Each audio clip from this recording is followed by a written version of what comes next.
back as 1963, when Nkrumah developed his 7-year development, is for agro-based industrialization.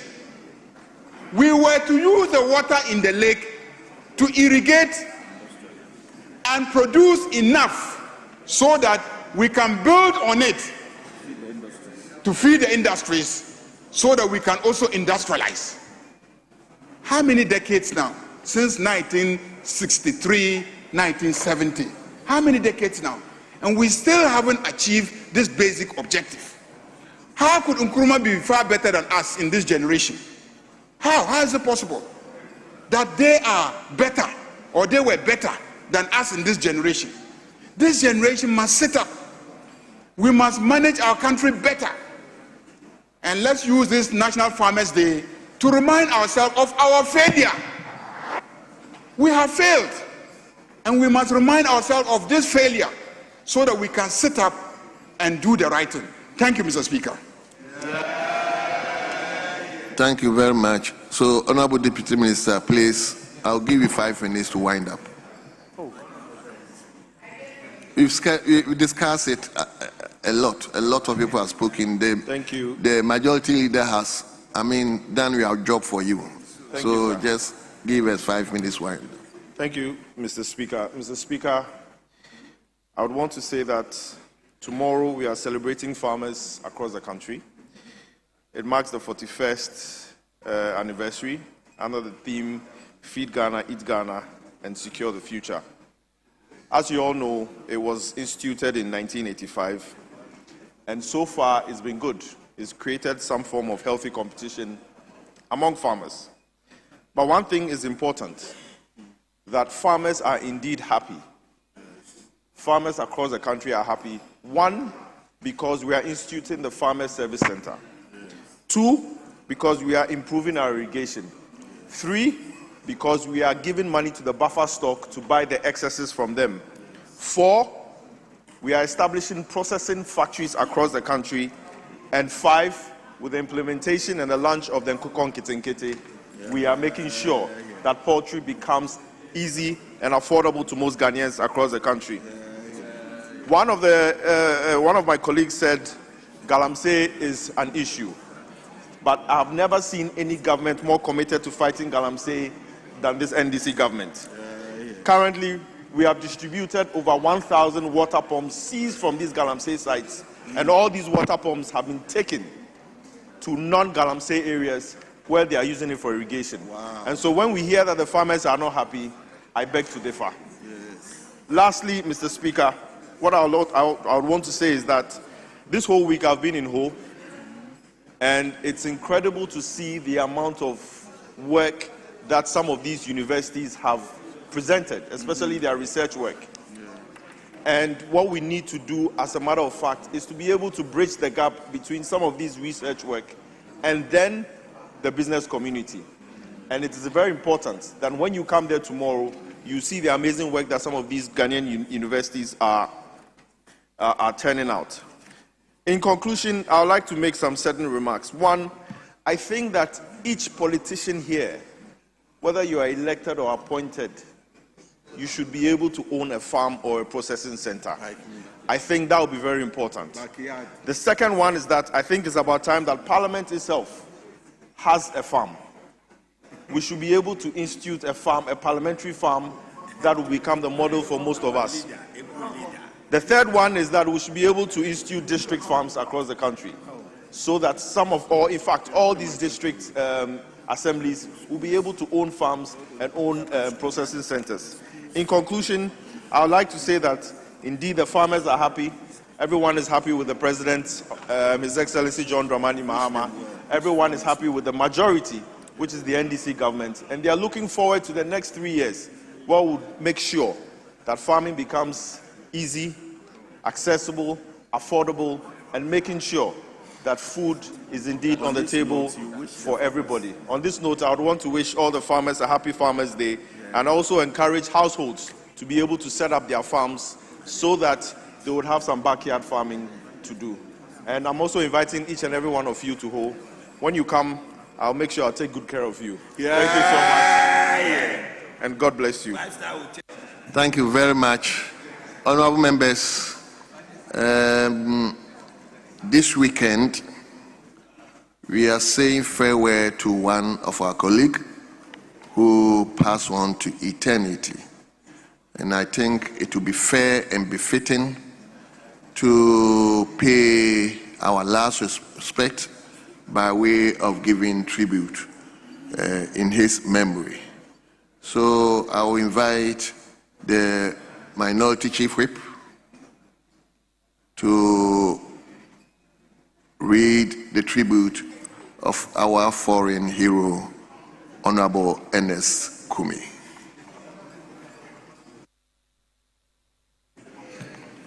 Thank you, Speaker. Speaker, I begin with a quotation from the scriptures. Psalm 116, verse 15. I quote, "Precious in the sight of the Lord is the death of his saints," unquote. Speaker, today, with hearts weighed down by grief, yet lifted by gratitude, we bid farewell to our colleague, our brother, a friend, the Honorable Ernest Kumi. His passing on 7th July 2025 remains a deep wound in our collective spirit, a reminder of the fragility of life and the profound impact of life lived with purpose. Honorable Kumi's journey to Parliament was not merely a political ascent. It was a story of a man who refused to quit, a man whose resolve was stronger than the storms that confronted him. He was a fighter in every sense, principled, courageous, and anchored firmly in the belief that God's time is always the best. He contested the 2020 general elections and narrowly lost. Yet, as was his nature, he rose again. He won the confidence of his party as the 2024 parliamentary candidate on the ticket of the NPP. In December 2024, the good people of Akwatia spoke clearly and overwhelmingly, entrusting him with their mandate. Speaker, even when his victory was challenged, the Honorable Kumi stood undoubted as a learning colleague of the noble legal profession, who valued the supremacy of the courts and the rule of law. He fought calmly and courageously through the legal processes until justice prevailed. That was Yao, a fighter, resilient and unwavering. On 7th January 2025, he took the oath of office, affirming what his people already knew. He was a legitimate member of Parliament for Akwatia. In Parliament, he served diligently on the Lands and Natural Resources Committee and other assignments. Whether at the committee level or on the floor, he distinguished himself for brilliance, clarity, and deep insight. Speaker, despite heckling and needless interruptions, he spoke with the calm authority of a man who understood his duty. He debated with wisdom, argued with conviction, and carried himself with dignity. Indeed, he was an orator of uncommon grace. But beyond his words was his spirit, a spirit that taught us, his colleagues, priceless lessons. His life taught us to fight on no matter the odds. His steady demeanor encouraged us to persevere, even when the path seemed impossible. His focus reminded us that victory belongs to those who refuse to be distracted. in these moments, when our caucus carries an enormous weight of holding the government accountable, though few in number, yet mighty and quality in purpose. His example reassures us that we shall reach the seats of victory soon. He has left us not only memories, but motivation, not only sorrow, but strength for the journey ahead. His life itself becomes a message to us. Do not give up. Do not fear. The overbearing majority stand firm for truth. Discipline, courage would always prevail. Speaker, beyond the chamber walls, the Honorable Kumi was a brother, always available, always willing to help, always ready to join a colleague's campaign, no matter how far the constituency, no matter how tight his schedule. His selflessness was inspiring. His discipline was unwavering. A man who respected time and honored every obligation. But today, as we honor his public life, we cannot ignore the deep personal loss felt by those closest to him.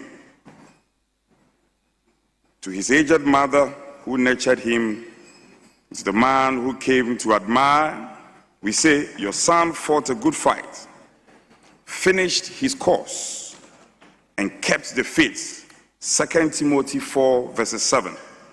Take comfort in knowing that the values you instilled in him, courage, humility, truth, became the very qualities that define his service to Ghana.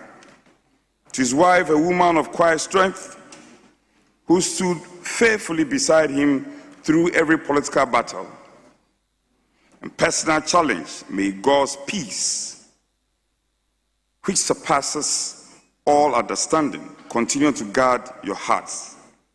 Philippians 4, verse 7. Know that you are not alone. The minority caucus stands firmly with thee. To his lovely children, who must now grow with the memory of a father who loved them deeply and worked tirelessly to give him a better future. Your father's legacy lives in you. Speaker, walk proudly, for he was a man of honor.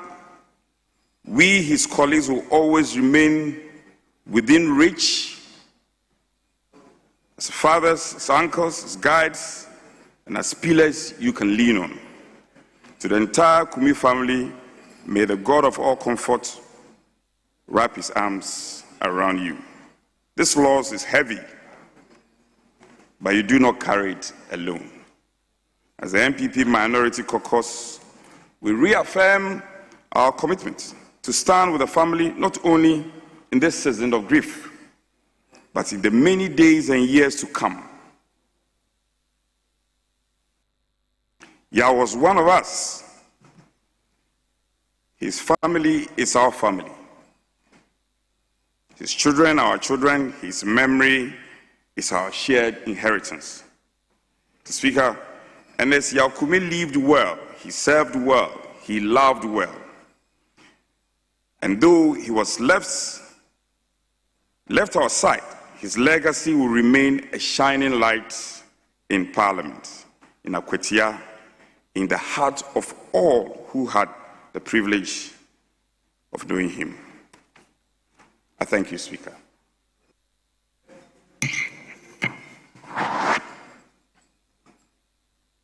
Yes. Yes. Honorable Eden. Thank you, Mr. Speaker, for the opportunity to contribute to the statements in memory of my dear friend and brother, Ernest Yah Kumi. Mr. Speaker, long before we were sworn in on the 7th of January 2025 as members of the 9th Parliament, Ernest and I have been very good friends. We have appeared in the media on numerous occasions, and on many occasions after our debates in the media, we drove to restaurants to have breakfast together or have lunch together, and we have always been very good friends for so long. Mr. Speaker, in 2023, I was in Pretoria for a program, and after Ernest noticed a post I made on social media, he called me and said he was in Johannesburg. He drove all the way from Joburg to Pretoria just to come and meet me, and that for me defines how deep our friendship was beyond politics. Mr. Speaker, my pain at the loss of Ernest goes beyond just losing a colleague in the House of Parliament. But it is a pain that also cuts deep because since I got to know Ernest, he's always had one dream: to become a lawyer. On many occasions, Ernest encouraged me to pick forms to study the LLB program, and I kept postponing it. And for close to 10 years, Ernest dedicated his life to the study of the law. When he got admission to Makola, we all celebrated with him. The first time he was supposed to, he had to repeat, and a few others. Mr. Speaker, to cut a long story short, after so many years of struggling to be called to the bar, just when the fight was over, the battle was over, and he was supposed to be called to the bar in this October, a few weeks before, we lost Ernest. Mr. Speaker, it is pain that we cannot explain. But I want to, on this occasion, remind all of us that indeed, on days like this, let us remember that this life is not ours, but it belongs to the Almighty God. Beyond politics, Ernest was truly a reliable friend and a brother. And many of my colleagues would attest to the fact that usually during lunch or when we are on break, you see me sitting with Ernest at the cafeteria, sharing a meal or sharing a drink. Ernest was a gentleman who lived beyond party politics and who was a true friend to those of us who were close to him. I wish to remind all of us that even as we find ourselves here on tickets of political parties, let us always remember that we are first and foremost Ghanaians, we are human beings, and we must first love ourselves before we place our partisan politics ahead of whatever national interest. Mr. Speaker, I wish his young wife and his family the very best. I pray that God himself should grant them strength. Indeed, it is a very difficult thing that this weekend we will be laying Ernest to rest. I pray that the Lord God Almighty himself will strengthen his family, his party, the NPP, and our friends in the minority. And we pray that his legacy should live beyond him. Indeed, the goal of life is not to live forever, but to create something that will outlive us. Mr. Speaker, with these words, I say thank you for the opportunity. Thank you very much. Yes, M10 to Honorable Professor Nyarko. Mr. Speaker, I'm grateful for the opportunity to share few words as we celebrate the memory of our wonderful brother, Ernest Yaw Kumi, who used to be the Member of Parliament for the good people of Okotia. As Speaker, Ernest Yaw Kumi, popularly known as Okotia Star Boy, was born on 5th December 1984, and today is 4th December. So tomorrow, he will have been 41 years old. Mr. Speaker, this was a young gentleman full of passion, energy, and drive, and his academic prowess was so telling. Mr. Speaker, After obtaining a BSc in Ports and Shipping Administration from the Regional Maritime University in 2009, he went ahead to obtain an MBA in Corporate Governance from the University of Professional Studies. He also obtained an LLB degree from Mount Crest University College, an MSc in Defense and International Politics from Ghana Armed Forces Command and Staff College. Mr. Speaker, looking at his pedigree and what he achieved and obtained on the academic ladder, I can say that we have lost a gem. We lost somebody who, but for the brevity of life and death, will have contributed enormously, not only for his constituent and his region, but for the entire nation. Mr. Speaker, we're going to miss him. And standing here this afternoon, I'm saddened because just paying tribute to him, I'm recollecting since I came to this parliament on the 7th of January 2021, we've lost 4 precious souls. It began with the MP for Kumawu, Honorable Philip Basua, my classmate at secondary school, Chumba Secondary School. Then our very good friend, John Kuma, Juso. Then Ernest Akotia, and our friend Muta Mohammed.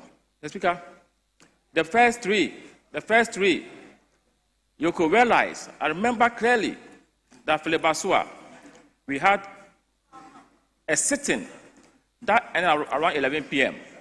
We're supposed to take a vote, that didn't happen. It was rescheduled to the next day. I met him in the washroom and I asked him, Philip, how are things moving? He said, I'm fine. The next day, Philip was gone. John Kuma was agile, working so hard. Few moments, he departed. Ernest had a program at Takoradi. He came back on Sunday. The next day, he was gone. What is wrong? Is it that MPs were not doing something right? Probably this is time for us to do a deep introspection and see if we can do something differently regarding our lives and how we execute our parliamentary responsibilities. Mr. Speaker, life is short. Life is short. It means that every moment of our lives, every second of our life is precious. So if you have something doing, we must do it now and not tomorrow. Now, Ernest is gone. You don't know who is next. But we are praying to God to give us the strength, to give us the power, at least to contribute our respective quotas to make this country more meaningful. As we celebrate our brother, what we can say is that may God give him comfort. May God give you lasting peace wherever he is as we speak today. And to his family, especially the wife and children, may God provide them with the fortitude, the resolute of mind, and clear direction so that they won't remain comfortless, but the Almighty God, who is the source of our being, will comfort them. And I want to pray with our leadership. Ernest was in this house for about 6 months. 6 months. That's so sad. And I'm thinking that in the Fourth Republic, he might probably be the MP who spent a short time in the House. I might be wrong, but that's what I'm thinking. So our caucus, and even the entire House, must take delight in the children, the remaining spouse of our brother, so that we can do something meaningful to memorize his legacy. Ernest, I bid you Godspeed. May God be with you and strengthen you till we meet again someday. Thank you, Mr. Speaker. Thank you very much. Yes. Thank you very much, Mr. Speaker, for the opportunity to add my voice to the statement made, eulogizing the memory of our brother, our friend, our comrade, and our colleague, Ernest Yaw Kumi. Indeed, we are on a journey. The day we depart this planet Earth, nobody knows. The way to come, we don't know. When, we don't know. But it's important to remind ourselves that indeed we are on a journey. Either to be taught that you'll be 90 years and above before you pass on. It is evidently clear today that the young are going, the old are going, everybody is going. Mr. Speaker, I've known Ernest Kumi for some time now, especially because of our media engagement. Ernest is one person you can describe as a very passionate person when it comes to MPP politics. He would defend MPP at all costs. But the most beautiful thing about him, after the debates in the studios,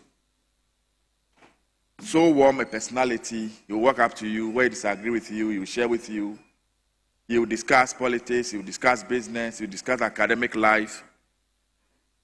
The Speaker, on that fateful day, a day before his passing, I met Ernest. Then he said in tree, MP kakra, Mr. Medimachi, me was Mr. Beye Kaumbi. To wait, just to become an MP, people have taken me through all this ordeal, and I encourage him that it's part of life. That Mr. Speaker, life is a struggle. Life is war. And if you are looking forward to a peaceful life, then of course you should look forward to a cemetery or a coffin to go and lie in the cemetery. From the day you are born to the day you exit this planet Earth, Mr. Speaker, you go through a lot of challenges. All of us would have wished that our brother Ernest is in this house with us. The very few months he spent in this house, Mr. Speaker, Ernest didn't allow, this house to intimidate him. Anytime he had opportunity on the floor, we saw him, the confidence with which he made his presentation, as though somebody who has lived in this house for a very long time. And so with time, it was very clear that you all become better and better and better. But fate to have it, he left us when we least expected him to do so.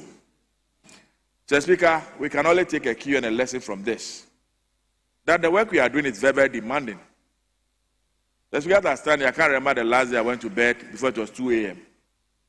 And you wake up very early. It's incumbent on all of us to take our health very, very seriously. We should enter the hospital and check.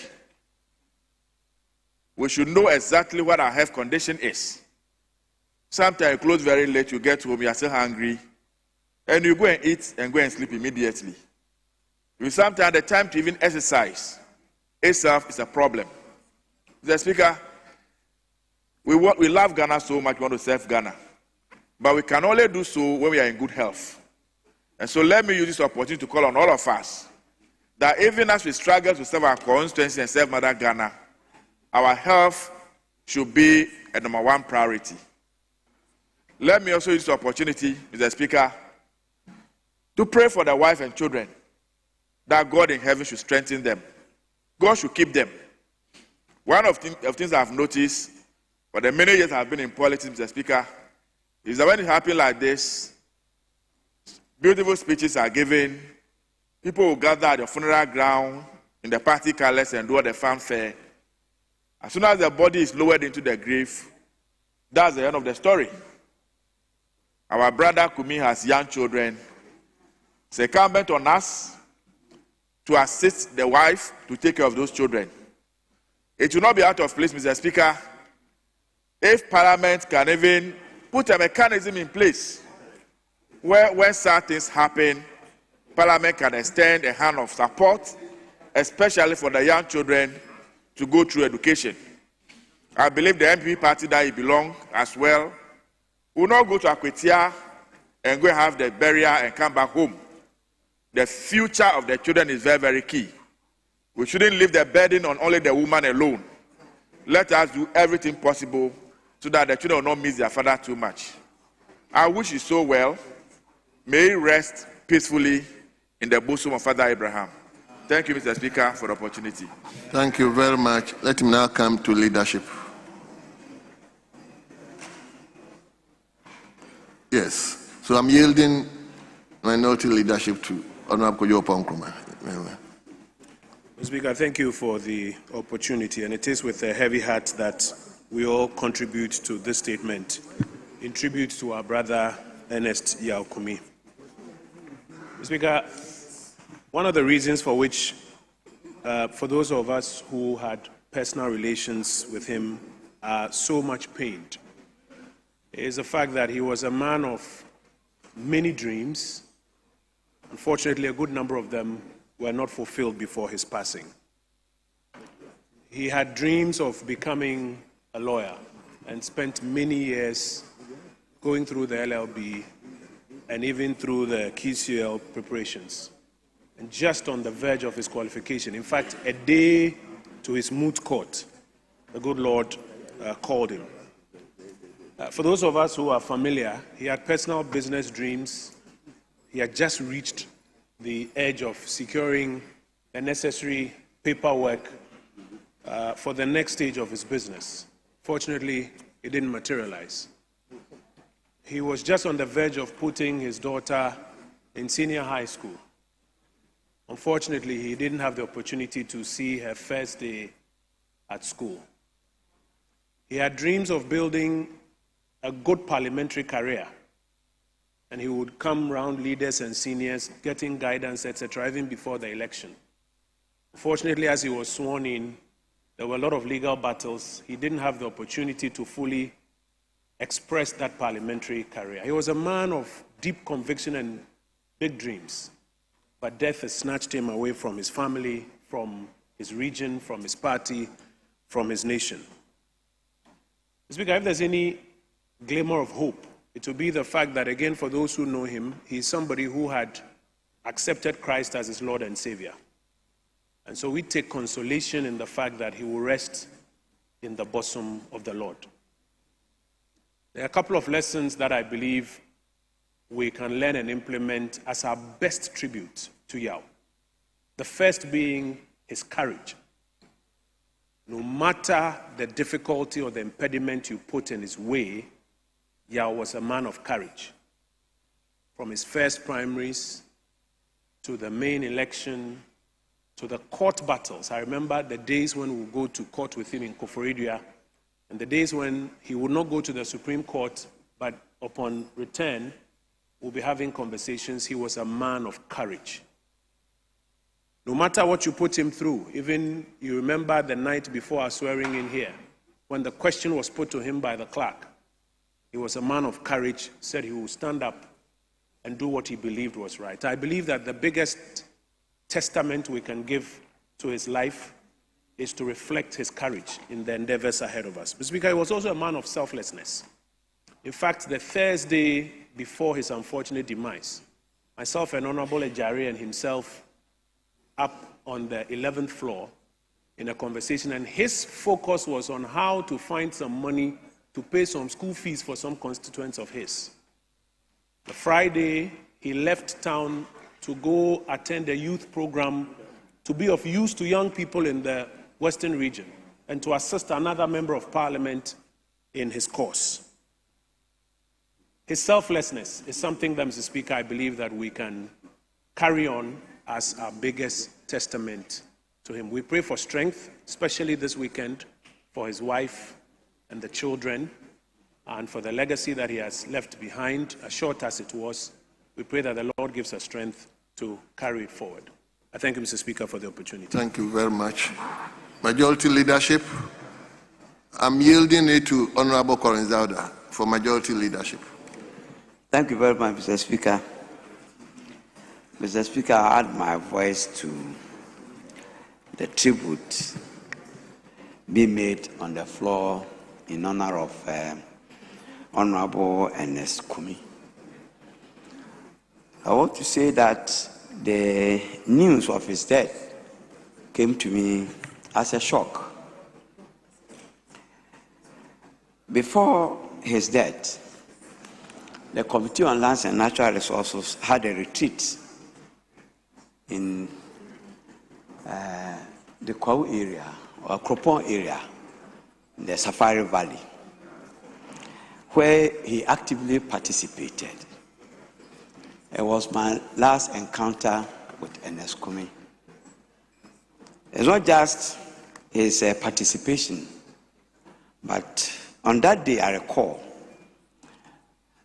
during break, Honorable Ernest Kumi walked to me and said he wanted to find time to come to my office to see me. And I asked what he was coming to discuss, asked for some heads up. And Honorable Ernest Kumi indicated that he wanted to stay in this house for long, like I have been, and that he wanted to learn some strategies with which he could stay very long in this house. So that was Honorable Kumi's ambition, to stay long in Parliament, not just for the interest of staying in this house for long, but to be able to serve his people for very long. Unfortunately, he didn't live to do what he planned to do. He's called to eternity. We can only say that may Allah accept his soul and keep him well for us.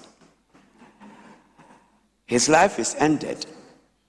That is how, in my view, and according to my belief, he was destined to live on this earth. But he's left some legacies. His courage, his determination, what he planned for his constituents must be held. We were all his friends, and so whichever way that we can do to keep some of his dreams, we should come together and do it. In particular, his wife is left and the children. When it happens like this, it becomes very difficult for the woman. I'm sure she's devastated and needs comfort. Leadership, I call on you. You prevailed on Speaker to constitute an ad hoc committee to look into the establishment of a pension scheme for MPs. This situation raises concern for that. The committee has worked, a report has been produced, it is yet to be taken. Mr. Speaker, it's a very important report that this House must put every seriousness to it so that we can take care of ourselves when we are weak, when we are no more, when we are incapacitated.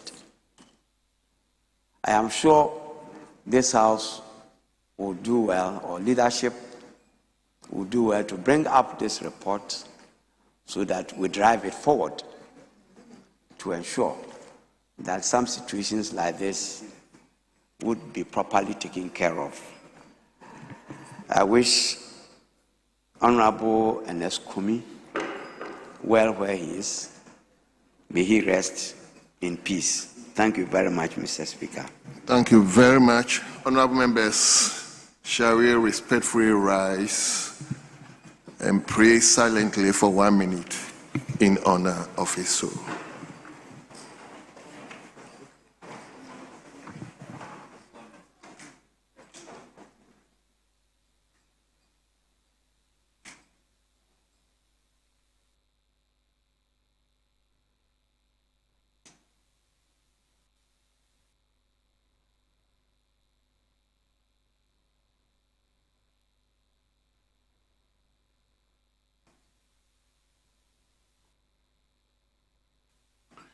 May the soul of our brother Ernest Kumi and all the departed honorable members rest in perfect peace. Amen.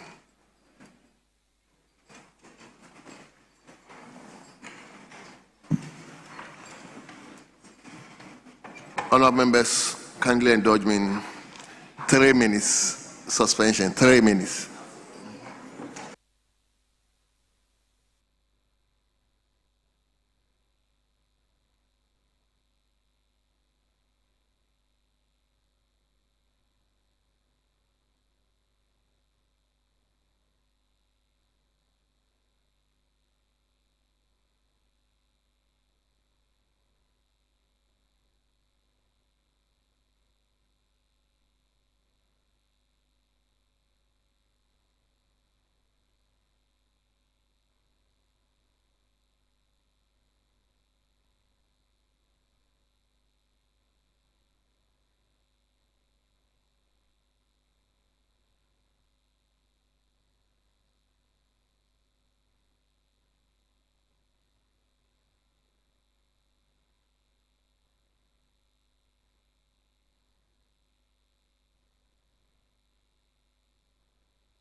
Mr. Speaker.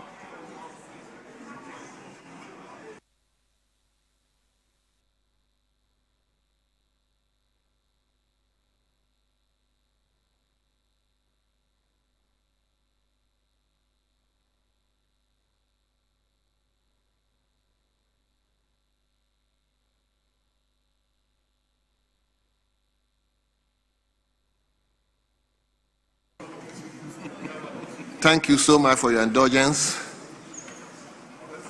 Yes, Leader. Speaker, given the mood of the House, we want to pray that we vary business, the order of business, so that we take item number 6 on the business on the order paper, so that we can take business statements slated for next week. So when that is out of the way, we can come back and deal with the motions, Mr. Speaker. So we are taking business statement? Yes, business statements. Okay. Yes. Speaker, we are aligned. Very well.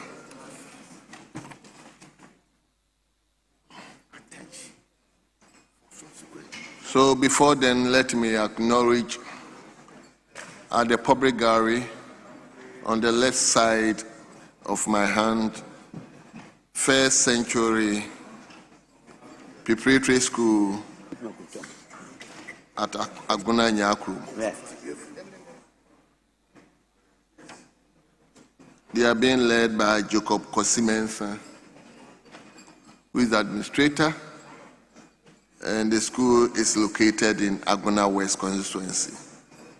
You are welcome, and we wish you a pleasant stay in Parliament. Yes, leader. Speaker, let me pray you that the majority leader stepped out and indicated that he will come. He's not here, so let me pray that I take this on his behalf. Very well. As the chairman of the committee. Very well. Thank you very much.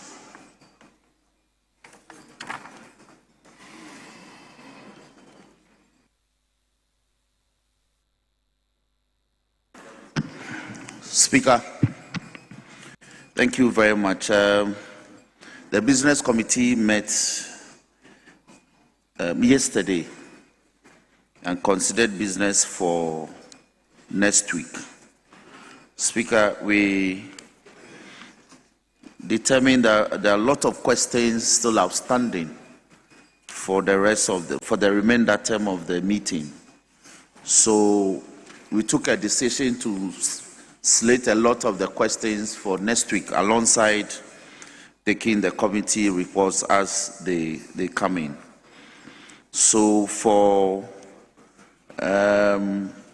this sake, we'll take about 42 questions in all.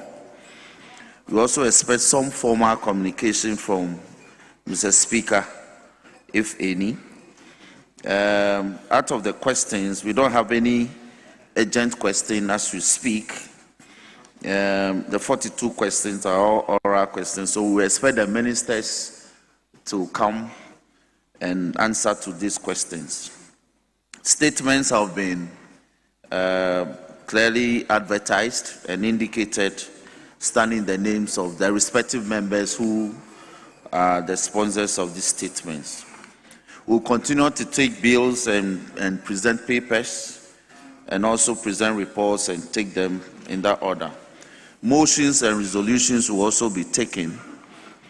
Speaker, we'll continue to take reports on the emanating from the committees regarding the budget estimates as they relate to the motions.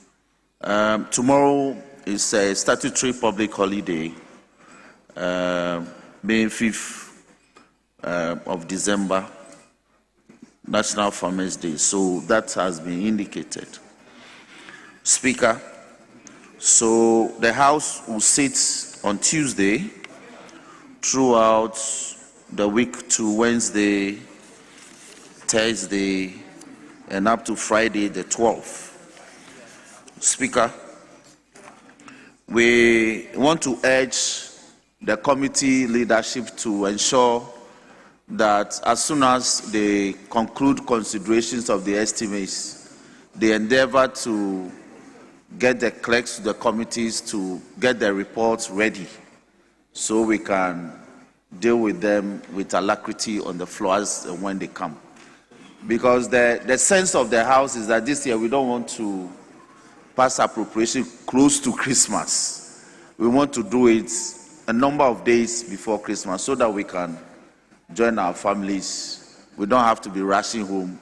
I recall that there was one time we left here at the dawn of the 25th. Members have urged leadership that want to avoid that. So, Mr. Speaker, this is the business as arranged by the business committee for next week ending Friday, 12th of December, 2025. I thank you for the opportunity. Thank you very much. See, when you said we left here one occasion at the dawn of 25th, I read from Honorable Abraham Sari. I could read something from the map that it was rather the dawn of 24th. Is that not the... Yes. Anyway, honorable members, the business statement has been read to us by the Majority Chief Whip. We will invite comments on them. Yes. Honorable Kojo. Mr. Speaker, thank you for the opportunity, and I commend the Business Committee for the presentation that they've just done. Mr. Speaker, I've gone through the papers that are supposed to be presented next week. They are important papers, but there are some equally important papers that we have been asking the government to present to Parliament for several months now, and those papers are not being presented. This is about the programs that government has launched. And these programs, first of all, in and of themselves, remember, Mr. Speaker, now that the economic policy doesn't come by motion, we don't approve the economic policy. So the programs that they have mentioned in them, they are not programs that, as was being done previously under the old standing orders, would have received approval when the policy is approved. We keep asking, even if not for the purposes of approval, just present those program documents so that Parliament is seized with it, CSOs, general public, citizens can understand.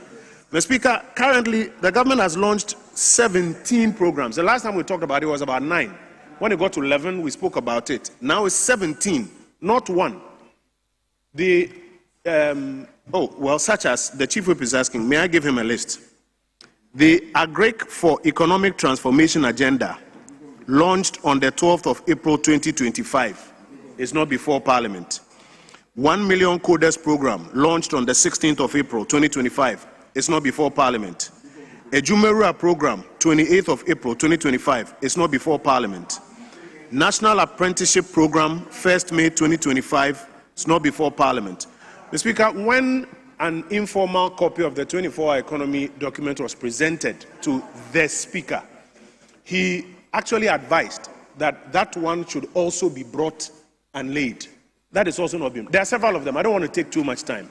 But I think it's important that government brings these program documents so that scrutiny can be better established. That's my first I think point. yesterday the 24-hour economy was laid here. The bill was laid No, the here. program document. The program document has been approved by Cabinet, because that bill will emanate from the program document. It shows the policy direction of government. Previously, we used to approve the economic policy. So once you mention it and then you have that cover, you are fine. It's for their own good, because there will be times when a question may come up and then you have the cover that the policy has been approved. So it's for their own good, and it's also for the service of, it's also for the benefit of the oversight function. Mr. Speaker, another matter that I would have loved to see in the business statement is a matter of grave concern to a lot of parents and wards across our country today. WASSCE results were just released. There are distinct worries about the levels of failures in mathematics and, I think, social studies. You would have expected that by now we are programming to at least bring in maybe the Ghana Education Service, the Education Minister, or persons who are associated with it, so that first of all, we can get an empirical understanding of why. As at now, all you hear is people on radio, everybody giving their own interpretation, anecdotes here and there. It is important that a matter like this, the thousands of students who have been failed, their parents, the entire country has an understanding of why. And so, Mr. Speaker, I would like to encourage the leadership of the government benches to find a way to program as quickly as possible the Education Minister, maybe with the support of the Ghana Education Service, to appear before us and begin to give us an empirical sense of the why. That way we can tone down on everybody's anecdote and story and reason and what is now becoming unnecessary partisan politicization of the matter, and get a clear understanding, and if possible, some interventions to resolve it. Else the fate of thousands of Ghanaian children are at stake. Over 200 and something thousand, we are being told, are at stake, and it's now being reduced to political football. I think as important as these ones are, this is a matter that should be programmed for urgent attention by Parliament. I thank Mr. Speaker for the opportunity. Thank you very much. Yes, Honorable Professor Nyako. Mr. Speaker, thank you for indulging me. Mr. Speaker, I just want to bring this matter that has come before the House on several occasions, again, to the attention of leadership. It's a matter that has been overflogged. I'm referring to the defective air conditioners in our offices. I would like to know the updates. Because every time we bring this matter to the fore, we are told that it is being worked upon. We want to know update. If we have begun any procurement processes, let us know how far we have gone, because it is becoming a nuisance. Mr. Speaker, I've also observed that a question that I asked that has been programmed for today has resurfaced again on the business statement for Thursday, 11th of December, question number 316. So I would suggest that probably it is deleted. Speaker, one other issue is, remember I asked a question, 3 questions, number of churches, mosques, and shrines. And the week ending 31st October, on the business statement, 2 of them were programmed. The number of shrines and how many are registered, number of mosques, how many are registered. Strangely, the one on mosques was deleted, and the shrine was programmed for me to ask. Today, I've seen on the business statement that on Friday, on the 12th, they brought the one on churches. Meanwhile, the one on mosques is missing. You see, these questions were asked the same day. They were admitted by Mr. Speaker on the same day. I went to the table office. I looked into the question order book, and they were all admitted and transmitted to the minister. So why do you bring them in piecemeal? The other day was shrine, and it appeared as if I didn't know what I was doing. And next week, it is churches, and mosques is missing. They are related questions. So the 3 should be programmed at the same time. So I'm just pleading with the leader of the business committee, if the one on churches has found expression here, then we should add the mosques. Otherwise, there's no need for it to be programmed for me to ask.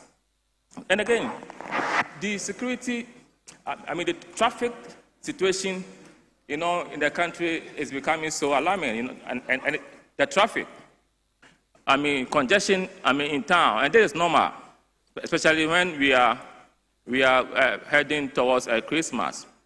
I don't know what is being done about that to ensure that there is some,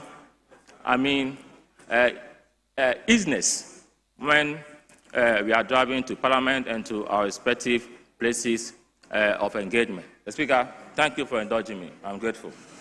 Thank you very much. Yes, Honorable Frank Afriyie. Yeah, Speaker, I'm extremely grateful. And let me thank the chairman of the Business Committee. I wish to find out, Speaker, at the start of this very meeting, it's been advertised that we'll be going on recess by 19th of this month. And the leader who had just presented the statement has eloquently mentioned something very significantly, and that has to do with the fact that we need to join our families, not only our families, but as representatives of the people, we have a lot of activities, invitations here and there. I really wish to respectfully find out from leader if the advertised timetable still works, or whether we are looking at extension or reduction, whichever way, if the committee is in a position to let the House know when exactly we'll be going on recess. Thank you so much.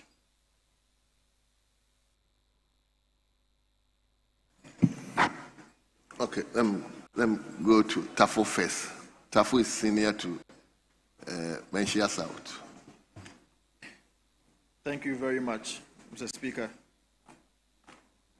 Right Honorable Speaker, I think I am relatively younger in this chamber as compared to the Chief Whip.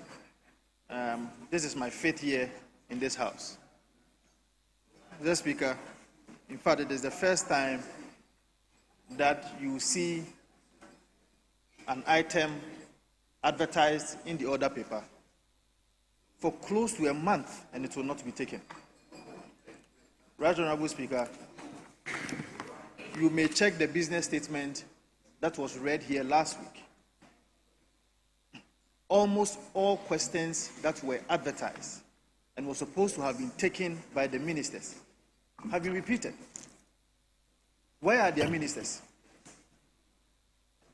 Where are their ministers? Have they abandoned government business?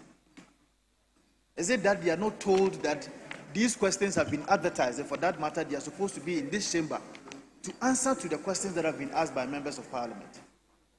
In fact, it is one of the few tools that are available to the minority for us to be able to play that oversight responsibility that has been enshrined in the Constitution of the Republic of Ghana. Right Honorable Speaker, we are appealing to them. Their ministers should be available in this chamber to answer to these questions that have been advertised. Last week, 27 questions were advertised. This week, almost all those questions have been re-advertised, and they have added on to about 42. As to whether we are really going to exhaust these questions is something that I do not trust. And so we are pleading with the Chief Whip to make sure that the ministers appear before this House to answer to those questions. Secondly, Right Honorable Speaker, there was a matter that was raised here last week during a business statement, and it was in respect to an update that was given to the state, or if you like, to the Republic, by the Ghana Health Service, that there are about 880 cases that have been reported and confirmed as at November 20th with respect to Mpox.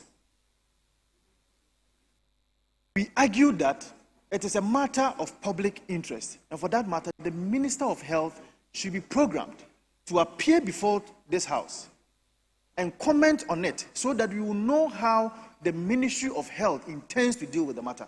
In fact, members of Parliament also agreed that it is a matter of public interest, and for that matter, when the Minister of Health finally appears before this House, we will find a way to help the ministry to be able to deal with this problem.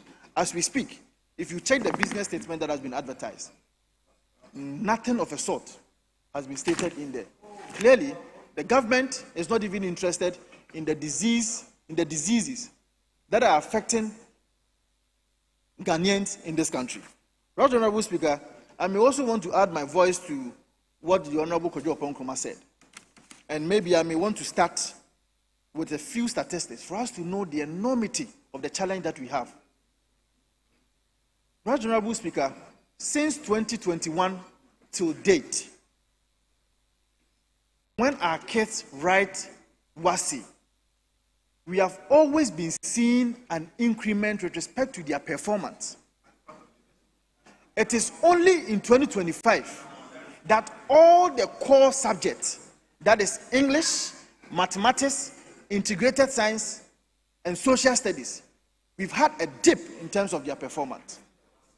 In fact, in 2024, the performance rate for the English language was 69.52%. Honorable Vincent, I think the issue has been raised, so we don't need to go into details. The issue is already there before you address it. Mr. Speaker, I agree with you, but let me end. It is important for the Ghanaian people to know, and the Minister of Education to also know, that you cannot have 69.2% of persons passing integrated science, or if you like English language, in 2024, only to have about 48% of them passing. It is an important matter, and it will be proper that the Minister of Education is scheduled to come before this House to be able to do that. So you don't even have the patience to listen to us. Have patience to listen. Honorable Asafua, that application has already been made by Kojo Oppong-Nkrumah. But I am also adding the statistics to it for us to know the enormity of what is happening. So we are just giving more information. Mr. Speaker, sometimes allow us to be able to also communicate what the Ghanaian people want to hear. So thank you very much, Mr. Speaker, for the opportunity. Thank you very much. Yes, Honorable. Mr. Speaker, thank you very much for the opportunity to add my voice. And I want to commend the Business Committee for a good job done. Except to say that, Mr. Speaker, there's some concern among Ghanaian public about many instances where people are being arrested for expressing their views, exercising their right to free speech. Mr. Speaker, very respectfully, given our role, I am of the view that we may have to program the Attorney General to come to this House, not as Attorney General, but Minister of Justice. Mr. Speaker, we need to distinguish the two and know when he is coming here as Attorney General and Minister of Justice. Mr. Speaker, come to this House as Minister of Justice to brief us on how he is going to protect the fundamental human rights of Ghanaians, particularly free speech, so that they can speak freely without being arrested. Mr. Speaker, just yesterday we heard of Martin Pebu having been arrested for making some allegations against the special prosecutor. Mr. Speaker, there is also the case of Nanaya Oyebua Wendell. Mr. Speaker, it's becoming one too many. Mr. Speaker, very respectfully, the transition to democratic rule should be fruitful to all Ghanaians, particularly the exercise of free speech. Mr. Speaker, Ghanaians are being arrested, incarcerated, being imposed with serious bail terms, bail conditions. Mr. Speaker, this was an element or a feature of pre-1992. We know that, Mr. Speaker, we know that, Mr. Speaker, as in conclusion, Mr. Speaker, we have not forgotten that the current government was given birth by the Provisional National Defense Council, which is known for breaching fundamental human rights. But, Mr. Speaker, our democracy should bear fruit. Honorable. Mr. Speaker, thank you very much.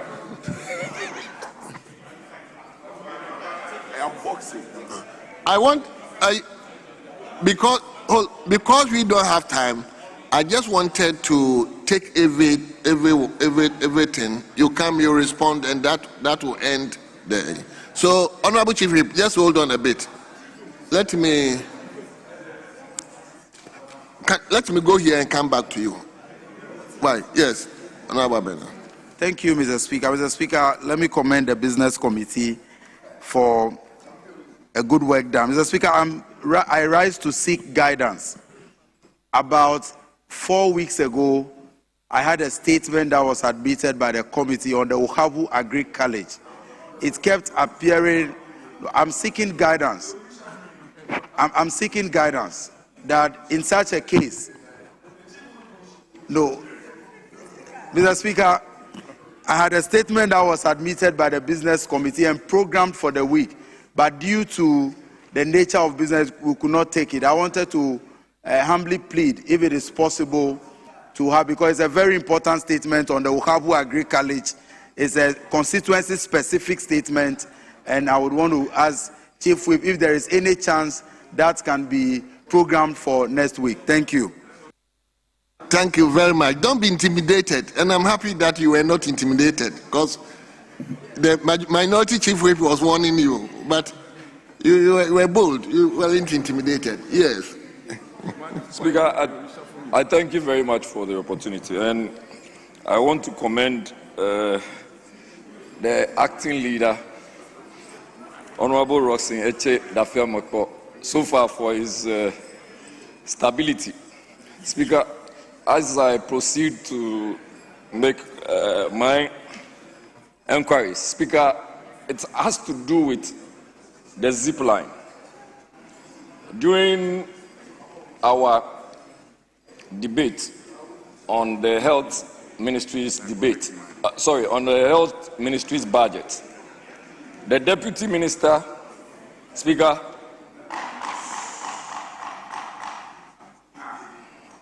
the deputy minister made a very scathing statement to the effect that we are using the zip line drone to lift condoms and mosquito nets and paracetamol to the respective people or the recipients who may need these services. Speaker, I want to find out from the acting majority leader if he is aware that on the 1st of December, during the celebration of the World AIDS Day, it was announced that 42 people get infected by HIV daily in Ghana. 42 people. Speaker, 42. As I speak with you, Speaker, recent statistics show that approximately 330,000 to 355,000 people are living with HIV. Is the Deputy Health Minister saying that we should stop using condoms or stop making provisions of condoms to people who need them? Speaker, the NDC youth organizer in the Western North. Speaker. Honorable leader. Honorable leader, I don't know if you want the Speaker, leader. I was going to run up that the Minister of Health respectfully should be programmed to come respectfully to respond to the surge in HIV cases and what the ministry is doing about it. And what is also happening to the zip line, because we are aware that it saved an NDC organizer in the Western North. Thank you very much, Speaker, for the opportunity. Thank you very much. Yes, Honorable Comfort, do you? Thank you, Mr. Speaker. Mr. Speaker, today is Thursday. Tomorrow is Farmers' Day. And Saturday, Akwetia funeral. Honorable Dratu has a funeral. We have a lot and a chock of work. So I'm begging the Chief Whip, who is working on behalf of the leader, to defer some of the questions for next week. When that comes, he will come and answer all. Then make sure we leave here early. We do our government business and leave here early. So the plenty talk, Mr. Speaker, we should cut some of them short so that we can do big government business and go home. Thank you, Mr. Speaker. Yes. Speaker, let me thank members for the comments and the concerns raised in respect of the business statement presented as by way of matters arising. Now, the honorable member for Francois Yeribi made the point that there is the need for government to, as it were, present the policy programs, program documents regarding all the policies launched, all government's flagship programs launched thus far. And by his reckoning, there are about 17 of them. It's well noted. We'll take it up with the Minister of Finance and the other sector ministers. I know that some are coming by way of bills. For instance, the 24-hour economy policy has come by way of bills. Legislation will be passed to ensure that there's a proper legal framework and others. So it's well noted. We'll endeavor to do that. In fact, that's how it's supposed to be. Then, the issue about the WASI results. Fortuitously, I can report to the House that the President himself has directed, the President himself has directed the Minister of Education to, as it were, study the Chief Examiner's report on the WASI, on the 2025 WASI results with the Chief Director, the Director General of GES.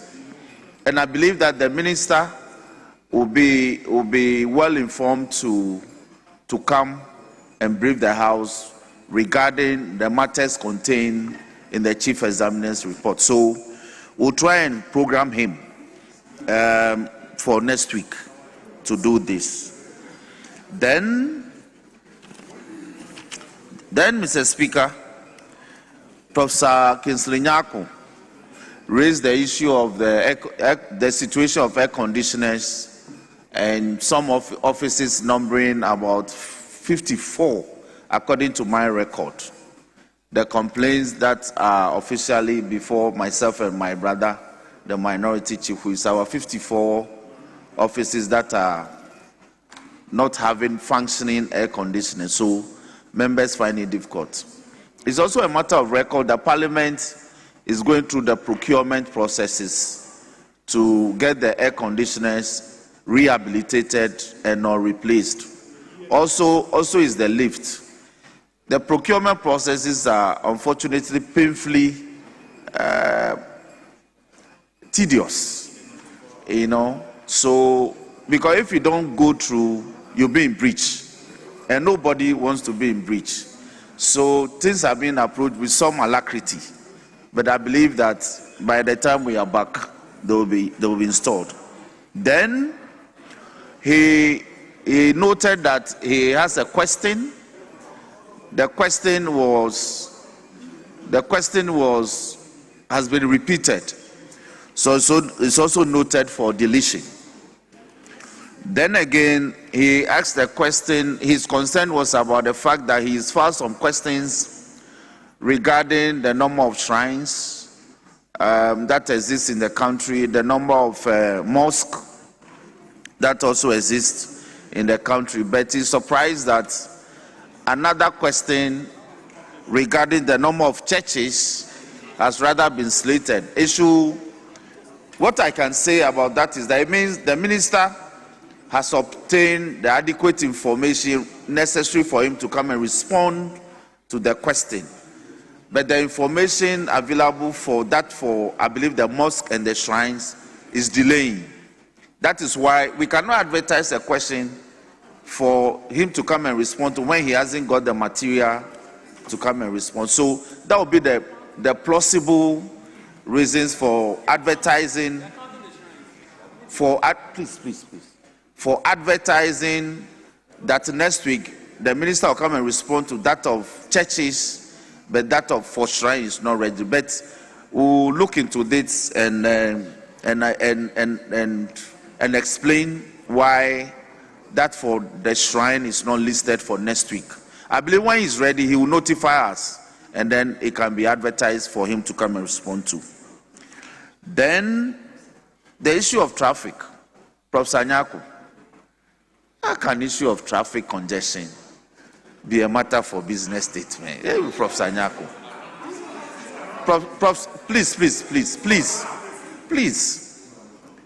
Please. Parliament cannot control traffic.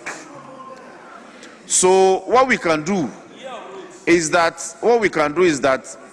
it is that particular time of the year when there's a general congestion because of the upcoming Yuletide. So we want to encourage members to leave home early. Members should endeavor to leave home early so they can beat the early morning traffic, heavy traffic congestion, which starts from about 7:30, 8 a.m. If you leave home early, by 6:37, you are in Parliament. From wherever you are located in the metropolis, even if you are in Tema, if you leave home by 6:30, by 7:15, you are here. But if you sit at home till about 9:10, then you leave home, you won't get here by 12 because all the traders will be pouring in. But be it as it may, we want to. It's a noted concern. So we want to urge the Director General of the MTTD to deploy more men onto the roads to ensure an easy flow of traffic. So for the general ease of movement within the city towards Christmas and immediately after Christmas and New Year. So it's noted. But I want to, on behalf of my majority leader, encourage members to leave home early. We are in the budget hearing season, so get here early so we can do business early. Then, Frank Afriye raised the issue of advertised time for going on recess, whether or not that timetable is still in operation. Yes, it is.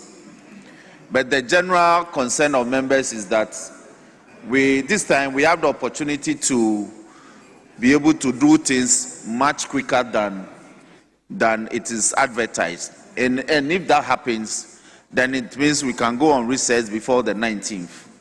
Today, if we are lucky, we can take about 5 or 6 or 7 more reports. And combined with what we did yesterday, it means we are doing close to 20 or 16 or 17 out of 41. If next week we are able to we can finish the reports by next week, depending on the circumstances. And if we are able to finish the reports by the 12th, it means when we enter the 3rd week of the month, we'll be able to pass appropriation and go on recess even before the 19th. So it depends on the enormity of work and the alacrity with which we are handling the reports and its approval. Then, my brother Vincent Assefuah, again rehashed. You see, he's not on the floor to listen to. Okay, so pay attention. Pay attention. Pay attention. So, stop the conspiracy and pay attention. So, the issue of the WASI. So, I believe the minister, upon perusal of the chief examiner's report, will be informed well enough to come and brief the House. And then we'll see how we can now formulate programs and policies to ensure that we don't experience, this hasn't happened for some time, and we are all concerned. So once he briefs us, I'm sure we'll look at what to do and the directions to give. Then, your call that the health minister comes to brief the House is also noted. So we can endeavor to program him to come and respond to your concerns, if the business of the House permits. Then the call that the AG should come here, not as AG, but constitutionally speaking, the AG cannot be decoupled from the Minister of Justice. He is in a composite capacity, so whenever he's here, he comes as the AG as well as the Minister of Justice. And yes, I agree that we need to program him to come to respond to some of the issues you have raised. And myself, I'll be raising that matter shortly. Adam Agbana, your concern is noted. Statements that have been advertised for members to the sponsors of those statements to take them on the floor. Given the exigencies, they have been rolled over to next week. Yesterday, I was actually looking out for you because we had a window to take a couple. But because we couldn't see some of you, we will roll them over to next week. And given the exigencies, we can take, when we get the window, like we did today and yesterday, we'll take them alongside government business. Then, my brother Jerry Shaib, Zipline, your concerns are noted. The minister will then be programmed. So the Minister for Health is then being demanded to appear to address the issue of the Zipline as well as the other matter that Vincent Assefuah raised. So, Mr. Speaker, these are the compendium of issues. Thank you. Thank you, honourable members. Compendium of issues that the members. Honourable members,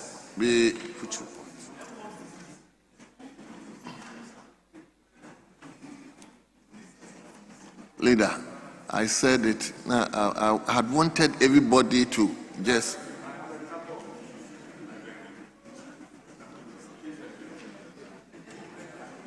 Speaker, let me start off by, I also recognize you don't have time. I think I don't agree with the Chief Whip. By the way, he's done excellently well so far. At least, he's not attempting to trivialize the issues we are raising. He's not trivializing them. And I commend him highly. Yes. So, but the matter on air conditioning is unfortunate it's coming up on the floor. ideally what should be done is that administrators should ferry progress reports to the chief whips so that the whips can update members on the various platforms. It's not a matter that we should be discussing at plenary. So that should be taken in good stride.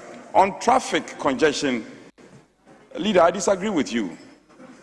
Because you see, you are saying that we should reset, and the reset must cast across all spheres of life. Yes, reset. No, in other jurisdictions, authorities are getting innovative. In the context of your reset agenda, you must get innovative. And you should get the minister here, Minister for Roads and Highways. He should get his agencies to come and tell us, because it is predictable that getting to the Christmas festivities, there will be traffic. So it's predictable. We can't sit. We must get innovative. Yes. Speaker, we are clearly getting closer to adjournment. We have a lot of issues. Your backyard, your morale is weak. The morale of your back is weak. I don't have to mention names. It's weak. So, leader, do something. There are real issues that the Speaker has cancelled. Speaker, there is a lot of noise coming from the majorities. I don't know if they are not interested in the morale issues I'm going to raise. The Honorable Deputy Minister, listen, we are talking about real issues. It's important. These issues, you cannot talk about them. It is the minority who relate. We are speaking for you too. You are making noise. Yes, now you are talking. So, Speaker, we are getting closer to adjournment, or even rising. There are real issues I don't want to elucidate unnecessarily. Leader, I nudged you at the Business Committee. We need, as a matter of agency, committee of the whole. The Exchequer must come here. That's why he's one of us. That's why he's one of us. There are a lot of things, I don't want to talk about them, that are outstanding, bordering on members and colleagues. Some are statutory.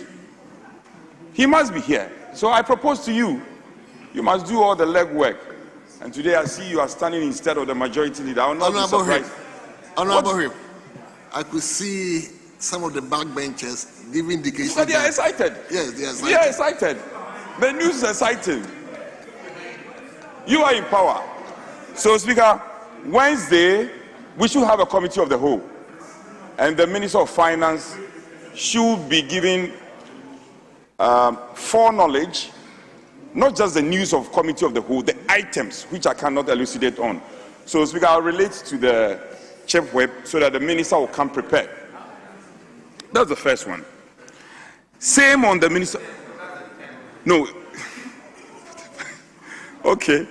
Then, Speaker, again, the Minister of Finance, there's a matter which of huge public interest. The Minister of Finance is owing the administrator of stool lands 9 months arrears. And this is money for our chiefs. Our traditional leaders are being owed 9 months of payment, royalties. The minister should find it. When he's coming for the committee of the whole, he must prepare to speak to this matter. Speaker, if I may reference Order 6, and then, Speaker, with your leave, independent constitutional bodies. Independence under interpretation. Independent constitutional bodies include the Electoral Commission, the Commission on Human Rights and Administrative Justice, National Commission for Civic Education, National Media Commission, Office of the Administrator of District Assemblies, Common Fund, Office of Auditor General, Bank of Ghana, and other bodies established to have exclusive jurisdiction in the performance of assigned functions. The PRC clearly falls under this description. The PRC. Speaker, a while ago, cumulatively, they have increased utility, specifically electricity, to some 18.34%. Just recently, there has been an additional 9.8%. It is generating a lot of discussion, and its impact on production productivity, I must say, productivity generally in this country could be called to question. I'm simply saying, Committee of the Whole, the PRC must find their way here. They must come and meet the people's representative and explain why this increment. Of course, we are all aware about the dollar effect on this utility pricing. And now you claim that you have stabilized the dollar. You claim. Where is the matter? That's fine. I'm not contesting that. You have stabilized the. If you have stabilized the dollar, it must reflect in the pricing of utility. So, as I'm saying, if the finance minister is being scheduled for Wednesday, the PRC must find his way here on Thursday. Rain or shine, they must come to Parliament. Come and explain and put matters in context. Leader, we have all been passionate about our pension scheme. We seem to be running away from it. Today, the Honorable Collins Dowda related to it. Why are we afraid of something that is beneficial to us? The report committee that was put together by this House, the committee has traveled across the globe. Report has been generated. The report was programmed by the order paper. Suddenly, the business program on the order paper vanished. What is happening? This is our welfare. It's our welfare, leader. I beg you. I beg you. Let's get this report presented, and then we can set them into motion. The other business we have to prosecute. Last one. So we got last one, the very last one. So we got solid and liquid waste management service providers in this country. Close to 1 year have not been paid by this government. No, Mills, it's true. Now, the liquid waste, the entire liquid waste generated by Parliament, if we are not careful, there will be a blast. And if that happens, the effect will be enormous. The finance minister, apart from coming to Committee of the Whole, leadership should meet with him. Speaker, I employ your directive. Leadership should meet with him. These two matters must be raised.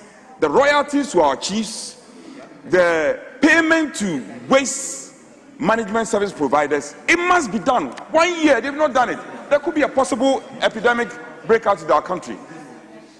So, and again, Speaker, let me commend Chief Webb. At least, he's not trivializing the things we are relating to. And I pray that he will always present the business statement. Speaker, having said this, I thank you for the opportunity. And he must also do his work in the printing room to get the report. If passage of appropriation is delaying, you can trace your hand to the minority. We are set out to help you pass your appropriation. But if your reports are not being generated, there's nothing we can do. At least so far, we have been very magnanimous to them. Speaker, thank you. Thank you so much. Speaker, I knew he would do this. Speaker, the issue of the air conditioners, we want to assure members that the House is taking or has taken this matter seriously, and therefore the tender committee has done its work. The procurement processes are underway. It's come up many times. So we want to urge, if the clerk were here, the deputy clerk is here, so he deputizes for his boss. They should expedite action on that so that members can function from their offices. That's all they are saying.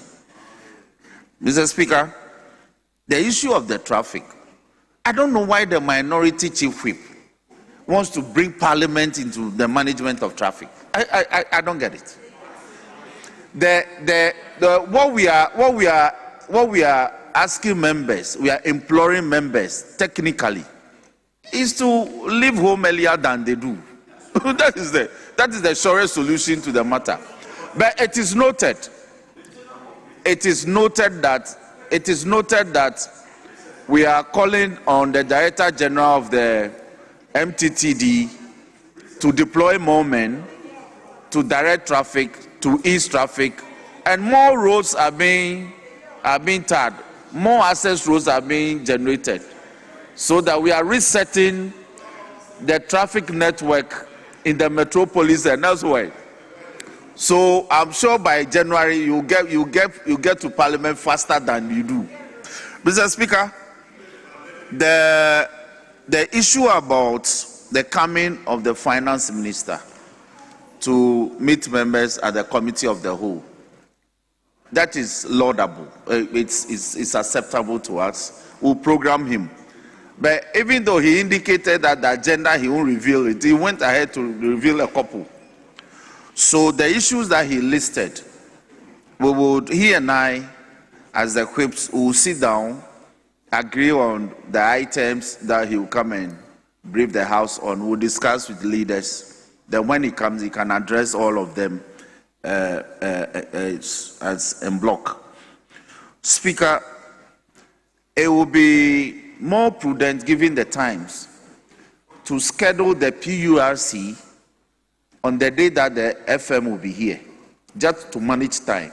Because if the FM comes on a day, and then we have to program again another committee of the whole on a different day to get PURC, it may burn our time. So I want to plead that we program, the day we are programming FM, we get PURC to also appear, so that it can deal with the issues that you are. Please. Then the issue of the pension scheme report has been advertised. The report has been ready. It's been advertised for some time. I don't think there's any deliberate attempt to gloss over it. It's just because of the exigencies.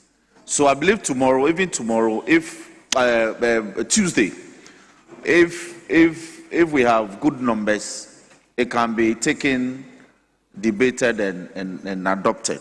Then the processes can be initiated. Speaker, solid waste again. We will meet about it and we'll discuss this matter with the FM when it comes. Yes. So I'm saying that as part of the briefings that the FM will come and give to the committee of the whole, this will feature. Here now we agree on the items for the agenda. And the royalties, the war feature. I know why you heckling me. You've raised the matter. I'm responding to them. You are still heckling me. Mr. Speaker, save me from the Honorable Frank Anodom. So, Speaker, you are saved. Yes. So, Mr. Speaker, with these matters having been raised by members and responded to and noted, I believe that we are good to adopt a business statement for next week, so we can move to other matters. I thank you for the opportunity. Thank you very much, honorable members. The business statements, as thoroughly discussed, is hereby adopted.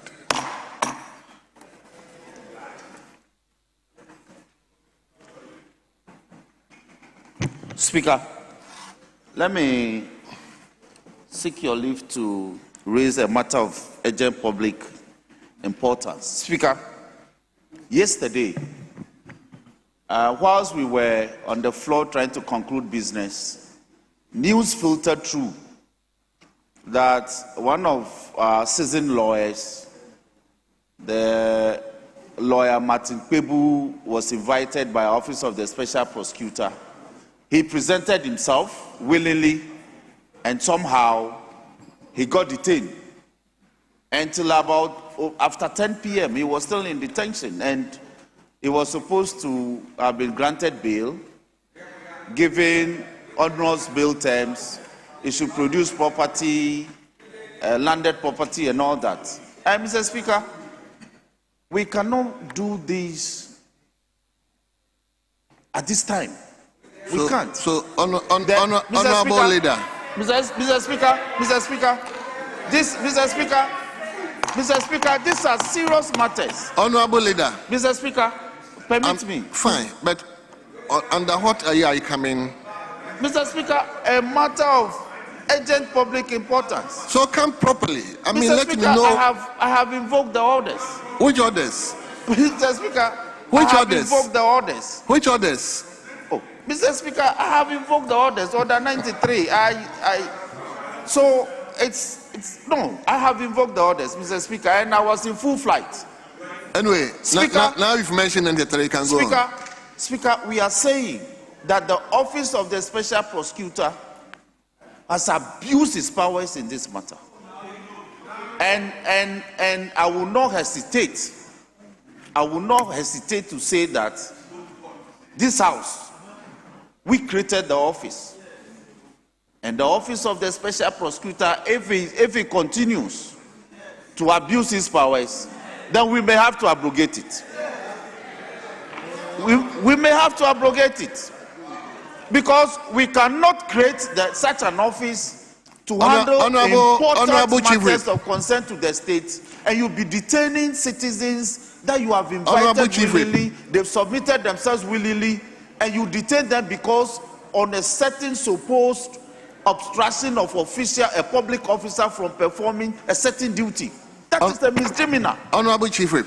So, Mr. Speaker, let me place this matter on record that this house, we shall be inviting him to come and brief the house the circumstances under which he will detain a citizen under such flimsy, whimsical circumstances. It is untenable. And yesterday, his conduct was frowned upon by the entire nation. By the entire nation. So I just have to place this matter on record for today. I thank you for the opportunity.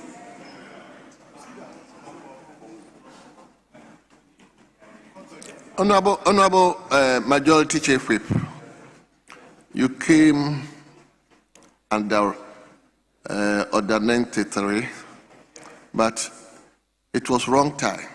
We normally invoke Order 93 during statement time. Now you've gone past statement time, we are coming to do government business, and we are bringing this discussion again. Anyway, I'll invite one person from this side, Honorable Kojo Nkrumah, to comment on. Thank you, Mr. Speaker. Mr. Speaker, first of all, I would have wished that the Business Committee would have properly programmed this so that it would have been part of the earlier conversations. The subject that the Chief Whip on the majority side has raised is an important matter. But in my view, Mr. Speaker, it is not about the Office of the Special Prosecutor. It is about a culture that has crept into the investigative and law enforcement bodies in this country, where they invite you, and to quote the words of the Chief Whip, you appear on your own volition to assist them in investigations. Then they arrest and detain and put onerous bail conditions on you. In fact, in the case of his good friend, the respected lawyer he's speaking about, his very good friend, he was asked to bring landed property in his own name. These are some of the onerous bail conditions that we have been speaking about, that the investigative bodies are beginning to weaponize. Unfortunately, Mr. Speaker, like we say in Twi, etua onyonku mua, etua duem, etua uhumudia, etua nipem. To wait, Mr. Speaker, when it happens to somebody and he's complaining about it, you see absolutely nothing wrong with it.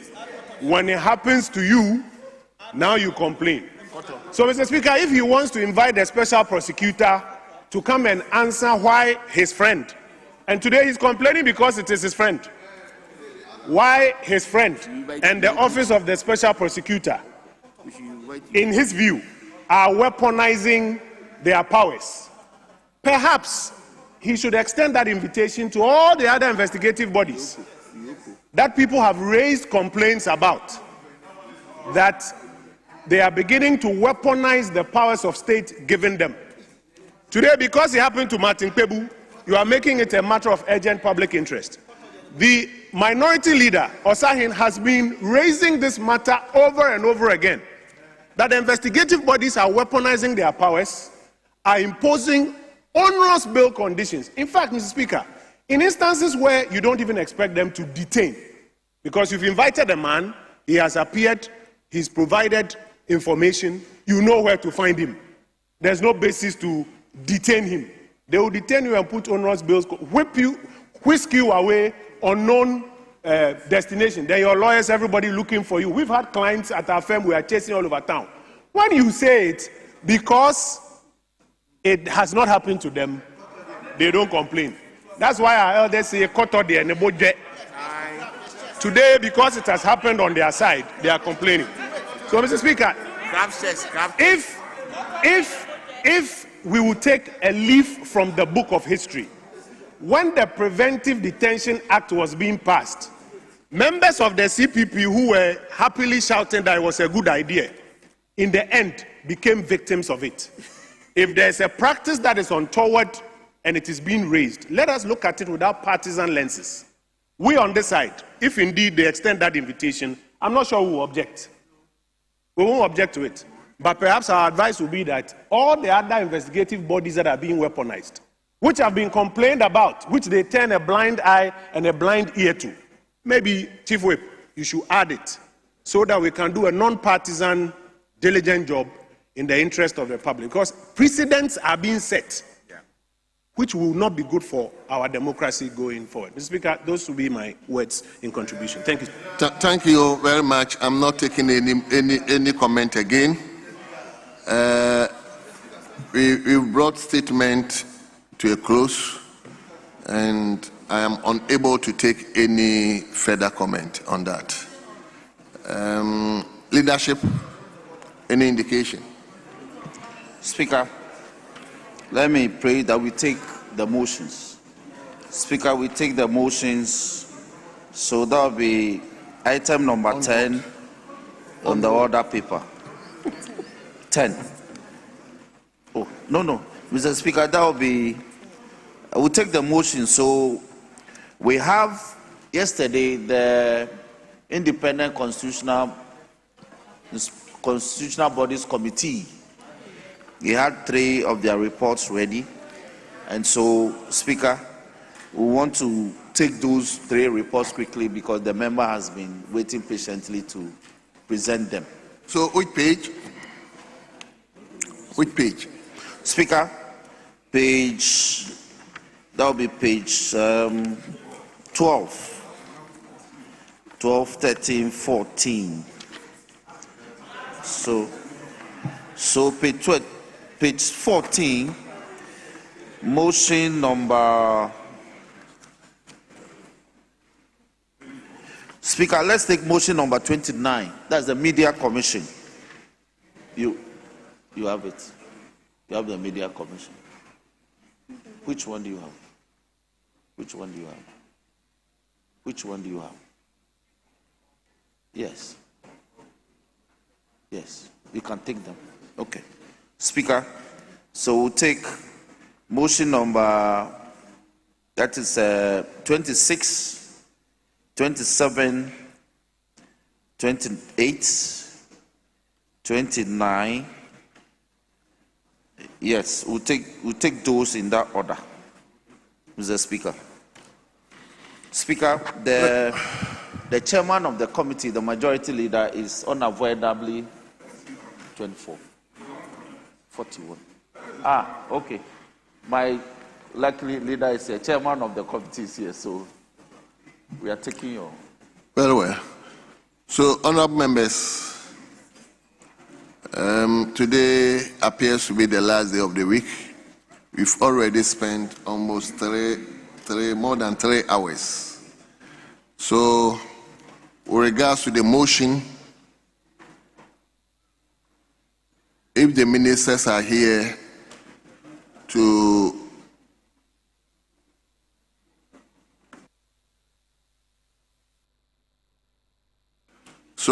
if ministers are here, or if the institution is supposed to be led by the majority leader, the chairman or chairperson and the ranking. The chairperson will obviously be seconding and presenting the committee's report. The chairperson will not use more than 8 minutes. The ranking will not use more than 8 minutes. All the other members who will be commenting on any report will not use more than 5 minutes. I hope I'm making myself clear. No member will be allowed to speak more than 5 minutes by way of comment. The chairperson who will be presenting the committee's report will not be using more than 8 minutes. The ranking will not be using more than 8 minutes. Any other member will not be using more than 5 minutes. We want to regulate the time in such a way that we'll be able to do as many as we can. So on that note, let me invite the majority leader to... Speaker, let me make this small correction. Motion number 26 ought to stand in the name of the chairman for the Committee on Economy. Inadvertently, we advertise it sitting in the name of the majority leader. So if we can make that correction. Very well. So who is the chairman of the economy? Honorable Afo is not here, but the ranking is here. Yes, because this often happens, so it's not a problem. We can, when we get to that item, we can make that up. The one who moved the motion can seek your leave and make that amendment. But actually, I don't know, are you starting from 24? Which item are you taking now? Or 26? Which one are you starting from? 14.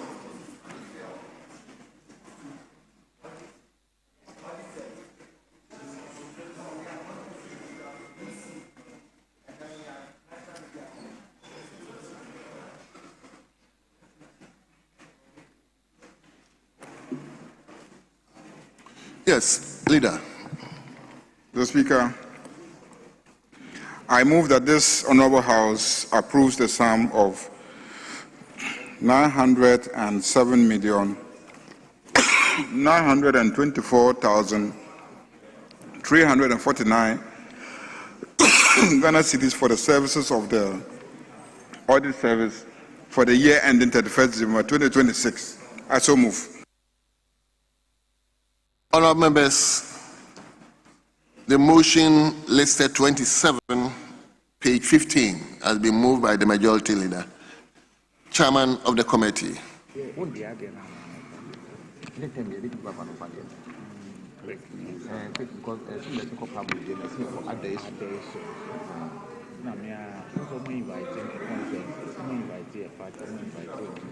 You are the vice chairman.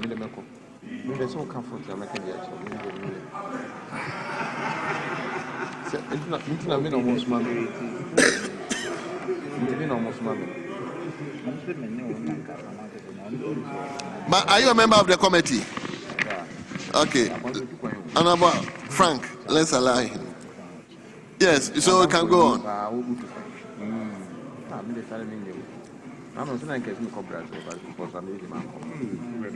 But you have the report to present? Okay, let's. You can do so. Frank, I've allowed him. No.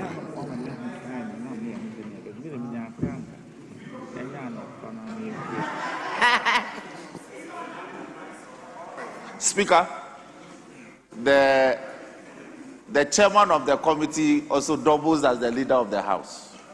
And so it's directed that he, being a member of the committee, yes. So as a member, is permitted under our rules to be able to present the report of the committee. Speaker, that's our prayer. Well, I've already granted the leave, so... Mr. Speaker, I rise to second the motion number 27 on page 15 of the order paper. And in doing so, I present your committee on independent constitutional bodies report, which requests this House to approve the sum of 907,924,349 349 cedis for the 2026 fiscal year for the audit service. Mr. Speaker, I would want the table office to capture the entire report as though it was read in its entirety. But having said that, may I call your attention to the very important function of the audit service, which function seeks to enhance transparency in our governance system and also promote accountability in the use of financial resources of this country. Mr. Speaker, among the many functions the audit service undertook in the year 2025, I reckon that we ought to applaud the audit service that in spite of the fact that they did not get the full allocation and release of their 2025 budget, they made very good use of what was given them and executed over 1,000 audit activities of our MDAs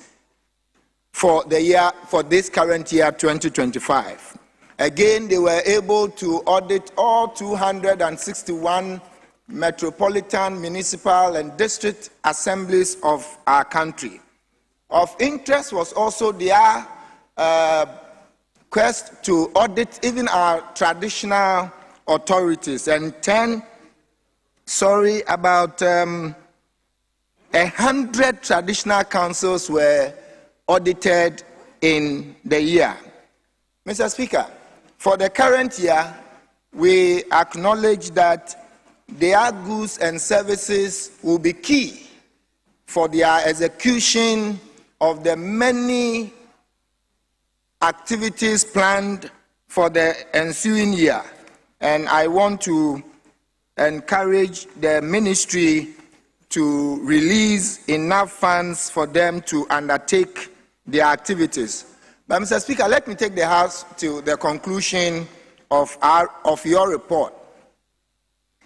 In conclusion, Mr. Speaker, the committee, having diligently and thoroughly examined the annual budget estimates of the audit service for the 2026 financial year, is satisfied that the proposed allocations are appropriate, justified, and necessary for supporting the full implementation of the services programs and for sustaining its operational effectiveness. Mr. Speaker, the committee underscores that timely and adequate financing of the audit service remains indispensable to strengthening public sector compliance, enhancing accountability mechanisms, and ensuring value for money in the utilization of public resources. I therefore call on this House to accordingly, the committee recommends to the House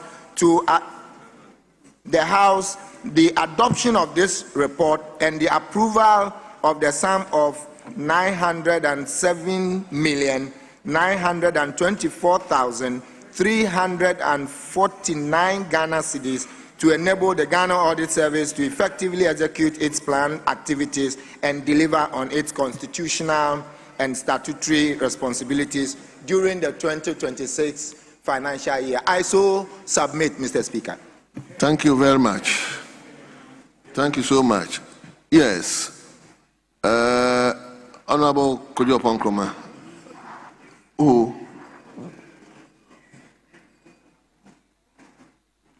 So he has seconded the motion, so it is now before the House for consideration. If there's nobody, then I'll put the question. All those in favor that motion listed 27 in today's order paper be adopted, say aye. All those against, say no. Honorable members, the ayes have it.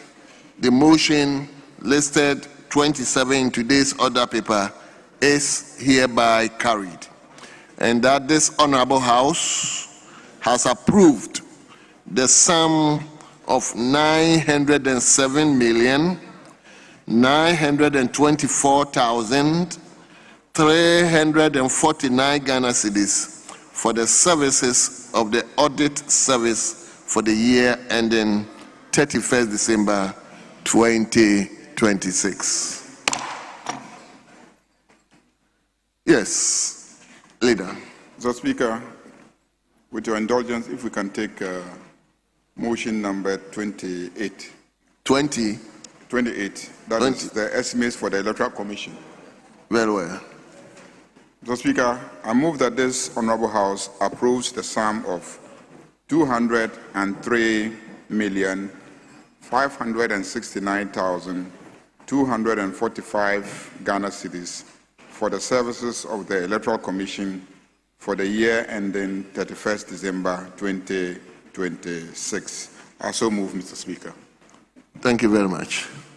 Yes, Honorable Chairman. Thank you, Right Honorable Speaker.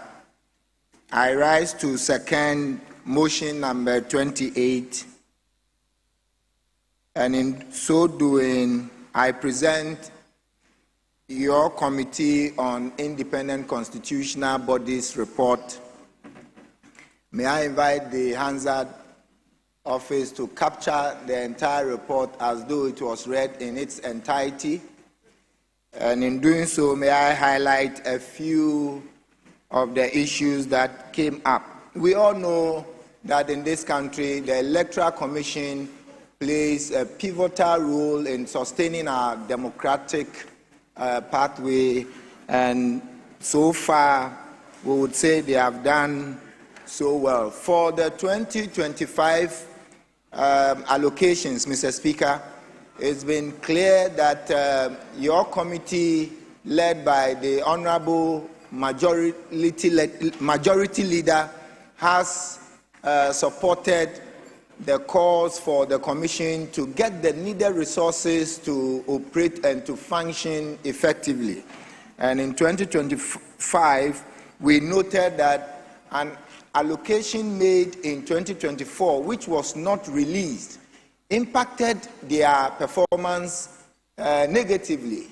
But to the extent that your committee has supported their work, they got some releases with an outstanding amount of about 20.3 million Ghana cedis, of which currently they have received about 6 million. Mr. Speaker, we would want the Ministry of Finance to really look into the allocations of constitutional bodies. We want to ensure that for institutions that are a creation of the Constitution, their allocations must be of concern to all of us, so that the reason for which the Constitution established them will not be lost on us, Mr. Speaker. And so, for the outstanding amount of about 14 million against 2024, we are told that they've been embarrassed by Toyota Ghana for vehicles that they procured in 2024. For the rounds during the elections, we have not been able to pay for those vehicles for which Toyota Ghana has been on them. So we call on the Ministry of Finance to deal with this matter expeditiously. Mr. Speaker, for this year, the outlook for the Electoral Commission emphasizes their mandate, and we believe that if this House approves the requested amount, it will help them to execute their mandate. I call attention to their claim that there are few accounts that holds their money, and we are told that for parliamentary and presidential elections, the fees that we pay are escrowed into an account, and it is said that for parliamentary candidates who are able to secure about 12.5% of the votes, they qualify for refund of their fees. And for presidential... Oh, okay. Mr. Speaker, so okay. And so, Mr. Speaker, we want to encourage the ministry to make available those funds for the EC to be able to utilize under their internally generated funds. In conclusion, Mr. Speaker, the committee has carefully reviewed the Electoral Commission's 2026 budget estimates and is confident that the proposed policies and programs will effectively support the Commission in fulfilling its mandate. The committee recommends that the House adopts this report and approve the total allocation of 203,569,245 Ghana cedis to enable the Commission implement its planned programs and activities for 2026 fiscal year. I so submit, Mr. Speaker. Thank you very, very much. Honourable members, the motion has been moved and it has been seconded. It is now before the House for consideration. But before I will invite anybody for comment, the Right Honourable Speaker will assume the chair.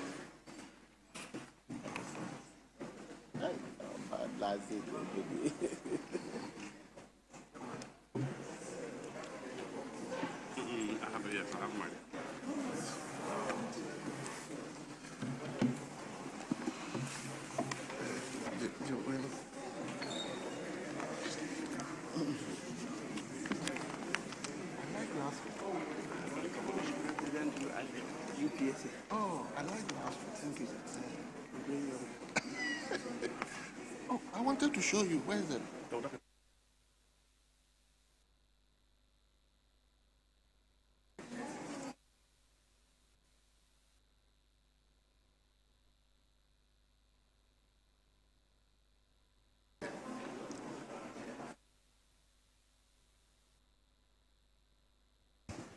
This electoral commission.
Yes, honorable members, I've just been briefed that you are on item 28, that the motion has been moved and has been seconded for the consideration of the House.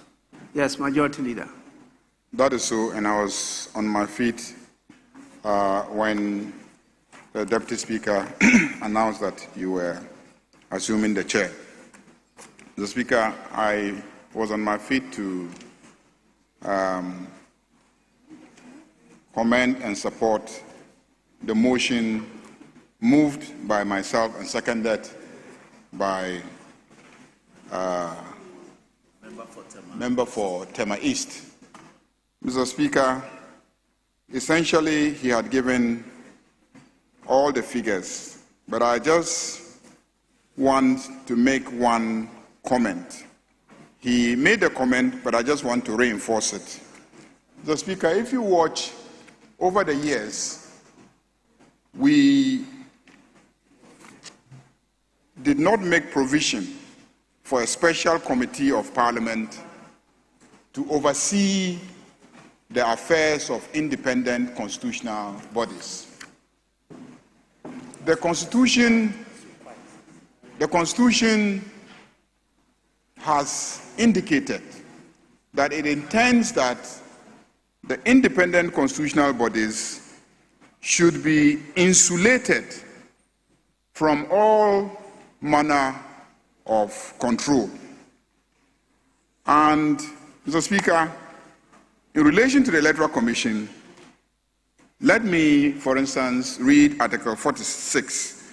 It says, except as provided in this Constitution or in any other law not inconsistent with this Constitution, in the performance of its functions, the Electoral Commission shall not be subject to the direction or control of any person or authority. Mr. Speaker, we know that financial instruments, budgetary allocation, can be a very subtle medium of control. And this provision is similarly provided in relation to all the independent constitutional bodies, i.e., the National Media Commission, the Commission on Human Rights and Administrative Justice. And so, if we don't devise a mechanism for dealing with budgeting for these independent constitutional bodies, we may say that the Constitution insulates them from control, but the executive arm of government will use financial provisioning as a tool for control. And so, Mr. Speaker, it is my proposal as chairperson of that committee that this House must develop a mechanism for determining budgetary allocation to these institutions. So instead of the leadership of these institutions engaging directly with the Minister of Finance, where they are given ceilings by the Minister of Finance and given their weaker political weight, they have difficulty pushing to get what they actually need to perform their constitutional roles. It is my view that going forward, this Parliament should be the institution that interfaces between these independent constitutional bodies and the Ministry of Finance in the determination of what should go to these independent constitutional bodies. At the time of designing our Constitution, the institutions that the framers expressly thought to insulate by way of protecting the processes of budgeting for them have been the Parliament itself and the judiciary, where there is a mechanism that sorts of protect the judiciary, for instance, in terms of determining their budget. But for the other independent constitutional bodies, even though the same mechanism of non-control which the Constitution provides in relation to the judiciary is also provided for in relation to these independent constitutional bodies, the Constitution did not go further to provide a mechanism for budgeting for them that actualizes the desire of the framers to have these bodies to be really independent and not subject to any form of control.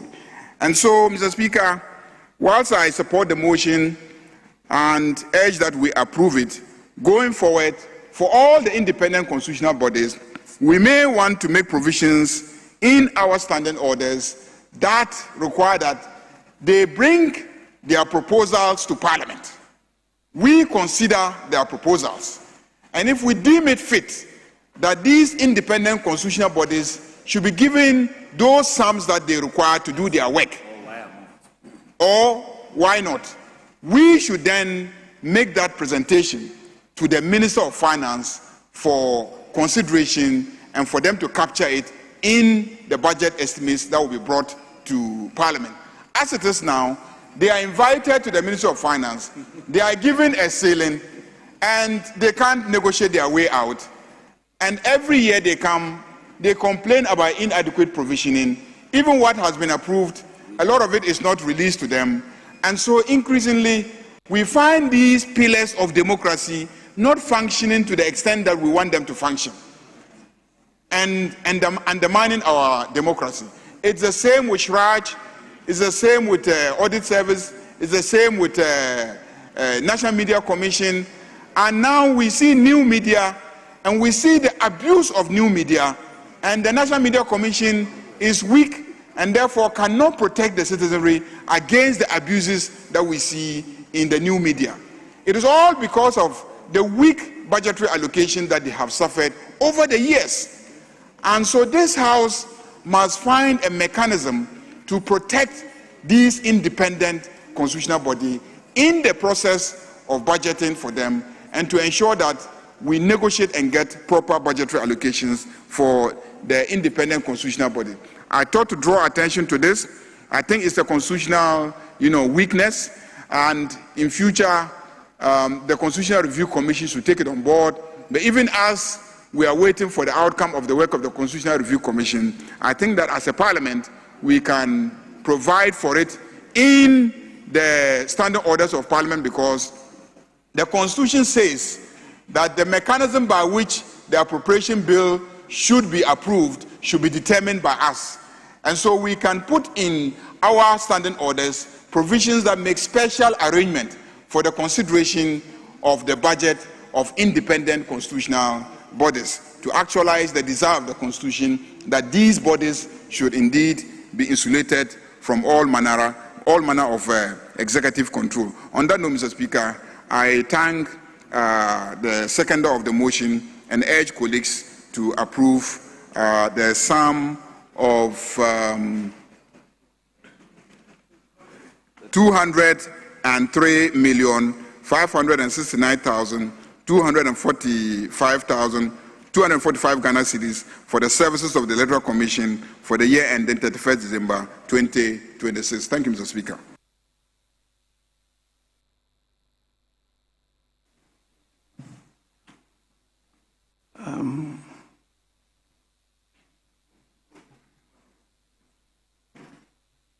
You've agreed. Yes, Honorable Samuel Abu Jinapo. Thank you very much, Right Honourable Speaker. Mr. Speaker, I rise to support the motion requesting for the amount as stated for the Electoral Commission. Mr. Speaker, and also to associate myself with the sentiments expressed by the majority leader, and to say, Mr. Speaker, that budgeting and allocation of public funds, historically and contemporary, has been a major tool, Mr. Speaker, for a major tool of control.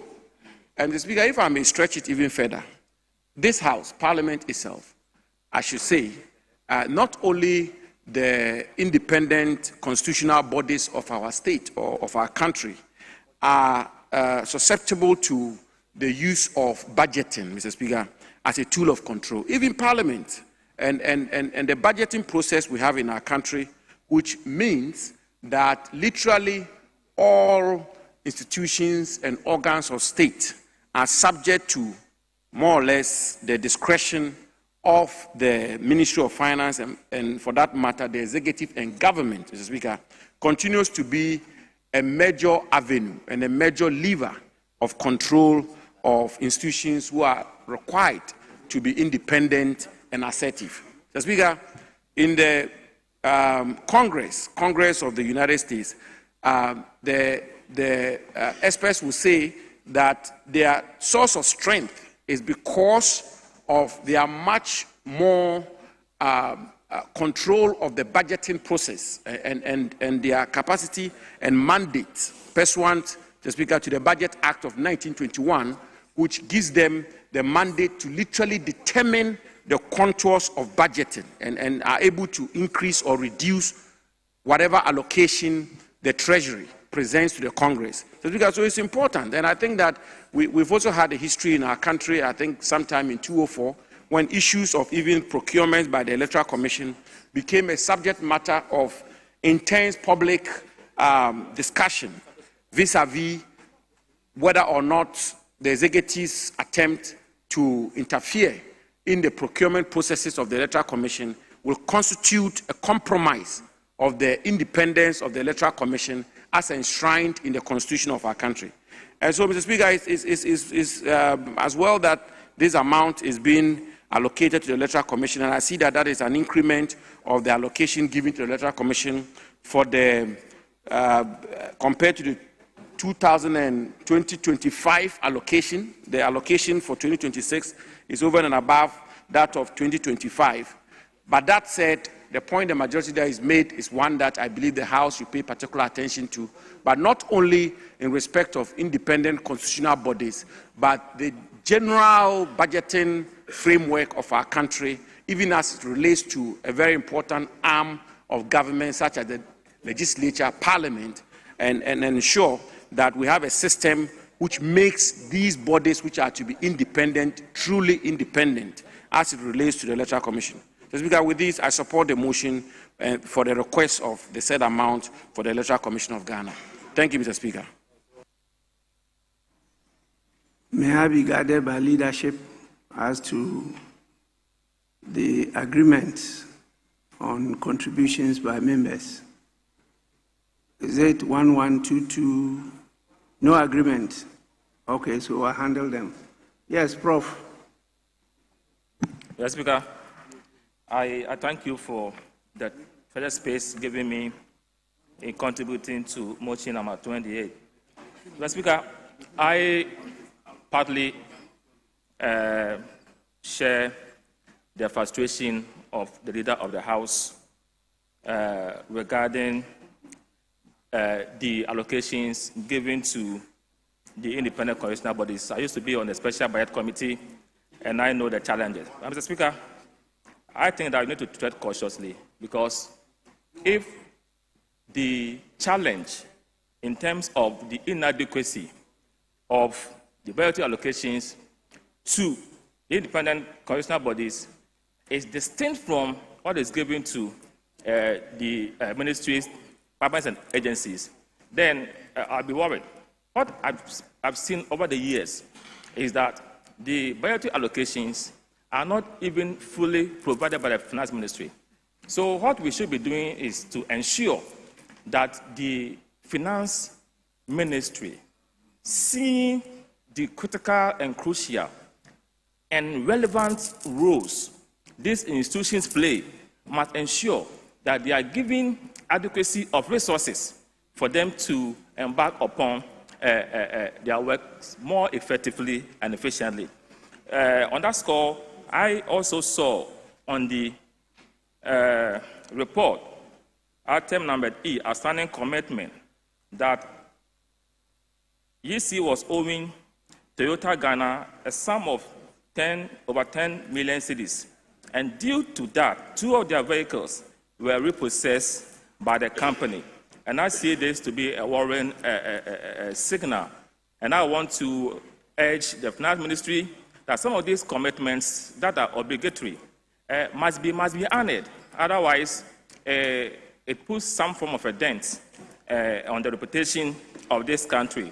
So I will want to agree with Honorable Member from Tema East that, as a matter of urgency, these monies must be provided so that the vehicles can be gotten back for the EC to beef up the work that they do.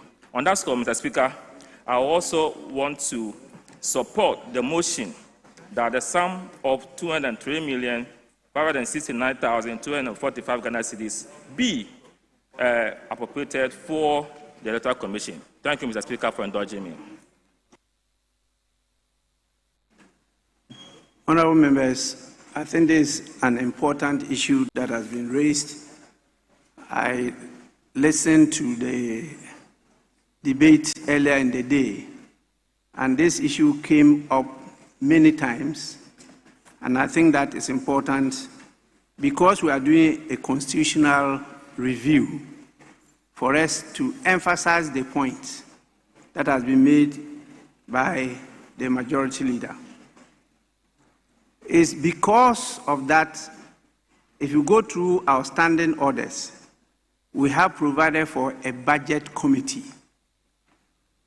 And when you go to Order 235, you see clause 1 says the budget committee comprises a chairperson, a ranking member, a vice chairperson, a deputy ranking member, and not more than 13 other members.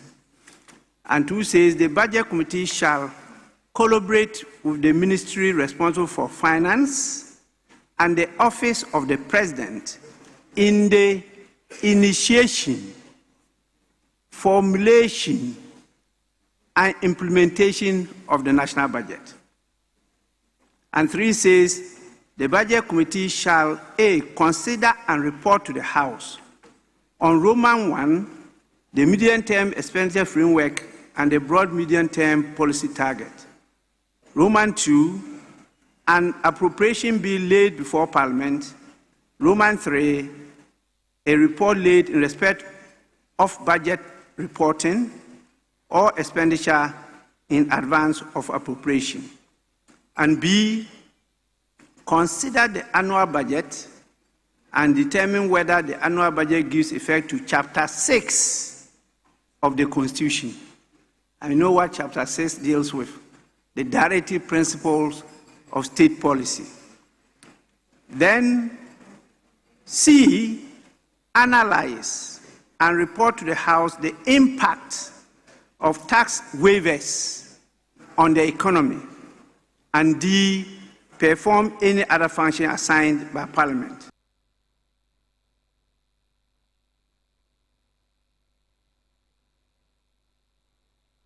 Finance, public financial management, economics, or any other related discipline to support memoranda, to submit memoranda, or provide any other assistance that the committee may require in the performance of the assigned functions. And so you have this main committee, the budget committee, when it comes to matters concerning the budget. It's true that we need to clarify some of the orders as stated by the majority leader. Even when you are looking at the standing orders on committee or independent constitutional bodies, they are a bit general in nature.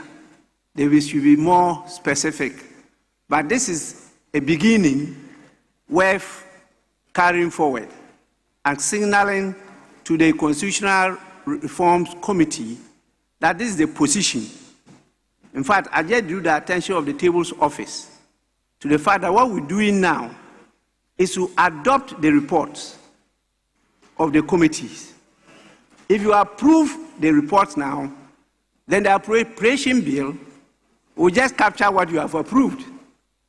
So second reading will be onerous because there will be no need for you to start debating the policies and principles again of what you have approved generally in the House.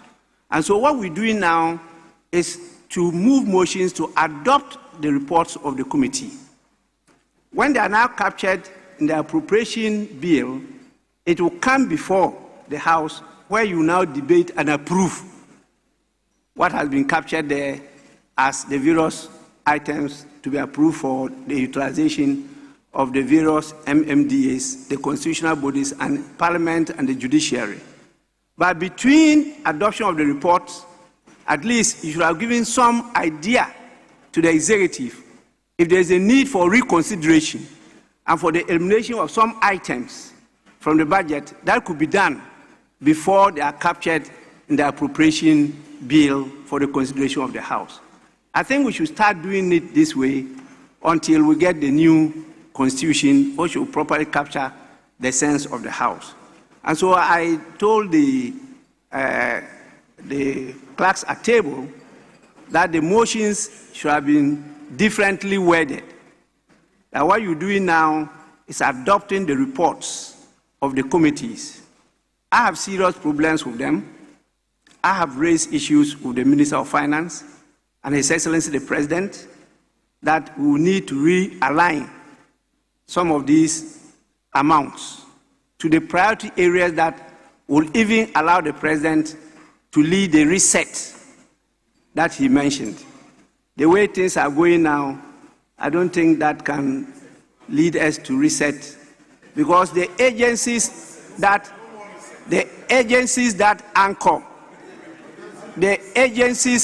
anchor the programs, national programs, if not well resourced, you will not be able to change the existing framework, to start with the legal framework. Parliament has to do a lot to change many of the laws that we have.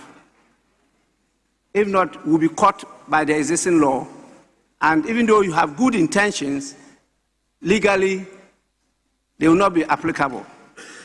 And until you amend the laws, you cannot implement the good ideas that you have.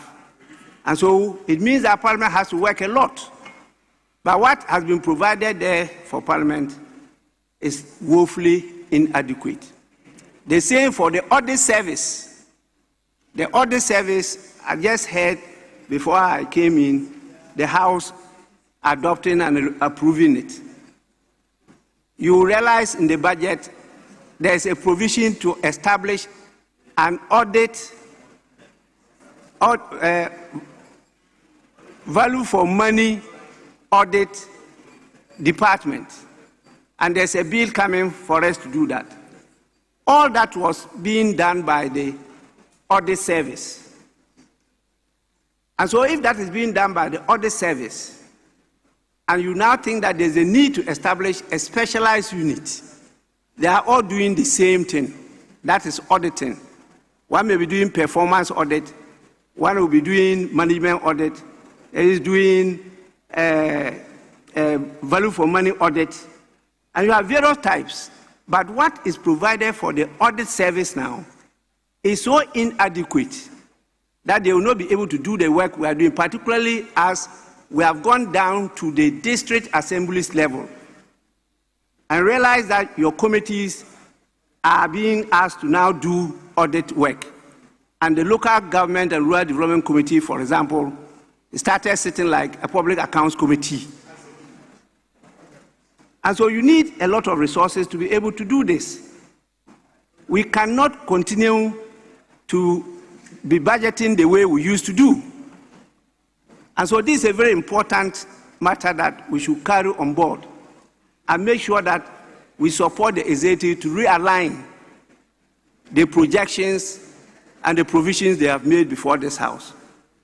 If not, please, let's forget about real democracy or true democracy, and we should stop deceiving ourselves. Please.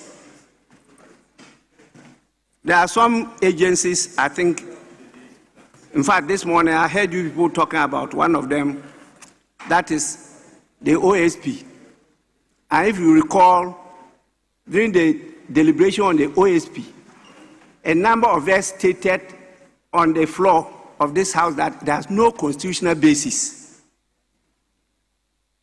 But we wanted to signal to the world that we are going to fight corruption. At the end of the day, we have seen the results. And we cannot continue to allocate that huge sums to the same office when we are not getting the results. This is one of the agencies we should be looking at. It's getting almost the same amount like the Attorney General's Department. Please, let's face the bull by the horns and make sure that the right thing is done. And so I agree with the majority leader, and as we go through this, the Minister for Finance, I hope his representative is here. His deputy used to be around. Yes, the deputy, oh, after the deputy, I always see him. Is a minister who comes in from time to time, but the deputy is always around. I think majority leader will take note of it and apprise them of the discussions. And I'm happy that the House agreed that there will be some other committee of the whole or closed sitting to look at some of these major things. It's very, very important that as a House, we cannot continue to be failing the good people of Ghana. If we do our work well, we'll be able to curb corruption. We'll be able to hold the executive to account for its stewardship, not only in terms of money, but in terms of the trust that the people repose in leadership. It's very, very important. In the meantime, we may have to change the wordings of our motions that we can do in-house, and then we adopt the reports. And when it comes to the appropriation bill, then you have the opportunity to debate the policies and principles and then come out with the approvals of the estimates. With this, I put the question.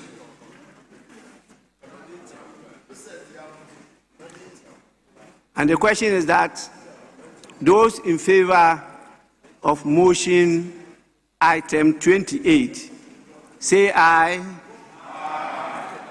Those against, say no. Honorable members, the ayes have it. The motion is adopted. We now move to item 29. Majority Leader. Mr. Speaker, even before we take the motion, in your remarks, you raised the issue of the Office of Special Prosecutor and some discussions that took place earlier in this House. Mr. Speaker, I think that this House, as a body, needs to take some firm decision on the issue of the institution of the Office of Special Prosecutor and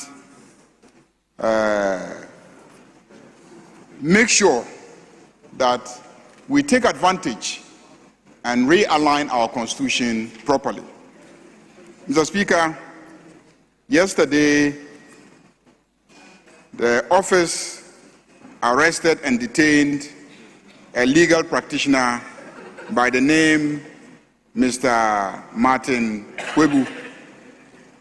Mr. Speaker, it is obvious that that practitioner had publicly criticized the manner in which the special prosecutor was going about performing his functions. He was invited, and I'm told that at the entrance to the office of the special prosecutor, he sought to address the media, which was objected to by the security detail at the office. And I think there was some altercation between him and the security responsible for the building that houses the special prosecutor. Subsequently, he was ordered that he should be detained. It took the intervention of most Ghanaians on social media and people calling the special prosecutor and demanding that he should release the legal practitioner. Mr. Speaker. Majority Leader, the difficulty the House has is that this was extensively deliberated upon, led by your Majority Chief Whip. And so it will be like we are repeating what was said. For emphasis, you want it for emphasis? Well, if that's the sense of the House, I will grant him the opportunity, because I have a few things to say about this matter. But Majority Leader, they say for emphasis, you could go on.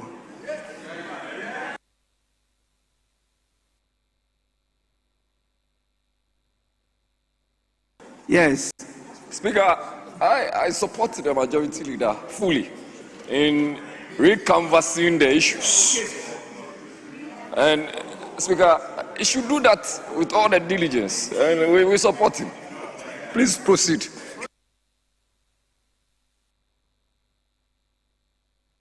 Honorable members, this matter is so endemic that it doesn't deal with any regime. Let's all be honest. It cuts across all the regimes and even goes beyond the constitutional bodies or even the OSP to a culture even in the Ghana Police Service, the military, in fact the security agencies. They think that when somebody is invited, the person is arrested. And the law is very clear on this matter. So please don't let's bring partisanship into it. Let's look at it as we have all experienced it over the years and try to prescribe the way forward. So, Majority Leader, you may go on. Thank you very much, Mr. Speaker. Mr. Speaker, so the lawyer Martin Kwebu was subsequently released last night, but it raises fundamental issues about the very existence of that office. Mr. Speaker, I recall vividly in this chamber when the proposal to establish the Office of Special Prosecutor was presented. I opposed it. I opposed it. The Hansard will bear me out because I took a position that it is unconstitutional to strip the Attorney General of the power to be responsible for the prosecution of criminal cases. Even though there was a contrivance to struggle to appear to be aligning with the language of the Constitution by nuancing the processes for the appointment of the special prosecutor, and to say that the actual special prosecutor is being nominated by the Attorney General for approval by the Parliament. So in that sense, the exercise of the prosecutorial powers is being done by the OSP with the authorization of the Attorney General. It still doesn't make sense. The fact that we had to struggle and nuance the whole process clearly betrays the fact that we knew we were doing something that didn't sit well with our constitutional architecture. Mr. Speaker, the office has been in existence for how many years now?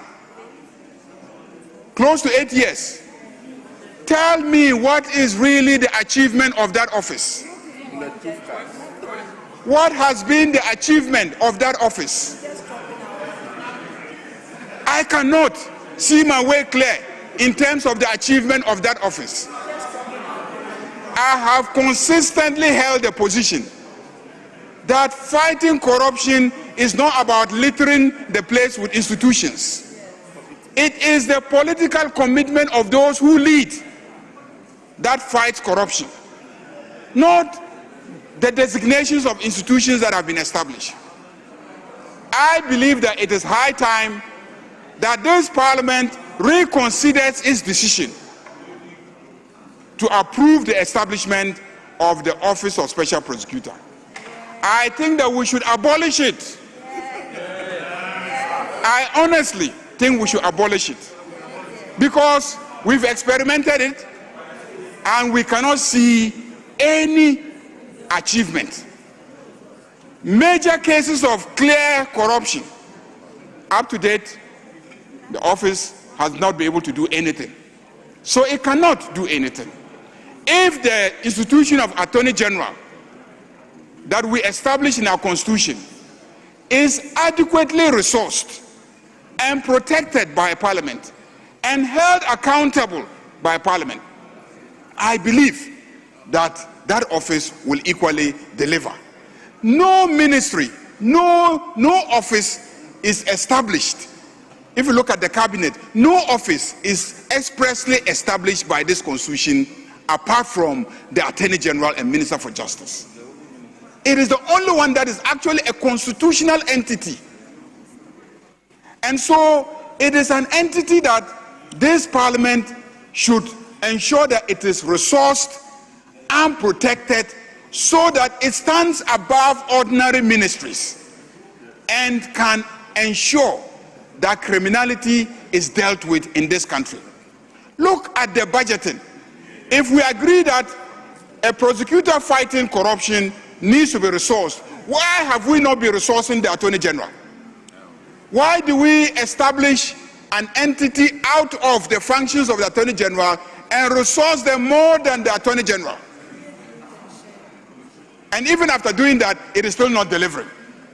So, Mr. Speaker, yesterday I'm told, I didn't see it, but I'm told that your predecessor, the Right Honorable Michael Quay, who spoke here on TV3, indeed recommended that this House should abolish it, that we should use a private member's bill to abolish it. Mr. Speaker, let me sound a warning that abolishing it will not let off the hook, those who we are considering prosecuting for violations of the law when it comes to corruption. I can assure you that abolishing the office of special prosecutor will not let off anybody that is found culpable or who has violated any of the laws of this Ghana when it comes to financial accountability. Zacchaeus will not be let off the hook, I can assure you. So people should not see the call for the abolition of the office of special prosecutor as an indication that those who are going to be held accountable will be let off the hook.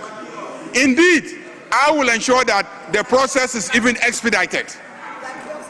But I am strongly of the conviction that the office of special prosecutor should be abolished. Whether we are going to do it through a private member's bill, as advised by Michael Quay, or that we will call on the executive to expedite a bill that we will consider and approve to abolish it, that is for us as a House to decide. But I think that it is high time we realize that that constitutional experiment is futile. To say that because the Attorney General is appointed by the President and is a member of a political party, that he will not be functional or effective in fighting corruption. The OSP, is he coming from space? Who is nominating him? The same political process is going to generate the occupant of the office of special prosecutor. So he will not be freed of that political pressure. If we want to be serious about fighting corruption, let's do it. Political leadership at the highest level must lead. This government has been in office for about 11 months now. Mr. Speaker, we haven't reported a single scandal. And we haven't reported a single scandal because of the political commitment to ensure accountability. And we are available. Show me any scandal and we will take the person on. Mr. Speaker, political corruption is a function of political leadership. If political leadership is determined not to be corrupt, they will not be corrupt. And when they are corrupt, they will hold each other accountable. It's not about creating fanciful institutions and giving them fanciful names. We have seen it. And big budgets with all sorts of perks. We've seen it. It's lived out and it's not working. Let's go back to what the Constitution has ordained. The money that we are giving to the Office of Special Prosecutor, let's resource the Attorney General's office. And I'm sure that this particular Attorney General will produce the kind of results that we expect of him. As it is now, there is some confusion in the system. Which corruption cases should the OSP, handle? Which one should the Attorney General handle? Which corruption cases should the YOCO investigate and which one should the OSP investigate? When there's a corruption case and one runs and then places its hands on it, then the other is clearly, disabled from dealing with it. Even if the one that has rushed first to take it is obviously not politically committed to fighting it. So there's clear confusion. Institutions obstructing each other, powers blocking each other. So I think that we should use this opportunity to streamline it. Let one person lead the fight against corruption as stipulated by this constitution. And that is the Attorney General, and that is the Minister for Justice, and that is what is provided for in our constitution. Thank you very much, Mr. Speaker. Honorable members, this is a very important matter, but before we continue, let me acknowledge the presence of some distinguished guests, our colleagues and brothers and sisters from the Parliament of Liberia. We have 4 of them, led by Honorable Professor Thomas Romeo. The last name is Kuya. He's the head of the delegation and is the chairman of the election and inauguration committee. Yes, please, you are most welcome. We also have Honorable Ellen Ato Ray, who is the chairperson for the Women Legislative Caucus of Liberia. We have the Councillor at Law, Ramses T. Kubuya. He is a rep of the Law Reform Commission of Liberia. And then the Councillor at Law, Ernestine Morgan, the representative from the National Electoral Commission. On behalf of the Parliament of Ghana, I warmly welcome you to your own country, the Republic of Ghana, and I wish you all the best. Take time not only to learn, but also to feel the pulse of the life of Ghana. I was there not long ago when you had those crises, and I'm sure my good friend, the speaker now, is managing, even though it's a difficult situation. A lot of our members visit you almost every weekend, and some of them say that Liberia is their second home. So please, you are warmly welcome. Yes, let me listen to Honorable Abu Jinapo on this matter before I come to the Minister for Local Government. Thank you very much, Right Honourable Speaker, for the opportunity, as you've rightly pointed out, to contribute to this very important subject. So, Speaker, first of all, I think it's absolutely important that we point out that the intendment and the motivation, the Akufo-Addo government effort and decision to create this office was a noble one. So, Speaker, I was Deputy Chief of Staff at the time this office was created, and I was very much involved in the deliberations and discussions leading up to the establishment of the office. And the general intent, Mr. Speaker, was really, as is captured by Hansard, was to ensure that we had a dedicated office which was focused on fighting corruption, unraveling corruption, investigating corruption, and punishing corruption. So, Speaker, you will agree that in some jurisdictions, particularly in the American jurisdiction, the concept of special prosecutor is very common. And then in Africa, you have South Africa. So, Speaker, yes, I take the point the majority there is made, and also to say that the legal question, in my view, Mr. Speaker, is not absolutely settled.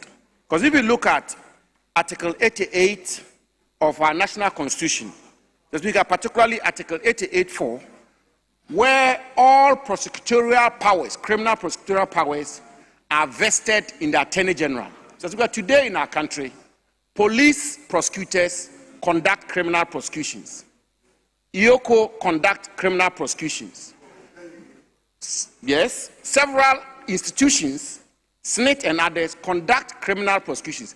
And therefore, Mr. Speaker, the question which arises is the Office of the Special Prosecutor is exercising delegated prosecutorial powers. Mr. Speaker, the answer to that, I think, is still at large.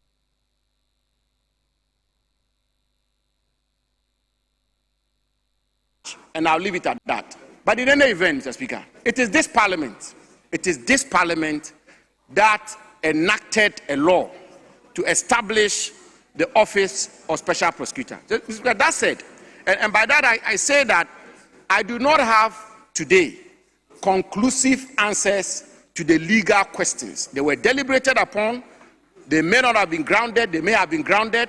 But the intention and the intent of President Akufo-Addo and his government is one that I believe we should celebrate, which is that he intended to set up an office dedicated to fighting corruption. Mr. Speaker, today, the question, has the office of special prosecutor 8 or 9 years down the road achieved results?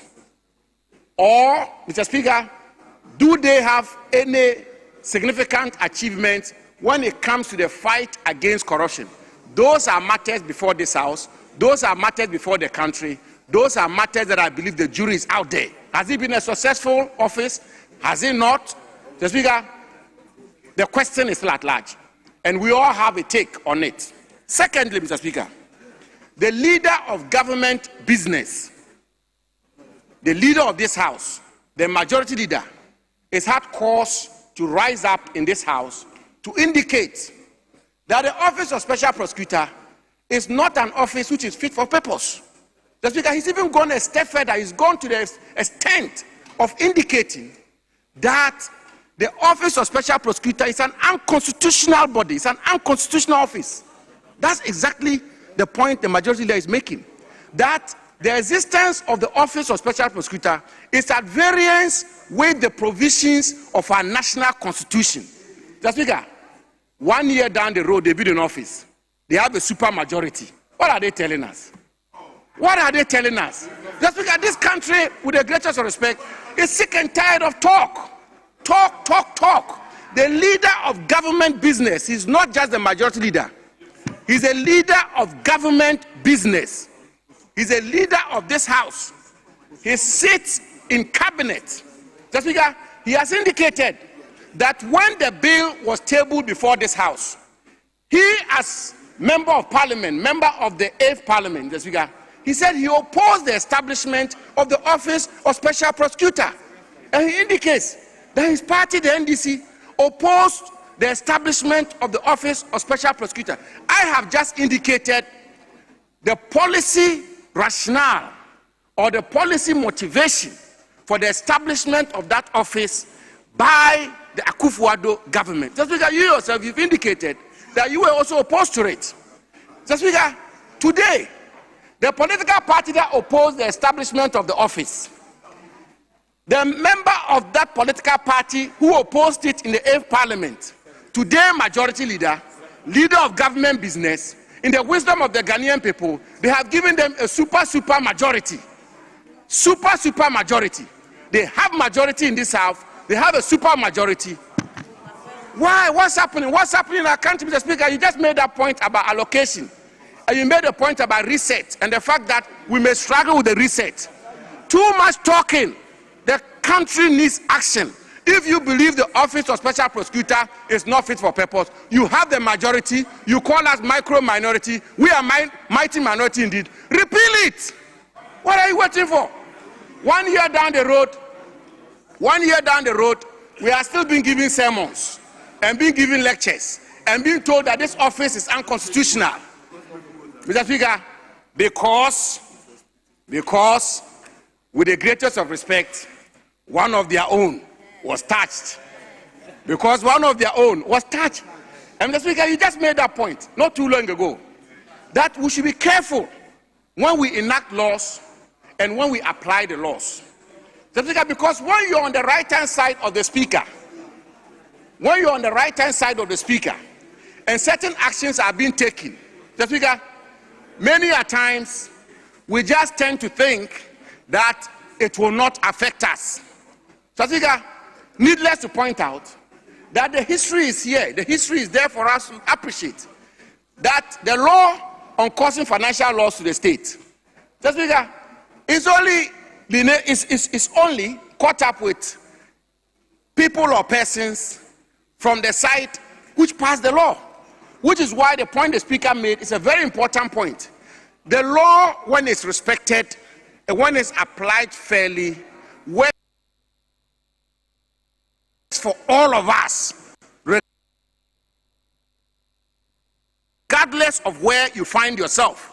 Of course, it should never be the case, Mr. Speaker, that when Wontumi is arrested and put behind bars and told to bring bail conditions of 100 million Ghana cedis, and he stays in prison for 1 month, 2 months, Mr. Speaker, when we all know too well that basic teaching of law, criminal law, tells you that bail should never be used as a form or a means of punishment. That one, it is okay. Mr. Speaker, when Osei Sibi is still in custody today because he's been subjected to onerous and reasonable bail conditions which he cannot meet. Mr. Speaker, he's been told to satisfy a bail condition of 650 million Ghana cedis. Mr. Speaker, that one is fine. When bail should not be used as a tool of punishment. We didn't hear the majority leader. Mr. Speaker, when several other people, look, Mr. Speaker, we have seen it in this country several times. Government changes, and then some of these measures are put in place.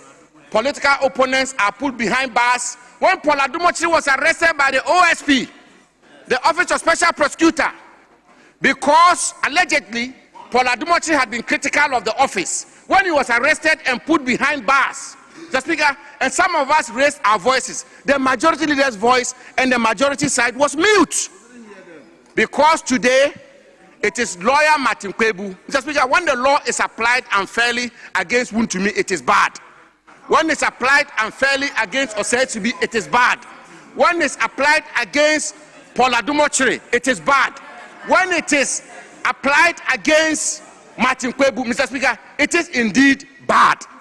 We make laws and make good laws to the best of our ability for all of us, and we respect the law for all of us. Mr. Speaker, I want to conclude. Mr. Speaker, I want to conclude by indicating that what happened yesterday is a wake-up call to all of us. That when the law is applied unfairly against a citizen, it doesn't matter whether he's from the north or the south. Mr. Speaker, it doesn't matter whether he's an NDC member or an MPP member. Let us insist, that is our only safeguard, that if the Honorable Mahama Yarga is suspected to have committed an offense, he should be taken through proper due process. His rights should be respected. If it is Abu Jinapor, I should be taken through due process. My rights should be respected. Mr. Speaker, that is the only way we can build a civilized, prosperous nation. That's the only way. It should not be the case that the Office of Special Prosecutor suddenly should be scrapped because Martin Kwebu is being taken through a raw deal. No. And I conclude, Mr. Speaker, with this quote. With this quote by Martin Nuala. And I quote, Mr. Speaker, he said of Nazi Germany, first they came for the socialists, and I did not speak out. They came for the unionists, and I did not speak out. They came for the Jews, and I did not speak out. And when they came for me, there was no one to speak out for me. Mr. Speaker, I end the quote. I thank the majority leader for the sentiments he's expressed. And Mr. Speaker, I thank you too for the opportunity you've given.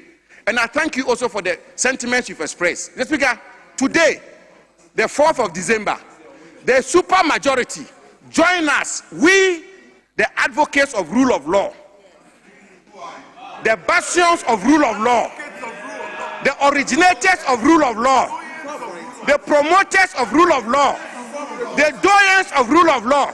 Shake off your revolutionary tendencies a bit.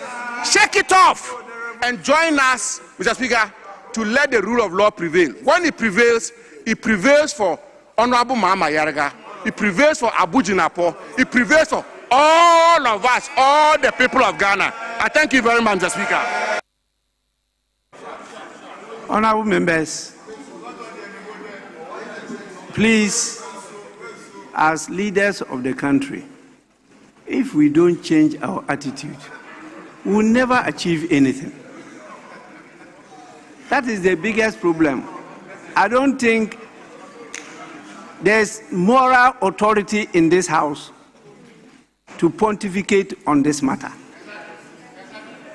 Please, let's all start afresh. Let's all start afresh. I'm surprised you are not Honorable Samuel Abu Jinapor. I was expecting you to quote traditional wisdom, not from Germany. Because we have it here too. In our traditional norms and wise saying, we use 3 kettle. You are aware that used to fight the lion. And the lion was able to go in between them and said, it's the red cow. It's telling you the black cow. That is because of its strength that they overpower the lion. You know about that. You are not quoting that. You are quoting German because of the formal education. That has changed all of you from being Ghanaian. You are talking about the rule of law. It started long before colonial rule. And you are quoting later day saints. That's the challenge we have. But I don't want any family listening here. So I'll give it to the minister. I'll give it to the minister.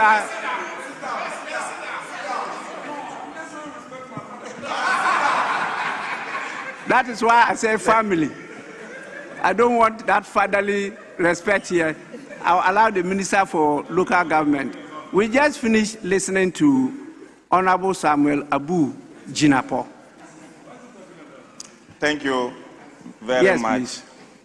Right, Honorable Speaker. Right, Honorable Speaker, before I proceed to make some few comments, let me thank the Honorable Mahama Ayariga, the Majority Leader of this House, for his consistent and principled position. Honorable Speaker, I'm saying this because not only him, and I believe my brother Abu Jinapor is young in this House and was not here when we were passing the Special Prosecutor's Law. He was not a member of Parliament, and that was in the 7th Parliament. At that time, he was the Deputy Chief of Staff. So he was not present to listen to the critical issues and the superior argument that was made by the then 106 minority member in this House. Right, Honorable Speaker, your good self, the Honorable Haruna Idrisu, who was the then minority leader, the Honorable Mahama Ayariga, who was the then chairman of the Subsidiary Committee of this House, before he became the chairman of the Constitutional and Legal Committee, ranking. Right, Honorable Speaker, your good self, we made extensive, superior debate that you did not need the special prosecutor before you can fight corruption. And right, Honorable Speaker, the records are there between we and them, and the modus operandi are there. In 2015, when Ghana achieved 48 out of 100, we didn't have special prosecutor. It was by President Mahama. In 2014, when Ghana achieved 47, we didn't have a special prosecutor. It was under President Mahama in fighting corruption. The Transparency International Corruption Perception Index records are clear, and the difference between we and you is clear. Without a special prosecutor, right, Honorable Speaker, your good self, in 2017, when we were 106 and they were 169, the supermajority did not begin today. They were 169. The distinguished Emeritus Professor Makokwe, seated in this chair, he supervised it. And I know, if for nothing at all, speakers of Parliament are independent. Even to unseat, and you need 3/4 is the most difficult thing to do. So nobody tied his hands. He had 169 members. We were here. We raised every argument. You even started for independent prosecutor. Before you were whitewashing it, before you arrived at the special prosecutor, the Hansard is there to bail us out. We said everything. We said everything. Oh.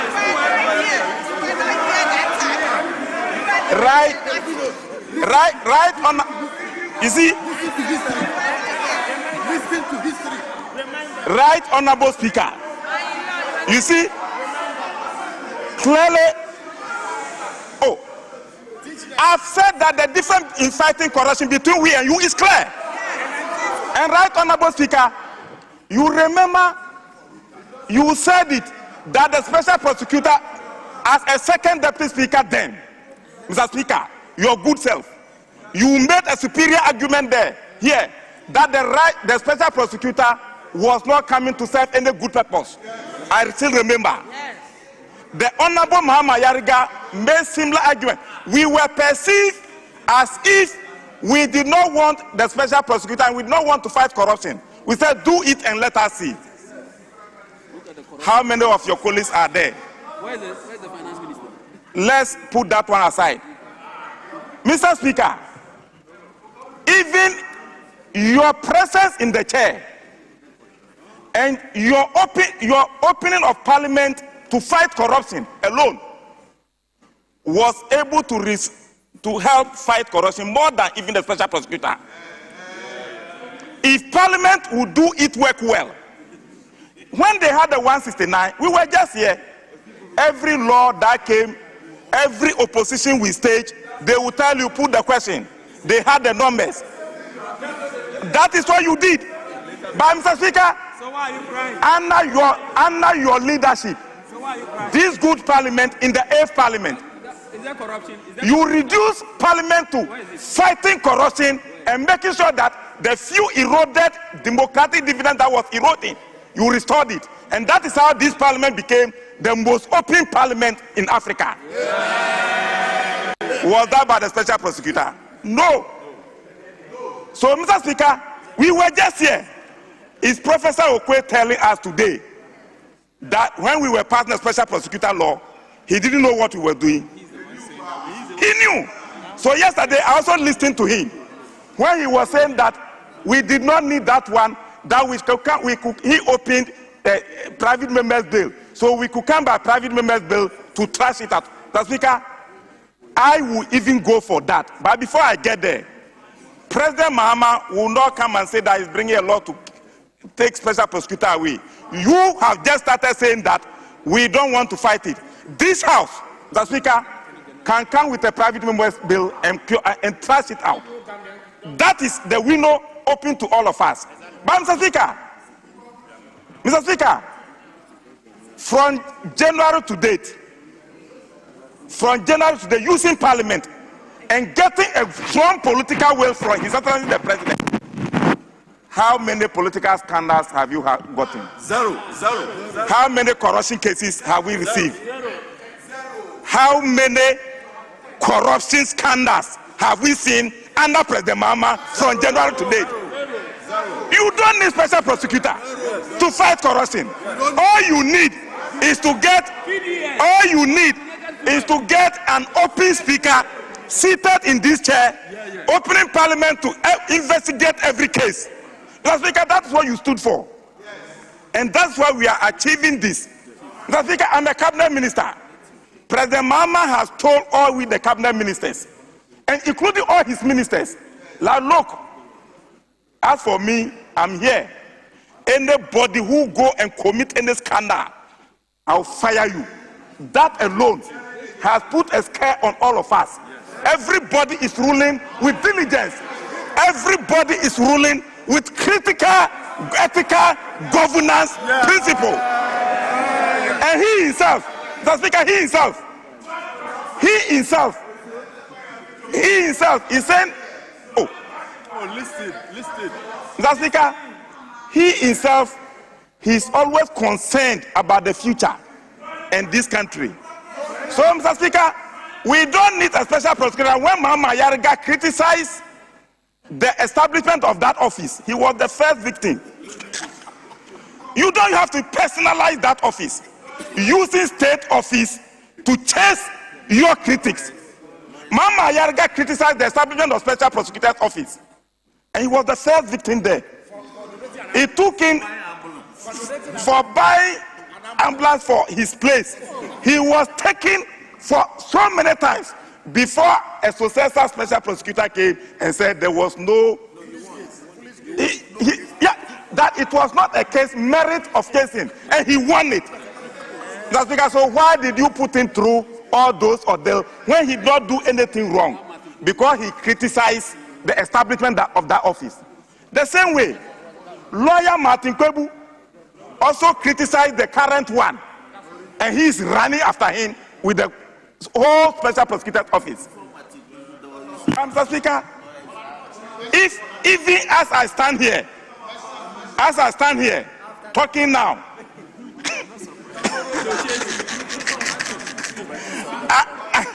Mr. Speaker, is it that we cannot criticize state offices?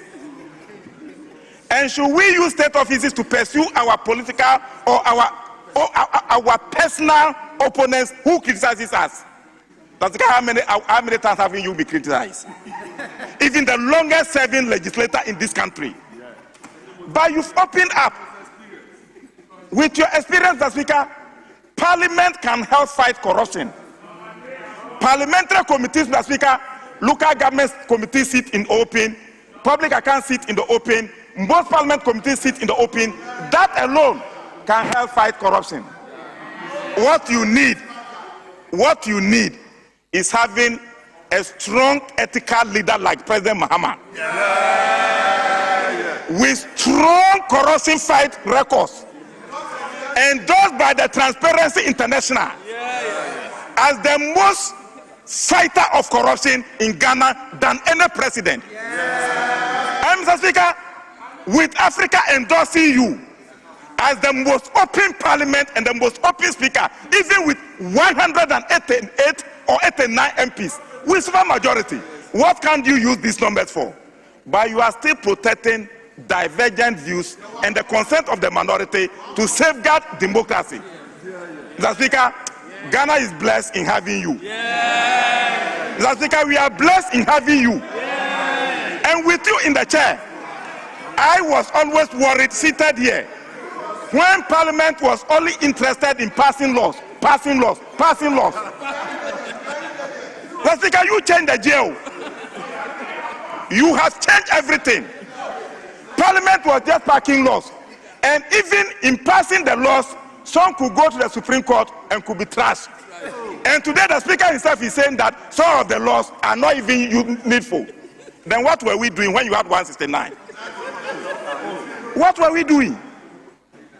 Mr. Speaker, I can foresee if this 189 was Anderson regime, miracles would have happened. But thank God it is you. And it is President Mahama in the chair. On that note, my brother Abu Dinapo is not there. On that note, Mr. Speaker, with the special prosecutor, the highest mark of President Akufo-Addo in fighting corruption was 43/100. Corruption perception index is 43/100. Mr. Speaker, he will go to 40, 43, 40, 43, 40, 43. He couldn't pass 43. Mr. Speaker, the worst performance of President Mahama in fighting corruption was 43. The highest was 48. The medium was 47. Our worst performance in fighting corruption was your highest mark. Between we and you. The records are clear. That is the records. What you could say was that, oh, we have given this budget to the special prosecutor. We have given this budget to the Attorney General. We have given this budget. We've given more money to the corruption fighting institutions. And what was your record? What was your record? So, Mr. Speaker, on that note, I go by the proposal for the scrapping of the Special Prosecutor's Office and resourcing the Attorney General and Minister for Justice Office. That is what we use and have the highest mark in fighting corruption. You don't create bureaucracies and think that you are fighting corruption. You don't create bureaucracies and think you are fighting corruption. Mr. Speaker, on that note, my colleagues on the other side, I have now seen clearly that in the corruption debate, in fighting corruption, we are far better than them. Thank you, Mr. Speaker, for the opportunity. Honorable members, I think the message from the House is clear. And we are happy that we have senior members outside the House, former speakers, supporting this message. And so we'll proceed not to direct you, but to urge you on to do what is proper. If we all agree that it is serving no purpose, we know what to do as a House. And so we'll do that.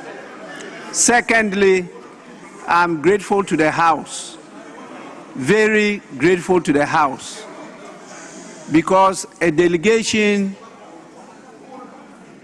which is being led by His Excellency to a conference in Qatar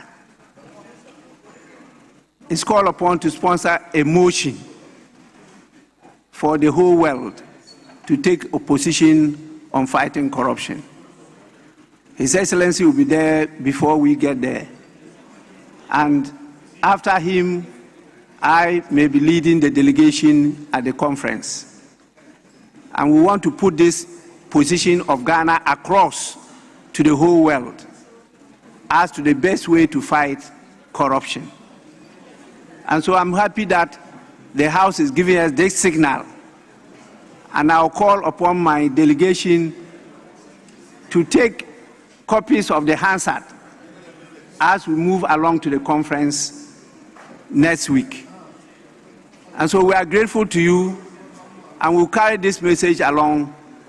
And this time around, the Constitutional Reforms Committee, led by Professor Prempeh, will do the proper thing to make sure that we capture all these concerns and we get a better constitution, a more improved constitution than what we have implemented so far.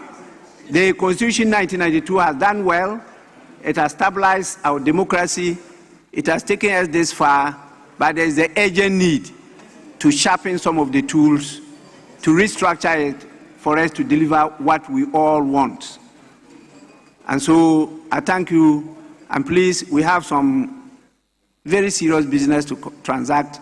I'm prepared to be here for some time. Minority Chief, I'm sorry, I want to curtail the discussion on this matter because I've given enough space to both sides to articulate their views. And since there's consensus on it, I don't want us to go back to it again. Yes, please. I don't intend to take you back. I recall when we met at conclave, the leader of the House had nudged us that is a subject matter he wanted to raise, I think under Order 93. And in his absence, the same matter was raised by, and Speaker, because of your earlier direction, I don't intend to defy you at all. The Chief Whip, if the House will bear me out, raised same matter back and forth. There was a bit of an argument. I thought that we should do a proper thing. From where I said, it appears to me that it's just on the spur of the moment argument. If we could prepare and do a proper argument to this matter, otherwise it appears that we are rushing the matter. Because it is not with any disrespect to you. So probably we should engage more and come properly and have a proper debate on this subject matter. Then we can deal with it properly. That's all, Speaker, I felt I should say. I'm sorry. Thank you so much. We just need direction, and that is the direction I was given. So what you're talking about, the need for preparation will definitely be done so that we have enough legal basis and moral authority to refine the existing legislation and even the practice and procedures of the House. So we did talk about all that. We will not just on the spur of the moment do a knee-jerk reaction, and mess up the situation. So please, let's continue with the business. We got to item 27. That was adopted. Now we're moving to, in fact, we even adopted item 28. We're now moving to item 29, where my attention was drawn that there are some other businesses they wanted to look at. So yes, Majority Chief. Item number 29, we want to pray you to move to other paper addendum so we can take motion number 1. Mr. Speaker, humbly. Yes. Honorable members, I thought I did say that at this moment what we were doing was to adopting the reports of the committee. Yes, I'm just referring to the wordings of the motions that you have on the paper. I told the clerk at the table to look at it so that we will do the approvals when we are debating the appropriation bill. I thought that was the position. Do we agree to that? So that when they are moving the motion, they just amend it to adopt the report of the committee. Yes, so minority from bench, they want us to take the order paper addendum motion numbered 1. Speaker, we are aligned. We are aligned. So we may start with that motion 1, and that is the Minister for Education.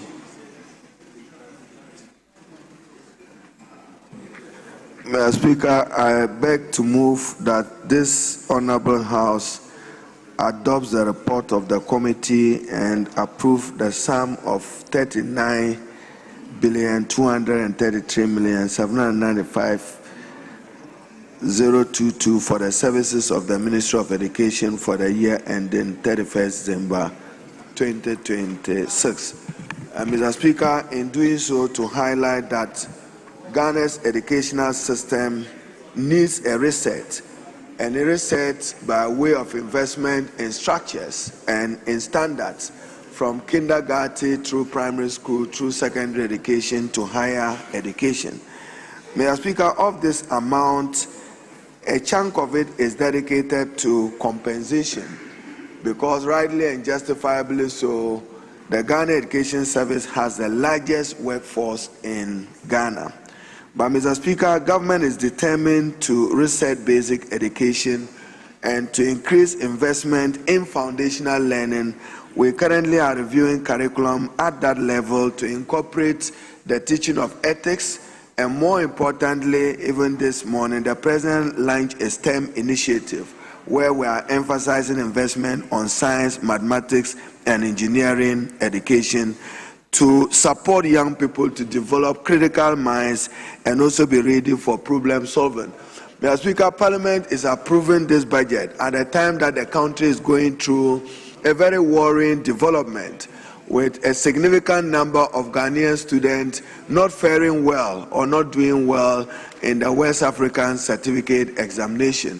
Mr. Speaker, on this matter, I have requested for the examiner's report for a thorough study and analysis, and as and when it's appropriate, I'll come and brief this House as to what account for those. So, Mr. Speaker, I beg to move that the House approve 39,233,795,022 for the services of the Ministry of Education. I beg to move. Honorable members, we are dealing with our rules of procedure.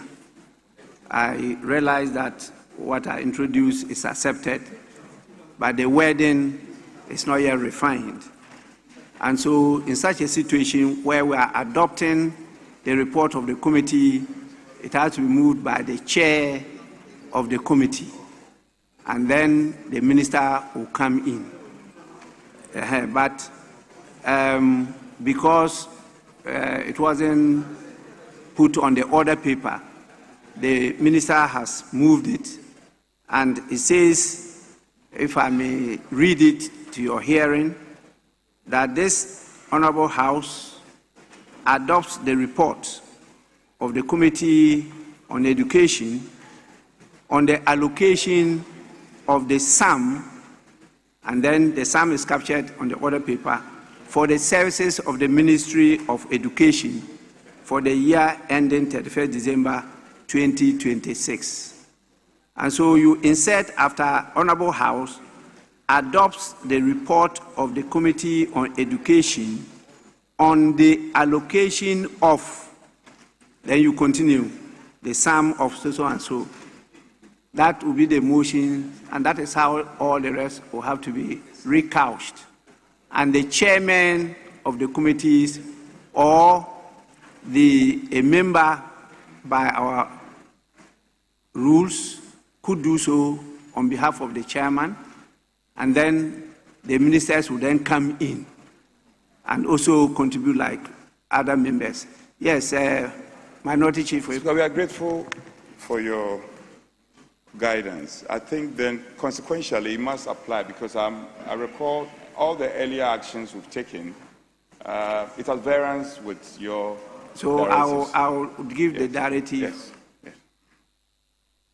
After we have adopted this, then I will direct that it should have a consequential effect on all the motions that have been adopted by the House, so that we can have space to properly debate the appropriation bill, because you recall that it was a statement, and what you did, we said you were making comments.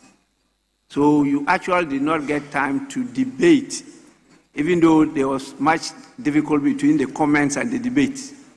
You know, we had a challenge with that. But in essence, what we said was that it was a statement and you were making comments. But you have to debate the policies and principles of the budget. And there are new policies that have been introduced, which have to be debated and approved by the House. And they are the executives who now go to implement what has been approved by the House. And so that is the way to go. But in the meantime, the Minister for Education has moved it. We'll adopt that, and then consequentially, the others will be moved by the chairman of the committee. So the chairman could now present the report, and will allow members to contribute. Yes, Chairman. Thank you, Right Honourable Speaker, for the opportunity to present the report of your committee, the Committee on Education, on the 2026 annual estimates of the Ministry of Education. Mr. Speaker, before I read or present the report, I want to make a few corrections in the report. Page 3, item 7.0, line 4. Reading from this amount to the end should be deleted from the report. Then again, same on page 4, line 3, from representing 99.8 to the end should also be deleted from the report. Then finally, on the table 3 on the same page 4, instead of revised, we should insert delete revised and put released. Mr. Speaker, I wish to appeal to the official report or Hansa to cover the entire report as having been read, so that I can look at the observations and recommendations. Mr. Speaker, the committee found that most agencies under the Ministry of Education are logistically constrained. The logistics lacking include office space, basic office equipment, such as computers and printers, vehicles and motorcycles. These include the National Schools Inspectorate Authority, the Complementary Education Agency, and the Ghana Library Authority. It was also noted that some agencies had inadequate human resources to effectively carry out their mandate. Some of these agencies include Center for National Distance Learning and Open Schooling, Ghana Commission for UNESCO, National Council for Curriculum and Assessment, the Ghana Library Authority, and the West African Examinations Council. Schools under trees. The committee, upon reviewing the causes of school under tree cases, found that most schools face disasters such as storms which removed the roofs of the school buildings, causing schools to use the leaves and shade of trees as shelter. To resolve this problem, the committee suggested that an emergency line should be added to the Get Fund formula to cater for the emergencies that destroy the school structure. Mr. Speaker, as I said, we have challenges also with the Procurement Authority, Act 2025, Act 1139, which has introduced in Section 24A the requirement of securing a mandatory commitment authorization from the Ministry of Finance prior to the procurement of related items. While the objective is commendable as part of broader efforts to strengthen fiscal discipline and curb the accumulation of arrears, the measure has had unintended consequences for the Ministry of Education and its agencies. The requirement for mandatory commitment authorization has resulted in significant delays in obtaining approvals. Combined with the absence of operational flexibility, these delays have restricted institutions' ability to act promptly and fulfill their mandate effectively. The committee, in view of the above challenges, the committee recommends a revision of Act 119 to remove the mandatory commitment authorization provision and introduce a more flexible framework. Mr. Speaker, conclusion. The 2026 budget estimates for the Ministry of Education represent a critical investment in the country's long-term human capital development. The achievements recorded across all levels of the education sector in 2025 financial year demonstrates clear progress in expanding access, strengthening quality, and promoting equity. These outcomes reflect the ministry's effective implementation of key policies and its commitment to addressing systemic challenges. The committee accordingly recommends to the House to adopt its report and approve the sum of 39,233,795.22 Ghana cedis as the 2026 budget estimates of the Ministry of Education to enable it consolidate its gains and advance the national objective of safeguarding Ghana's long-term socio-economic development through a well-educated and empowered population. I so submit. Thank you, Mr. Speaker. Honorable Chairman, the last paragraph will then delete the "and approve" in view of what we stated earlier on. So it will be the committee accordingly recommends to the House to adopt its report on the allocation of the sum of 39 billion and it flows to the end. That should be the additional amendment to the report. Honorable members, the motion moved and seconded. Now, the ranking member. Sorry? You are the ranking member. I'm the deputy ranking member. Deputy ranking member. Yes, you may go on. All right. Thank you so much, Mr. Speaker, for the opportunity to contribute to the Committee on Education report seeking for this House to adopt the report on the approval of the 39,233,795 795,022 Ghana cedis for the Ministry of Education for the year ending 31st December 2026. Mr. Speaker, let me use this opportunity to thank the Minister and the Deputy Minister and also all heads of agencies who took the committee through the various activities for the year 2025 budget year. Mr. Speaker, their cooperation helped us to understand the gains made and achievements made by the ministries and also the difficulties they face during the year. Mr. Speaker, the ministry made some progress in the 2025 budget year. For example, the no-fee stress policy. About over 200 applicants successfully applied for the no-fee stress policy, and out of these 200,000, 178,000 were validated, and about 151,000 actually received support from this no-fee stress policy. Mr. Speaker, the major concern for committee members has to do with releases. Mr. Speaker, and I have been a minister before, and when the budget processes, normally the ministry will engage the Ministry of Finance.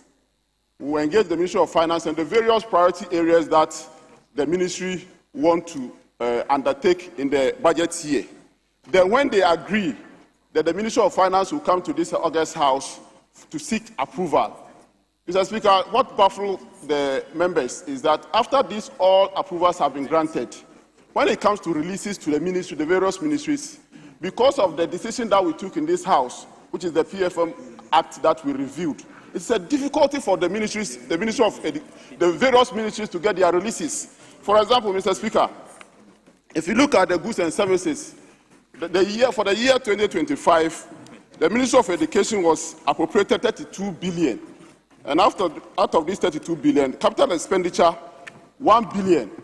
And the releases for the capital expenditure is 22 million out of 1 billion.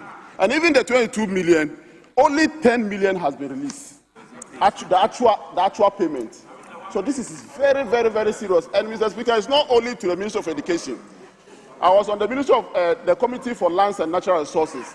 The same challenges that the ministries are facing. So I want to appeal to you that if it is possible for us to direct the Minister for Finance to come to this House. Mr. Speaker, why should ministries go through government policies, seek approval of Parliament, and we giving our mandate as a House to the Minister for Finance? I have no challenge at all. If the policy, that direction has to do with starting new projects that is not budgeted for, then there shouldn't be any challenges. But when this is budgeted, approved by this House, and you have to go and seek commencement certificates, which will take a bureaucratic processes at the Ministry of Finance before these releases are made. Mr. Speaker, on this side, we don't have a challenge. We know that with this particular policy is going to retard progress, and this will lead to the defeat of the NDC come 2028. And we'll be very, very happy to see that.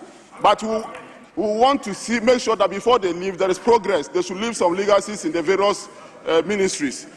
Mr. Speaker, another thing that was also major concern to the committee members is the allocation of the 295 million Ghana cedis for the sanitary pad distribution to the schoolgirls. Mr. Speaker, this is a very laudable policy that all members will support. But our position is that this money could be allocated to set up factories to produce this locally manufactured part, because you can't continue allocating 290 million year on year. Every year you allocate, instead of setting up factory to make sure that we can create jobs, at the same time we'll be able to achieve the objective of getting pad to our girls in the various schools. Mr. Speaker, notwithstanding all these challenges, I want to urge all these members of this House,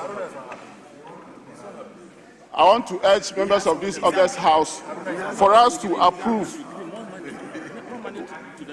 August House to approve the sum of 39 billion, to adopt the sum of 39 billion to the Ministry of education for the year ending 31st December 2026. Mr. Speaker, thank you so much.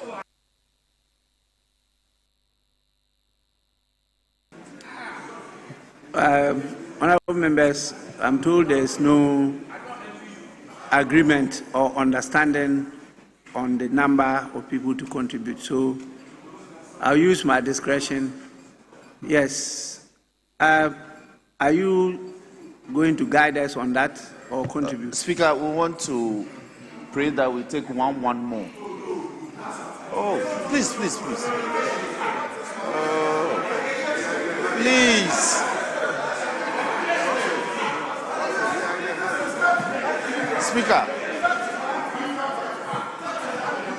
Speaker, 1-1, then we take leadership. 1-1, then we take leadership. That will be 4. So leaders can yield to the members. Honorable members, we may have to not always take leaders too. Sometimes leaders, you have to give the opportunity to others behind you. We want to hear the voice of everybody. So always 1-1 leaders, 1-1 leaders, 1-1 leaders.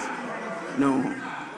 Now we leave out the leaders and we'll be dealing with the backbenchers. Yes, Minority Chief. Speaker, we can always rely on your wise counsel. So there have been other motions that we had done 1-1. So this one, clearly, the interest, you can see the interest is high. So we'll defer to the Speaker. The Speaker himself can exercise his discretion. Maybe 3-3. And then those who are not willing to speak on this side, you can yield to us. You can yield to our people. Speaker, we are your hands. Speaker, we are squarely your hands, sir.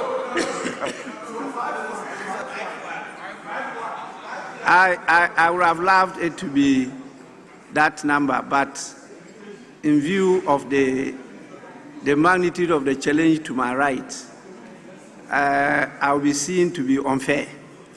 If not, I would have allowed many more to be coming from my left, since my right is ably represented by the chair and the ministers. But if we do that, because their number is so huge, a lot of them will remain mumus throughout the 4 years. And they will have problems at their constituencies. So I'll give them enough opportunity. So we take 3-3, but 5 minutes each. Number 3 has won. 5 minutes each.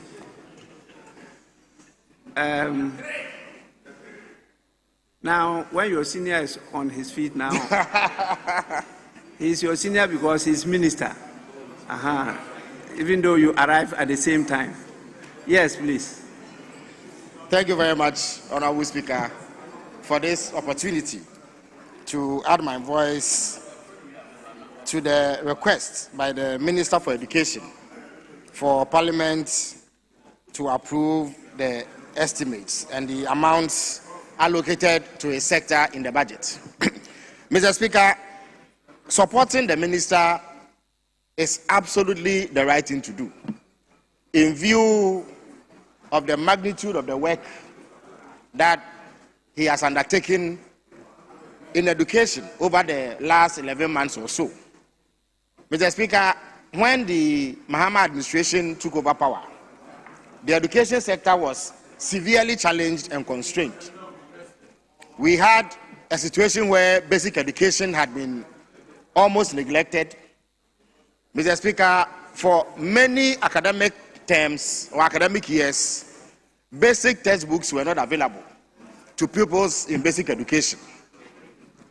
Mr. Speaker, we had a situation where, despite government's claims at the time that they were focusing on senior high school education, significant problems remained. Feeding had virtually become impossible at senior high school level. There was overcrowding. The academic calendar was plagued with inconsistency and an erratic situation. One could not tell when school was going to be open. Even the publication of the academic calendar became a huge challenge. We had an obnoxious double track under which students went to school for a short while and stayed home for longer periods. And then there were the issues with feeding, where the quality of food was poor and most often unavailable. At the tertiary level, there were serious challenges. So the work of the Mahama administration was cut out for it in the sector of education. Since the beginning of this year, we have seen tremendous improvements. Mr. Speaker, we have seen that at the very least, the problems that we saw with feeding at senior high school level have been overcome. Because under the leadership of President Mahama and through the hard work of the Minister for Education, Honorable Haruna Iddrisu, close to 1.5 billion Ghana cedis has been released to finance the feeding of students in senior high school, which is something the previous government was unable to do. Mr. Speaker, in addition to this, very measurable interventions have been introduced to ensure that the problems plaguing basic education are addressed. Mr. Speaker, now capitation grant is paid on time. Monies for school feeding are paid promptly. And because of that, the problems that we saw in the past are no longer the case. Mr. Speaker, provision has been made in this budget for the printing of millions of textbooks for students at all levels of education, from basic to senior high school. Mr. Speaker, one of the most far-reaching interventions in tertiary education is currently being undertaken by this government.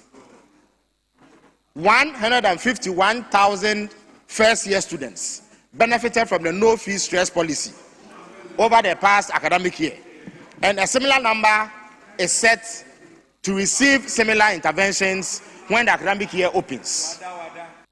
So, Mr. Speaker, there is cause to be excited about the future of education in Ghana, and I pray this House to give bipartisan support to the approval of these estimates, in order that the agenda to build an education system that will stand the test of time, that will produce graduates that will be globally competitive, is realized. Mr. Speaker, this also shows that real tangible results are not achieved through mere slogans. That it is well and good to shout slogans, but if those slogans are not backed with concrete action, very little can be achieved. Because we cannot be shouting free SHS, when we cannot feed the students who are overflowing in the senior high schools. Mr. Speaker, even the issue of desks, chairs, and tables for students to sit on was a major problem. At the last reckoning before we came to power, there was a gap of over 2 million. In other words, about 2 million desks were required in Ghanaian schools to make up for the number that was optimal. I am aware of a program which is highlighted in this budget to distribute 2 million school desks to Ghanaian schools. And in fact, Mr. Speaker, it has already begun. Only last Tuesday, the Laboni Senior High School, which is not too far from here, received over 3,000 desks. Indeed, over the last weekend, I myself presented close to 600 desks to the Abakrampa Senior High School, donated by the GET Fund. And this was out of a request of 1,000 desks that they made. The promptness, Mr. Speaker, the school requested for 1,000 desks, and within a matter of a month or two, GET Fund responded through the Ministry of Education by donating 600 desks to the school that had been deprived for years. And Mr. Speaker, this is the school that deserved the presentation, because for many years they had suffered the ignominy of not having desks for their students to sit on. So a lot is happening in education, which is resolving the fundamental problems that the poor policy implementation that the government that just left power supervised created. So I fully endorse the programs contained in the 2026 budget as far as the education sector is concerned. And I call on my colleagues to band together with us to ensure that we approve these estimates, because the future is exceedingly bright for Ghanaian education. I thank you very much, Mr. Speaker, for this opportunity. Yes, those in the Committee on Education. Yes, Reverend. Thank you, Right Honourable Speaker. I rise to support the motion under discussion and to indicate that one of the most critical sectors we have in every economy in our country is the education sector. You get the education sector wrong, and the rest of the sectors will be challenged in the long term. Mr. Speaker, one sector among a few other sectors that should have been the priority of this government, but sadly, having been jettisoned to the background, is education. If you appoint a very experienced minister as Honorable Haruna Idrisu, and you deny him the resources and the budgetary releases to be able to function, the result is what we are seeing. A woeful decline in education outcomes. Mr. Speaker, the House should turn with me to page 4 of the report. And to effect, Mr. Speaker, to crave your indulgence to effect a correction on the table 7.2, the third column should not be 2025 revised budget, but it should be released. So, okay, so as corrected. Out of the 31.7 billion cedis allocated to the Ministry of Education for the year 2025, rather in a very disappointing outturn, only 19.1 billion. Only 19.1 billion was released. Mr. Speaker, a total of 12 billion are in arrears, have not been released. How do you expect the education sector to function? It is ailing. It is dysfunctional. With 12 billion deficits, you only put the minister in a handicapped position. The Honorable Minister for Government Communication is indicating that his constituency alone has benefited from 600 desks, just one man. He went and distributed that. Instead of releasing the money to the Minister of Education to ensure equitable distribution of furniture, of education material, you hold back the releases and individuals. 600 desks to one constituency. Ask the backbench, Adam Agbana, ask the rest of the backbench. How many desks were they able to send to their schools? None. Mr. Speaker, when you look at the declining nature of education outcome, it must be a worry. In the year 2015, only 2% of our peoples in this country, only 2% of peoples at P2 could read by the EGRA assessment. We managed to invest heavily into the education sector from all levels, particularly foundational level. We took it to minimum 38% by 2023. Do we want to go back to the era where only 2% peoples were reading? On WASSCE outcomes, Mr. Speaker, when we talk about the quality of education, we have world-class indicators, undisputed, that we use to measure education outcomes to know how well our education is doing.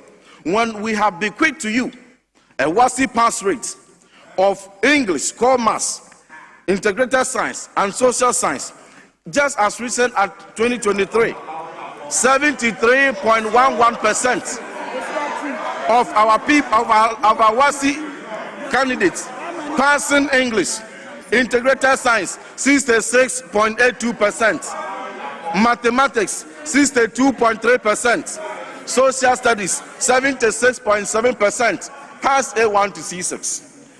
Under your watch, you have taken mathematics to 48.873%.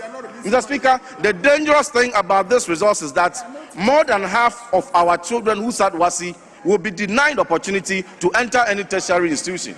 More than half. Over 52% of our learners will have to sit home. Their parents will have to pay several thousands of cedis for research. because you are not releasing money to the Ministry of Education to undertake. You promise. You are talking about feeding. You promise headmasters that if they vote for you, you will send money directly to them so that they feed the students. You even promised, President Mahama promised that so that they will go and buy a ponche and do a ponche kakra for our students, only for them to come to power. They released for just a few months and the releases stopped. And then they reverted to buffer stock for some time. Now, as we speak, another directive went that because the suppliers of buffer stock are old in arrears, the government can no longer go to them to supply food. So the headmasters should now go and face suppliers and credit more food so that our students can have something to eat. Mr. Speaker, I have taken the pain to visit some of the schools, and if you see the kind of food our students are eating, it is terrible. Why? Because they are refusing to release 12 billion cedis to the minister. How do you expect Honorable Haruna Iddrisu to maintain decent feeding system when 12 billion is in arrears? Mr. Speaker, on double track, they promised that when they come into power, immediately they will end double track. The moment they got into power, they said, we are deferring to 3 years. Honorable Kwachi Fosu should tell us which additional space they have created in our secondary schools. He was talking about overcrowding. He should point to us even a single additional space they have created within this period. Release money to the minister. 12 billion in arrears, Mr. Speaker, is unacceptable. I do not think that the Speaker himself will be excited about this. Mr. Speaker is a heavy continental advocate for education. He will not countenance 12 billion in arrears. It is an ailing sector. Mr. Speaker, you need resources to drive outcomes. Now, if we take out Gallup, that is a donor-funded program transforming over 10,000 least performing schools. If you take that intervention out, what is left of our education sector? Commitment from the government. So we are urging that the 39 billion cedis that is allocated in this budget, whilst we even think that it is inadequate, we are urging this government that the best course of action is to ensure 100% release to the minister to ensure that we have commensurate outcomes. A few years ago, our students from Memphis Girls and Prempeh could go to the United States of America and compete in robotics and STEM and become first, beating their compatriots from Singapore, Australia, and Canada. Today, what is the story? All the STEM schools that were under construction, the 11 that were able to commission, the rest that are left are still as it is. What we see is relaunch upon relaunch. And the sad thing is that after the minister has most enthusiastically relaunched certain programs, the funding that must go with it is locked up in the bosom of Honorable Ampim and his boss. Mr. Speaker, let the Finance Ministry release. Education it must not be locked up at Finance Ministry. It must be released to the Education Ministry. I know the competence of Honorable Haruna Iddrisu. It is never in doubt. Even at the age of 39, we know the wonders he did at Ministry of Communication. But why is the education sector ailing now? Because 12 billion cedis is in arrears. But once we look at the finances, we must also turn our attention to the relevance of our education system.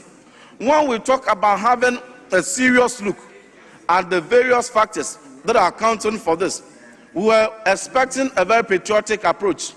But what we see is government machinery released. And all we hear is because, and a blame game given to the teachers. That teachers cheated in the past. Teachers abetted WASSCE candidates in the past. And that is the reason why we have stellar performances of our children. That is most regrettable. That is most regrettable. The same teachers we have 3 years ago are the same teachers. And we must put on record that the biggest partners of our education success story has been our teachers. They supported the creditable implementation of free SHS. They ensure the holistic development of every child that passed through our public education system. So if today you are even failing to release their allowances to them, and you are deferring, this will be the first year that teachers' allowances are being deferred. So if you are refusing to pay our teachers, do not blame this rather appalling performance on the teacher. If the teacher is supported, he will deliver instruction. If the students are also supported and prepared adequately, they will face the examination with confidence, and they will get back to the days when the topmost 3 people who became the topmost performers in the whole of West Africa, beating Nigeria, Gambia, Sierra Leone, Liberia, were Ghanaians. Today, only 48% of them are passing mathematics. Could it be that they are putting a natural ceiling to how many people must access their no stress fee? Yes. So that if they restrict the number of people who will be able to pass to go to tertiary, then they will have space enough to cater for them. If that is not the case, your data of financial performance does not support it.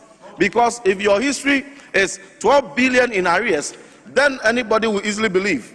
I might doubt, but everybody will easily believe that you want more of our students to fail, so that less will make it to the tertiary, so that your burden of your own promise, no stress fee, will be abysmal.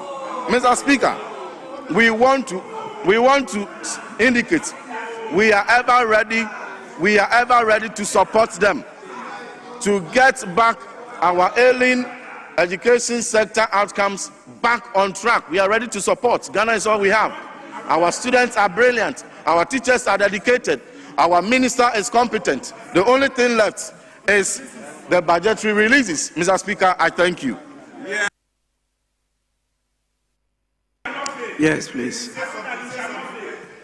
Thank you, the Right Honorable Speaker, for the opportunity to contribute to the committee's report on the budget. Mr. Speaker, a budget is more than a fiscal outline of expenditure and expected revenue.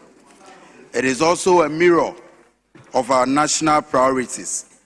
And indeed, when you take a look at the 2026 budget and the budgetary allocation to the Ministry of Education, one does not need a soothsayer to predict that indeed President John Dramani Mahama is the president who cares about our educational sector and is committed to improving the quality of education. Mr. Speaker, when you look at the budgetary allocation to the ministry, it provides answers to all the 3 core metrics, that universally are used in judging a country's educational system. The first one is accessibility, Mr. Speaker. Mr. Speaker, in this budget, government has provided for the construction of 200 new primary schools, 200 new junior high schools, 400 teachers' bungalows, and also 200 new kindergarten schools. It is important to expand access to education. And when we talk about access and expansion of accessibility, President Mahama and the Honorable Haruna Iddrisu have demonstrated that indeed, beyond words, we are committed to expanding access. And that is why the budget has made adequate allocation for the construction of these new schools to provide accessibility for especially people in the rural communities. Mr. Speaker, the second metric is affordability. Mr. Speaker, the previous government indeed touted free SHS as their biggest achievement. At a point in time, even when you complain of headache, they will tell you that their solution is free SHS.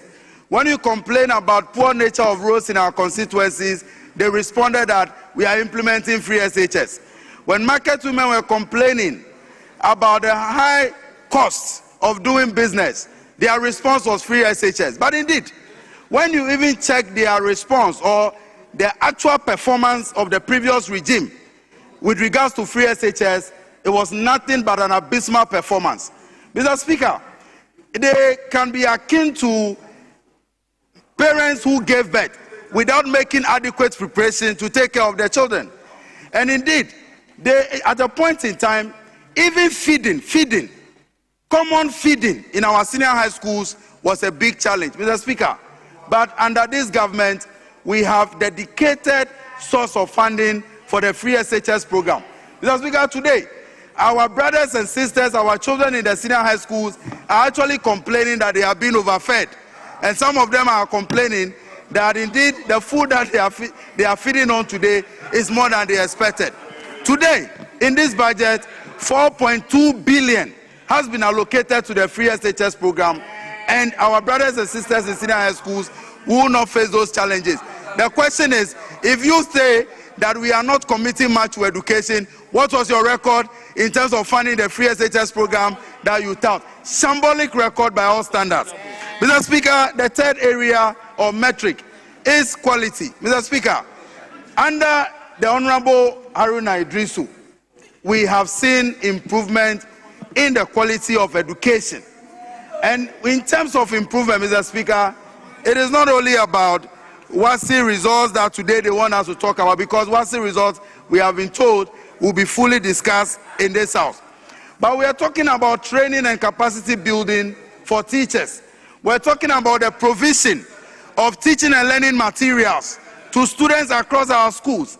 We're talking about the fact that today, when you visit public schools, especially the tertiary institutions, Mr. Speaker, persons living with disability are today going to benefit from free tertiary education. What more can we ask for than this? That today, if you are a Ghanaian living with disability, cost of education, funding, the school fees can no more become a barrier for you. Mr. Speaker, this must be commended. Again, Mr. Speaker, the no fee stress policy. As a member of parliament from a constituency that can be considered very rural, Mr. Speaker, there are many people from my constituency who got admissions to tertiary institutions, but because of the high cost of education at that level, they were unable to pursue tertiary education. Today, under President Mahama and the Honorable Haruna Iddrisu, these students in public schools have the opportunity to go to school without paying the academic facility user fees. Mr. Speaker, this is true investment in our children, true investment in education.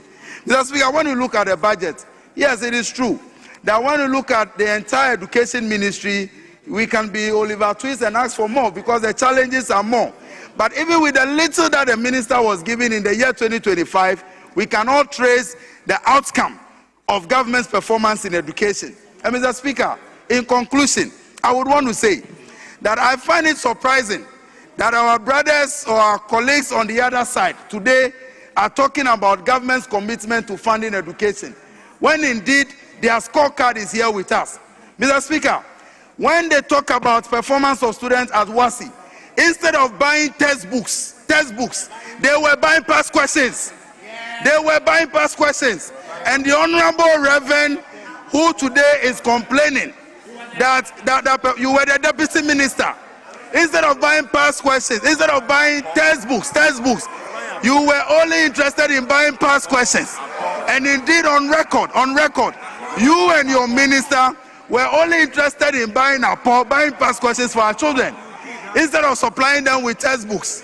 Mr. Speaker, again, this was when the NPP was in power, Mr. Speaker, when the NPP was in power, apart from the shortage of food in our senior high schools, Mr. Speaker, the few schools who had the opportunity to get food, we all heard the reports of maggot-infested food being supplied to them. But you don't hear that today in our senior high schools. Clearly, President John Dramani Mahama and Honorable Haruna Iddrisu are taking time to invest properly in our education.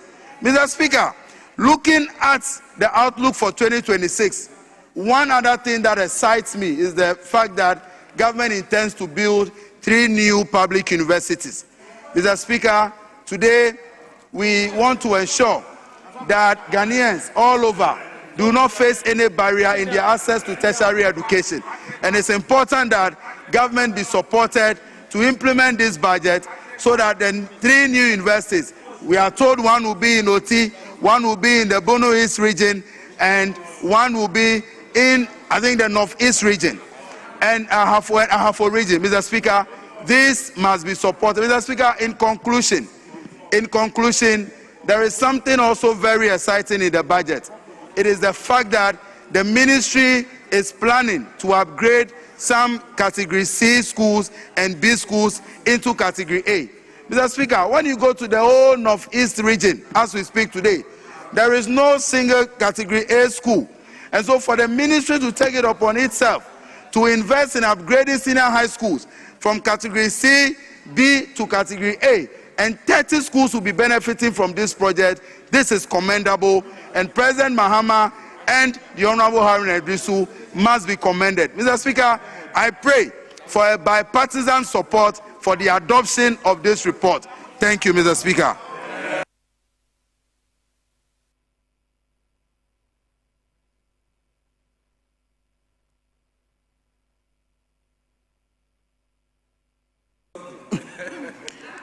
Thank you, Mr. Speaker, for the opportunity to contribute to the adoption of the report on the 2026 annual budget estimates of the Ministry of Education. Mr. Speaker, before I go on, I would like us to go to paragraph 8.8, specifically 8.8.1.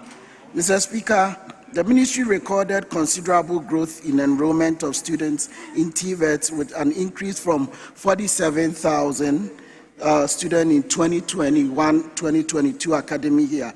Over the years to reach, Mr. Speaker, it's not 183. It's rather, if you look at the 2024-2025 academic year, is rather 69,000 students. So that needs to be corrected. Then also 8.8.3. Mr. Speaker, the ministry is yet to start the construction of these TVET centers, and this one also needs to be corrected. Even though one that was supposed to be at in Ashanti region at Mansour Bori has been relocated to Salaga, that is fine with us. So the ministry will also have to recorrect that as well. Mr. Speaker, everybody believes in education. All of us are here in this hollow chamber because of education. It's quite unfortunate that our honorable member just talked about instead of buying textbooks, we bought past questions. Mr. Speaker, I believe in I believe in evidence-based practice, and the data doesn't support it. The question is, what happened? What really happened that we have less than 50% of our students passing maths? You know why, Mr. Speaker? The ministry promised to spend almost 564 million on textbooks. Unfortunately, 564.6 million on textbooks. Unfortunately, none was done. None has been spent. None has been spent in the year 2025. Mr. Speaker, if you go to the MPP's performance in 2024, the MPP spent 33.6 billion cedis for education as compared to 19 point something. Mr. Speaker. Just a minute. Actually, I wanted the debate to flow. No interruption. Chairman, yes. Thank you, Mr. Speaker. Mr. Speaker, I just want to clear an issue he has just mentioned that the ministry said they were going to spend about 500 million on textbooks. It is in Get Fund formula for 2025, not in the ministry budget. Thank you, sir.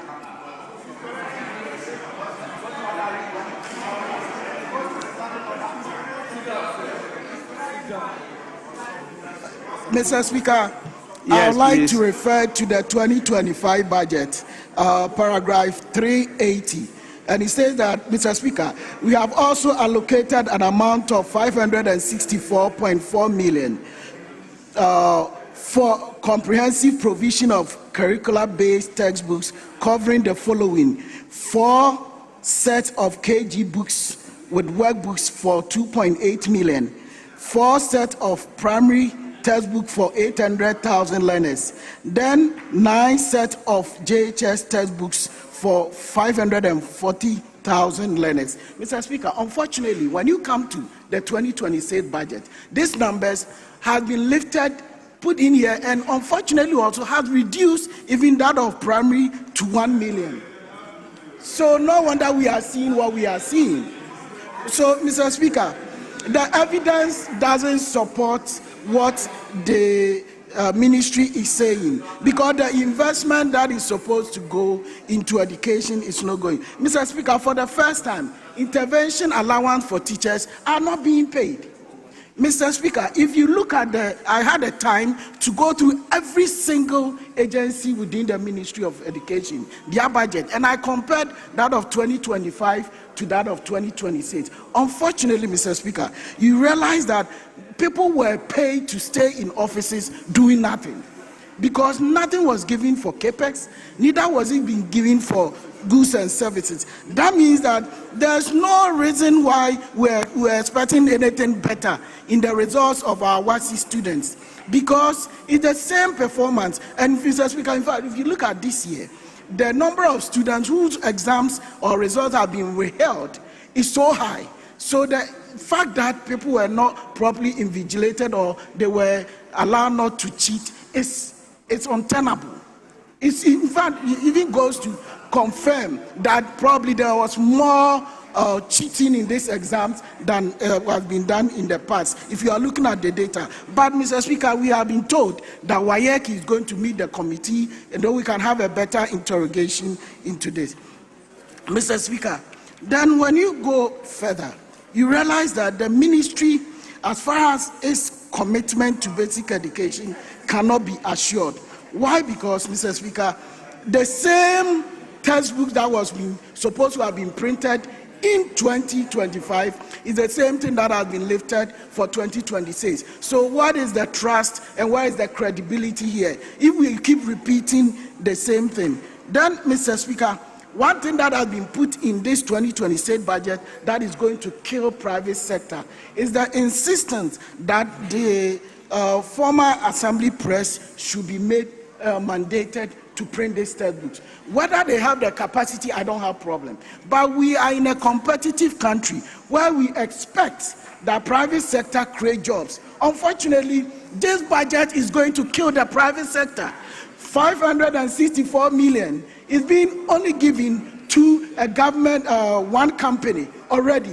Where is the fairness here? Where is the transparency? It has to be competitive. We should allow the private sector to be able to participate so that they can create more jobs. We want jobs for our youth. Already, people have been sacked at the beginning of 2025. Meanwhile, we are trying to also kill the private sector so that they can create jobs. If this is made competitive, Mr. Speaker, then of course we'll be able to print these textbooks and we'll be able to also improve on performance. Mr. Speaker, one another reason why you realize that the performance of our students was very poor is the fact that the Minister of Education on the 25th of June stood in this house and stated categorically that we're going to employ 50,000 instructors to support education. Unfortunately, Mr. Speaker, nothing happened. Nothing happened. Zero. Nothing happened. Zero. So, Mr. Speaker, if we intend to support education and to improve on the human capital of this country, Mr. Speaker, then we have to walk the talk and we have to talk as we walk. If we cannot just be putting figures and be just putting figures for nothing, but rather we should make sure that everything that we put for education, that is the base of our development and everything that we do. And we expect that once we approve this budget for the ministry, they will be released for the ministry for them to work. And one other important thing is that the fact that most agencies across all the ministries that we have met, they don't have the opportunity to utilize their CAPEX or their goods and services because of commitment authorization. Mr. Speaker, when we were passing this bill, our friends on the other side, the majority said, yeah. Now they are all crying. We need to review this so that this country can move forward. MPP is ready to come back in 4 years, but we want to make sure that we keep moving as a country so that when we come, we can continue. Thank you, Mr. Speaker. Honourable members, I proceed to put the question. We've had enough on education. Minister, if you have something to say. Mr. Speaker, let me thank honorable members for the issues raised, but to assure my colleagues on the other side, I heard my honorable colleague talk about printing of textbooks. We are not as wasteful, Mr. Speaker. Mr. Speaker, we are reviewing curriculum from kindergarten to junior high school, and therefore it was not prudent to be paying to print books when you are reviewing curriculum. However, the GET fund sufficiently even spent on a number of the textbooks. Mr. Speaker, we have not departed from the pledge we made in our manifesto to give out funding to CHAS, the Conference of Heads of Our Secondary Schools, and the GES to fund school feeding. So far, 1.1 billion was directly released to CHAS and the GES for the procurement of food. And students are enjoying better food than it was.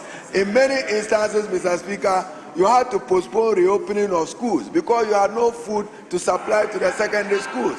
That has not been the case under President Mahama. Mr. Speaker, whilst thanking members, Mr. Speaker, let me assure you that we are working to end double track system. A number of schools, including one secondary school, will be upgraded to Category A school. Mr. Speaker, we have received funding of $180 million from the World Bank to convert a number of Category C schools to B, 10 Category B schools to A, and expand infrastructure in a number of the Category A schools. With quality improvement, Mr. Speaker, we will be able to improve what they left behind. Mr. Speaker, I do not intend to make comments uninformed on the outcome of an examination, but to emphasize that strict invigilation, strict monitoring and supervision contributed to some discipline in the conduct of the WASSCE exams. But without prejudice to the West Africa Exam Council examiners report, I will not go further on this matter. Mr. Speaker, let me conclude by saying that Otumfuo Asantehene at the UST congregation reminded government about the teaching hospital at the Kwame Nkrumah University of Science and Technology. It's a pledge President Mahama will work in 2026 and make sure that it becomes functional into 2026. We will complete the teaching hospital, equip it with over $38 million, and pay the outstanding $46 million owed the contractor to be able to complete the work. And as was observed by the Honorable Adam, Mr. Speaker, a number of public universities will be established in the course of the year. Bunsu, the University for Engineering and Agric, will take off. Our colleague is looking for a university in the Mampong area in Obuasi that is being reviewed. Jasikan, Damangu, and Damba will also benefit from higher institutions of learning. The President has dedicated 30 million of the award he got from China into the establishment of a science and technology university in Damangu. So once again, Mr. Speaker, let me assure our colleagues that even though the ministry directly did not get adequate funding, Free Senior High School was adequately funded from the GET fund. And then, Mr. Speaker, finally, my colleague Vincent, I've seen you misleading the public on sanitary pads. I personally shared the contract award letter with you because I'm a consummate, transparent person. You're still telling the public that sanitary pads was bought for 44 cedis. That is untrue today. That is untrue tomorrow. Mr. Speaker, we procured 12 million. And I personally walked to you. If you want to show your WhatsApp, I shared an award letter of 19 to 21 cedis as a unit price of a sanitary pad with you. Yet you will have that evidence and still go telling the public that they were procured at 44 cedis. I respected you when I shared that with you. Minister, you mentioned his name. Yes. He's on his feet. Let's listen to him. Yes, please. Right Honorable Speaker, thank you very much for the opportunity. I thought at this juncture I have been able to put these matters into proper perspective, especially because every document that I have referred to are his document. There hasn't been any document, not even a single document, that I have been able to, as it were, stated which document is not coming from the ministry. Every document that I have stated every document that I have made reference to is from 2025 and 2026. Mr. Speaker, it is true that indeed in the 2025 budget, the Ministry of Education stated that they have supplied 6.6 million sanitary pads. These are numbers that are not coming from me. It is also true that in the 2026 budget, he stated that they are going to use 292 million to purchase the parts. This is also a document from him. It is not a document coming from me. And so the calculations that were made are calculations based on their own document. I have not conjured even a single document from anywhere. Mr. Speaker, it is also important for me to also state that no document has been shared from him to me. Member, don't. I have written an RTI. Member. Mr. Speaker, I have written an RTI 3 months down the lane. Honorable Member, I gave you the opportunity. Yes. So when I'm drawing your attention, please listen.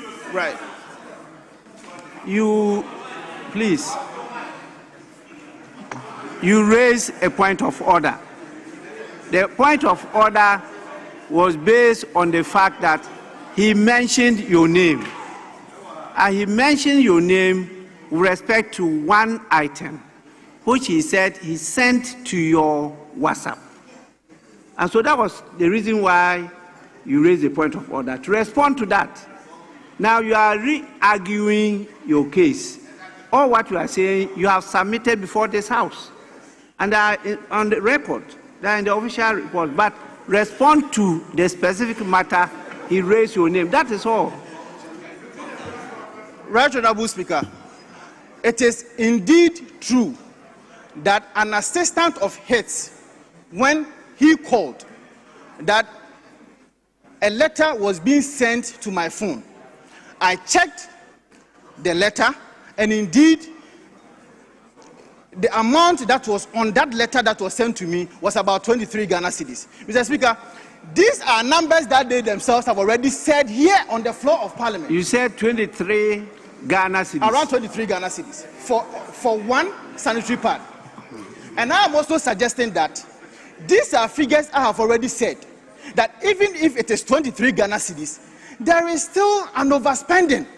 It is still a chobo activity, because when you go to the market and you are buying one sanitary pad, you will get it 15 Ghana cedis. And if you are buying 12.2 million sanitary pad, you are still saying that you are buying it for 12 point what? You are buying it for 23 Ghana cedis. Mr. Speaker, that cannot be the case. So I have not changed any document to Australia from anywhere.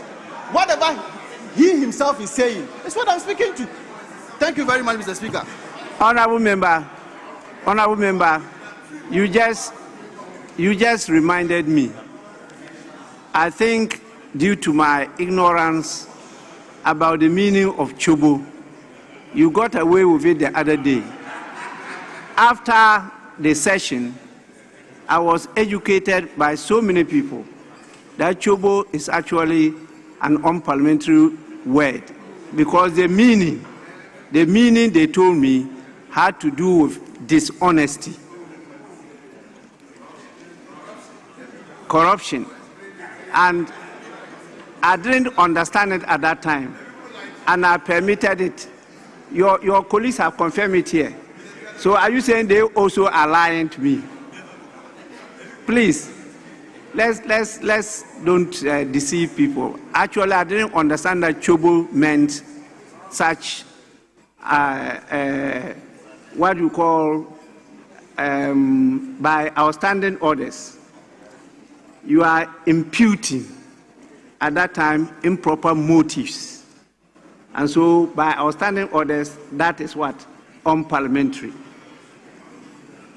Okay, but I didn't understand it, so I allowed it. So I don't want you to continue to use it again, because it's an unparliamentary word.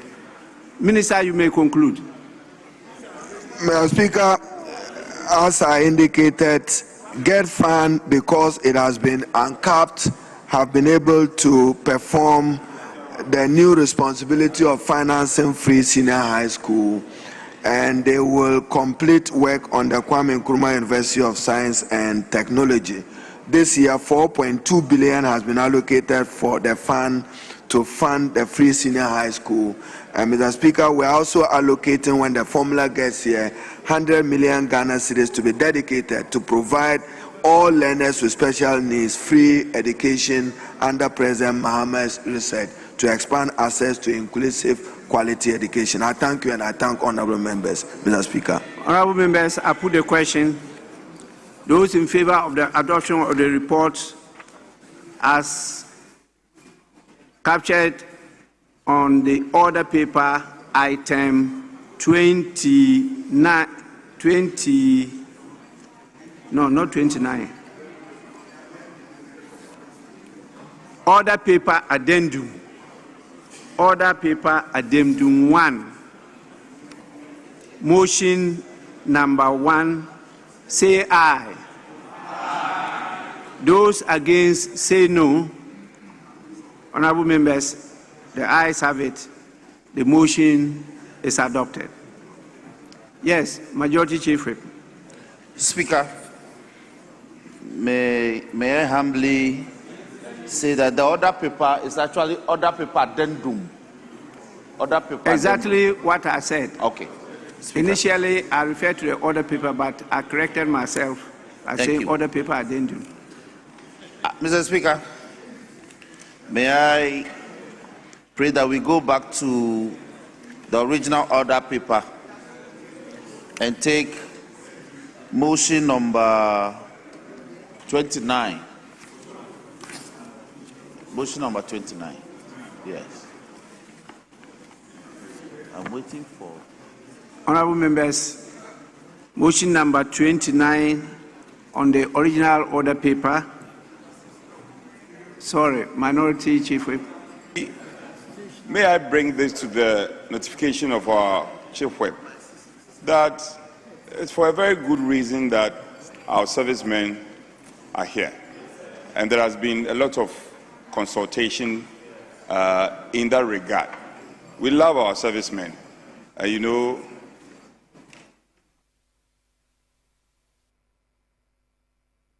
okay, so if it is a decision, Finance Minister, I thought there was a decision that we should take that first to item. Yes. And we don't want our servicemen to be waiting for far too long. Yes, so, Speaker, Minority Chief Whip. I want to plead with the, that was the message I also got. Yes. That we'll move to those items. Yes. And Speaker, so I thought that is where we're going. So, Chief Whip, let's take that one. Yes, please. Speaker, may I pray that we go to order paper addendum 2 and lay item number 1B. Yeah, addendum 2. 1B. 1B. Honorable members, kindly refer to order paper addendum 2. Presentation of papers. Speaker. As item 1, presentation of papers. 1B. Speaker, 1 Delta. 1D. D, Delta, yes. D-I-I-I. D-I and D-I-I. Honorable members, yes, Minority Chief. Speaker, we are aligned. Honorable members, item 1D. D, Roman 1 and 2 can be taken together by the chairman of the committee.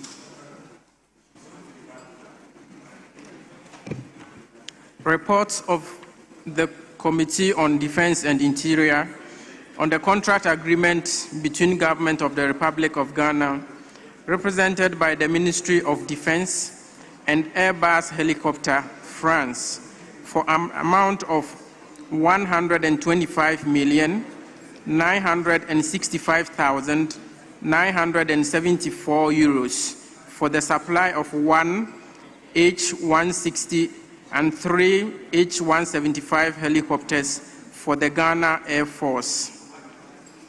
Honorable members, the said report is laid and presented accordingly and for distribution to all members of Parliament. Now we go to Roman 2.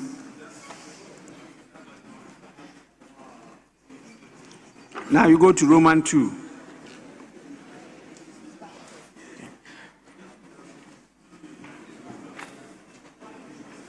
Report of the Committee on Defense and Interior on the sale and purchase contract agreement between the Government of the Republic of Ghana, represented by the Ministry of Defense, and Dassault Aviation France, for an amount of $60,680,000 United States dollars for the acquisition of one Falcon 6X for the Ghana Air Force. Honorable members, the said report is also presented to the House and for distribution to all members of Parliament. Yes, which item?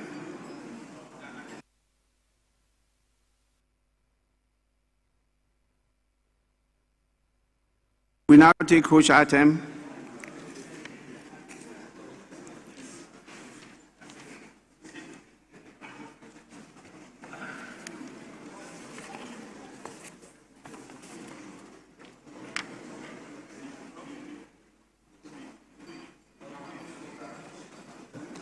Speaker, may I pray that we take motion number 17 on the order paper addendum 2. Humbly submitted, Mr. Speaker.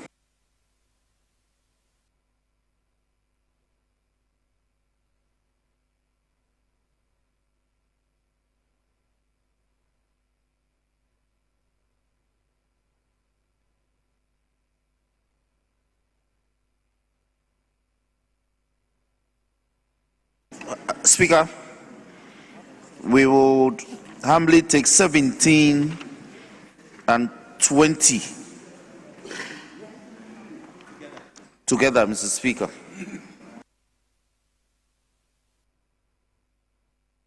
Can my good friend, what he mentions, the 17 is supposed to be a procedural motion. And I'm wondering why he's adding the other one. Why are you taking the two together? Why two procedural motions? Explain to the House. Speaker, it's just an indication that when we take the procedural, we'll take the substantive in 20. So, Mr. Speaker, we'll take the 17. So let's take the 17.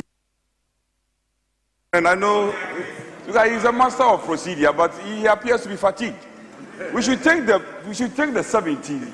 Then the House will decide on that procedural motion before we go to the substantive. You can't take the two substantive together. I know you are tired. You are clearly tired. Mr. Speaker, I'm not tired at all.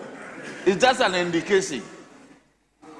Yes, Minister for Finance.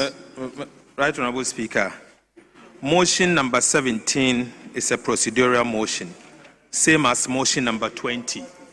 The Speaker, motion advertised as item 20 is also a procedural motion.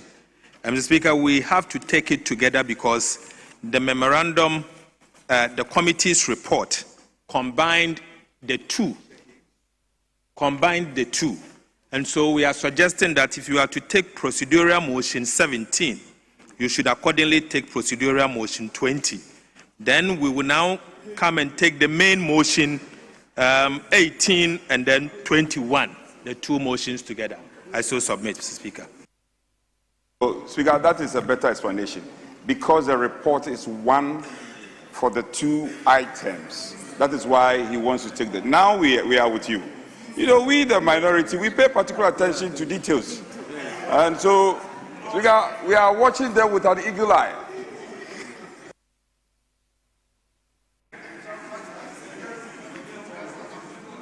You can't stop him from playing his role.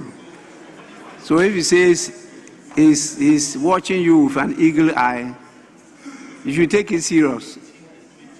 So he's doing so.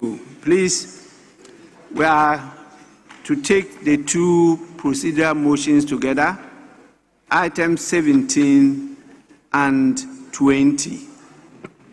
Chairman of the committee. Thank you, Mr. Speaker. Mr. Speaker, I move.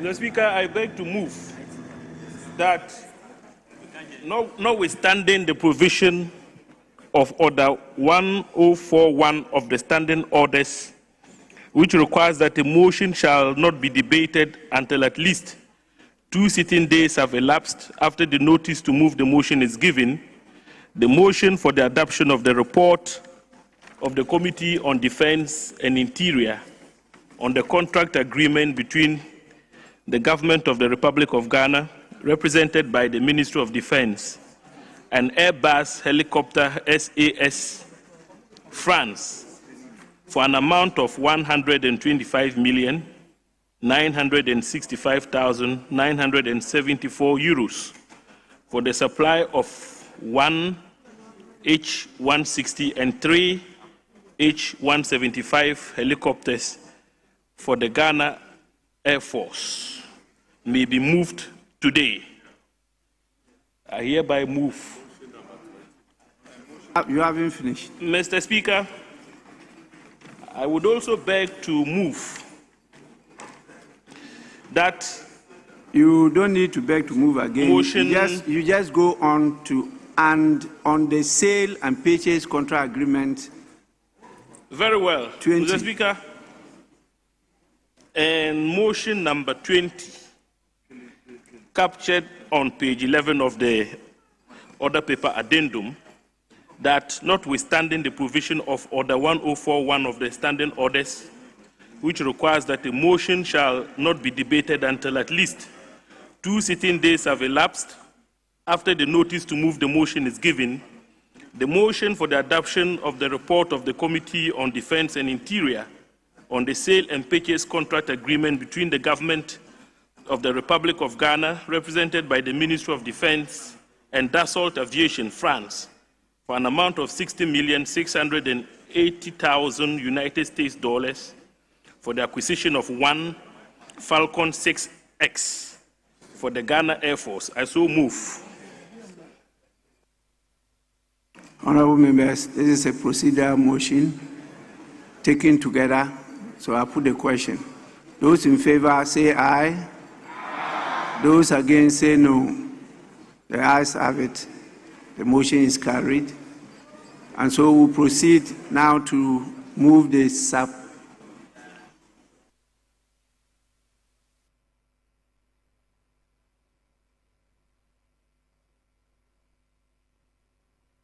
The clerk has drawn my attention that we are going too fast. The motion has to be seconded.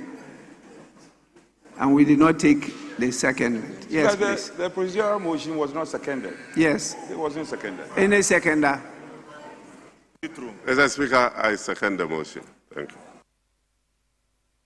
Motion moved and seconded for the consideration of the House.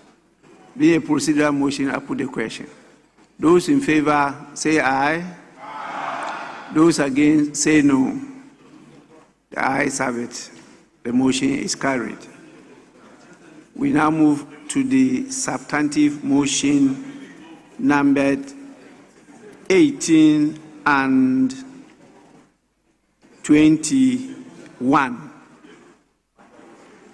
That will be by the chairman of the committee. Mr. Speaker, I beg to move that this Honorable House adopt the report of the Committee on Defense and Interior on the contract between the Government of the Republic of Ghana, represented by the Ministry of Defense, and Airbus helicopter, SAS, France, for an amount of 125,965,974 euros for the supply of 1 H-160 and 3 H-175 helicopters for the Ghana Air Force.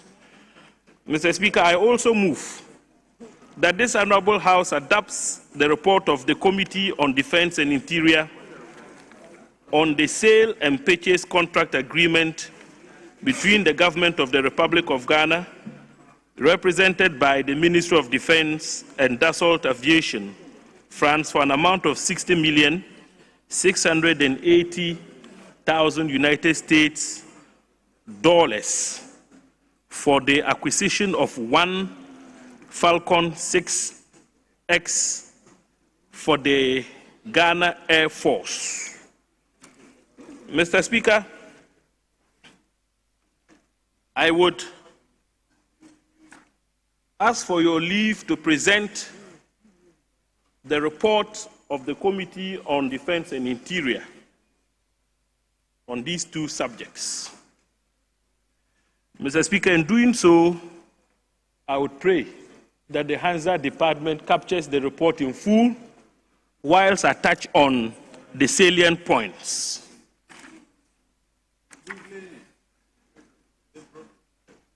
Mr. Speaker. Honourable Member, I think the report is available. Members will have all gone through it. And you know the subject matter we are dealing with. Unless there is good reason, we want you to go to the recommendations and conclusion so that we can move on. Is that the sense of the House? Yes, so please, Chairman, you may do so. Very well, Mr. Speaker, I'm most grateful. Mr. Speaker, the committee at page 5 of the report noted by way of observations that the proposed 4 aircraft and 1 executive jet together with associated support and services were obtained from Airbus Helicopter and Dassault Aviation with key requirements which included the cost of aircraft, reliability, operational efficiency, safety, and desired technical specialization. The committee observed further that the proposed helicopters and jets are designed for versatility, offering superior performance in executive and troop transport, logistics support, and humanitarian operations. These aircraft have extended range, payload capacity, and modern avionics, which gives them an edge over the previous generation aircraft, which would enable rapid deployment in support of Gulf's counter-terrorism, border and maritime security operations, etc. Mr. Speaker, the committee was also informed that extensive stakeholder consultations were undertaken with the Ministry of Finance, the Office of the Attorney General and Ministry of Justice, and the Ghana Air Force. Additionally, internal engagements were held with relevant services within the Ghana Armed Forces, as well as the Office of the President. These consultations were aimed at ensuring legal clarity, financial feasibility, operational suitability, and alignment with national security priorities prior to the proposed acquisition. The committee recommends that the government continues to strengthen interagency coordination throughout the procurement and implementation process to ensure transparency, cost effectiveness, and operational efficiency. Mr. Speaker, the committee further noted that the long-term economic benefits of procuring the new aircraft outweigh the associated costs. It was evident that the continued reliance on the aging Mi-17 helicopter fleet and the Falcon 900EX aircraft has become financially unsustainable and operationally inefficient for the Ghana Air Force. Over a projected 15-year service life, the total life cycle cost of the proposed new fleet is estimated to be 30% to 40% lower than the cost of maintaining and operating the existing aging aircraft.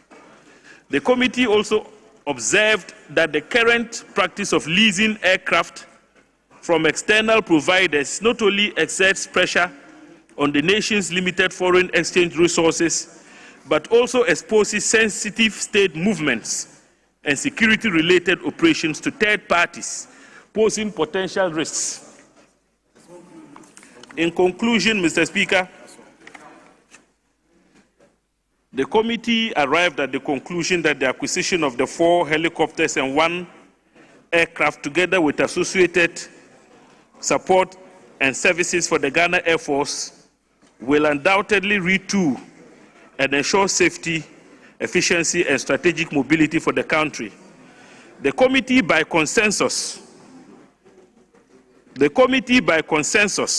recommend to the House to adopt its report and approve 1, contract agreement between the government of the Republic of Ghana, represented by the Ministry of Defense, and Airbus Helicopter SAS France, for an amount of €125,965,974 for the supply of 1 H-160 and 3 H-175 helicopters for the Ghana Air Force, and 2, sale and purchase contract agreement between the government of the Republic of Ghana, represented by the Ministry of Defense, and Dassault Aviation France, for an amount of $60,680,000 United States dollars for the acquisition of 1 Falcon 6X for the Ghana Air Force. Mr. Speaker, I move accordingly. Honorable members, motion moved. Any seconder?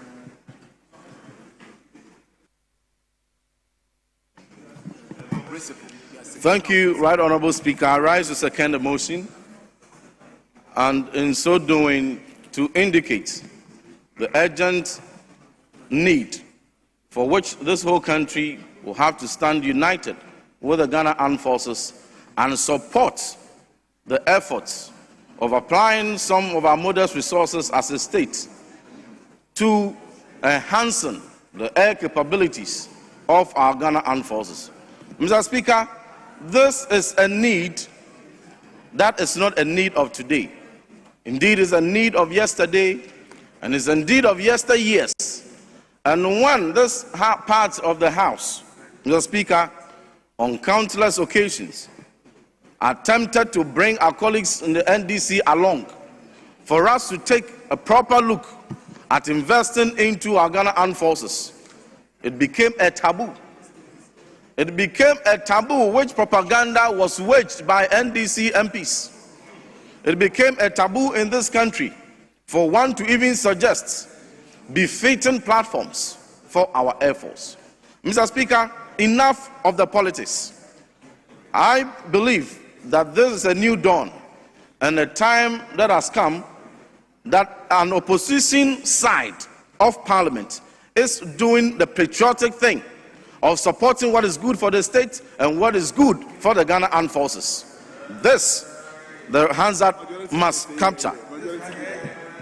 Mr. Speaker, you recall this House that the legacy of the MPP and the commitment of the MPP in retooling our Ghana Armed Forces way back 2008, when President Kufuor saw the need to be able to equip our Air Force with modernized fleets, and even for a long-haul aircraft, a wider body aircraft, and for a short-haul aircraft to be procured.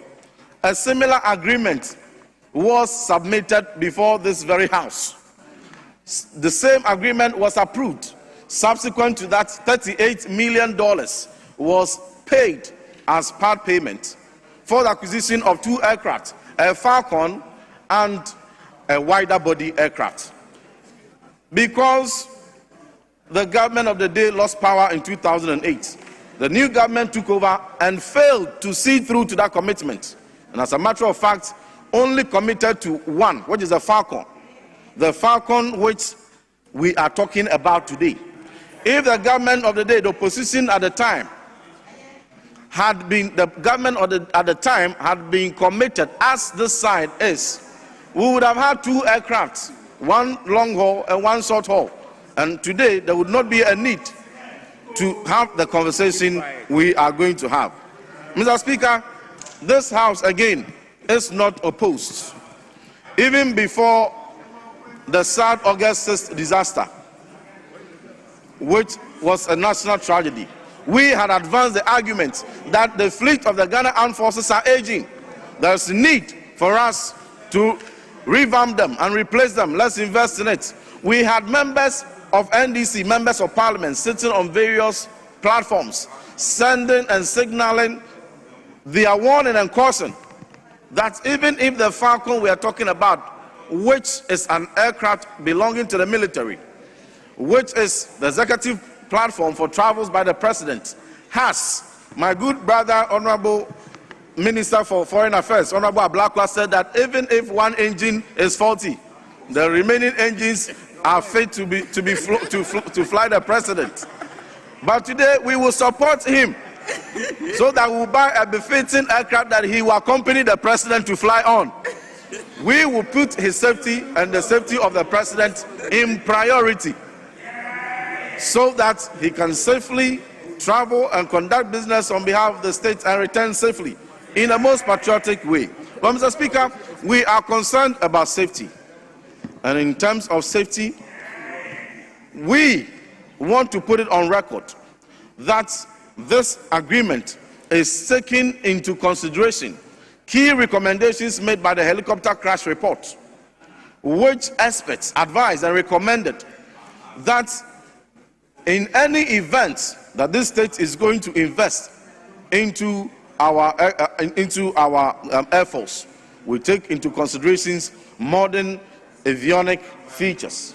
We ensured by due diligence that the 4 helicopters that are going to be procured from Airbus meet the requirements by Captain Fojo and his team. Mr. Speaker, we also did further checks, and we ascertained that indeed the performance guarantee that is required to ensure the sustenance of these aircrafts are not in doubt. But we would want to urge the acting Minister for Defense, who must soon give way for a substantive Minister for Defense. The acting Minister for Defense, who must soon give way for a substantive Minister for Defense, to be particular about following up. to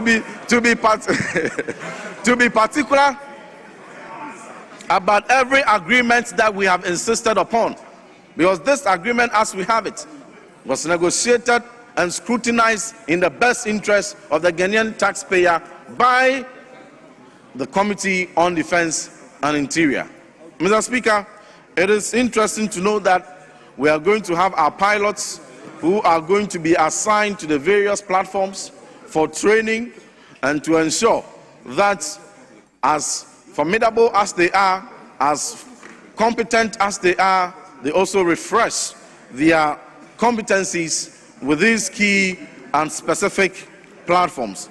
Mr. Speaker, the Falcon is not new to this country, because the current Falcon 900EX, which we have, which in the words of our friends from the NDC is in pristine condition, and in their words, a few months ago, was one of the best in Africa, requiring no replacement, is the same and similar Falcon contained in this agreement. Mr. Speaker, we support this in no doubt, but one would have expected that if a time had come for us to purchase aircraft for the Air Force, we need to purchase a long-haul aircraft, an aircraft that can minimum carry about 40 to 70 passengers, so that when the president is traveling, his key ministers and aides and accompanying investors will be able to all find space on the same aircraft. But they criticize the short haul, and they are going to purchase a short haul. They criticize a short haul flight, and a short haul flight is what they are going to also purchase. Mr. Speaker, when you come to the budget statement and the economic policy as was presented by my good friend and neighbor, Honorable Dr. Kasiel Atuforson. Page 136, paragraph 1091.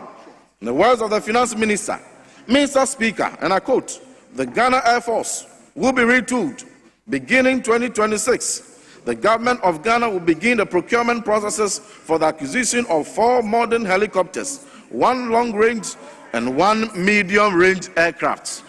Mr. Speaker, what is contained in this agreement is the short range.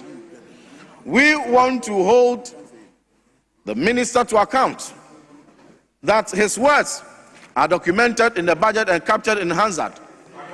We would ensure that we exercise oversight to ensure that the commitment made to purchase 1 long-haul aircraft and 1 short-haul aircraft are not jettisoned. Mr. Speaker, is it not surprising that our side today are not opposing 2 aircraft purchases? Is it not patriotic that an opposition is supporting the purchase of 4 helicopters and 2 aircrafts?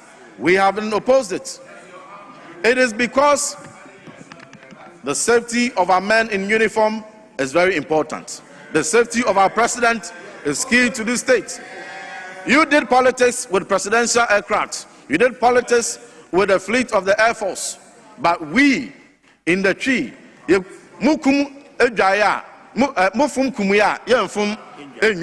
wait. If you were wrong and unpatriotic yesterday, we in opposition today will take the moral high ground. We'll do what is right for our men and do what is right for our state. But you must ensure that you go ahead in the 2026 budget, maybe by the budget review, you need to create space to accommodate the long haul. Because that is the vision of President Kufuor way back in 2008.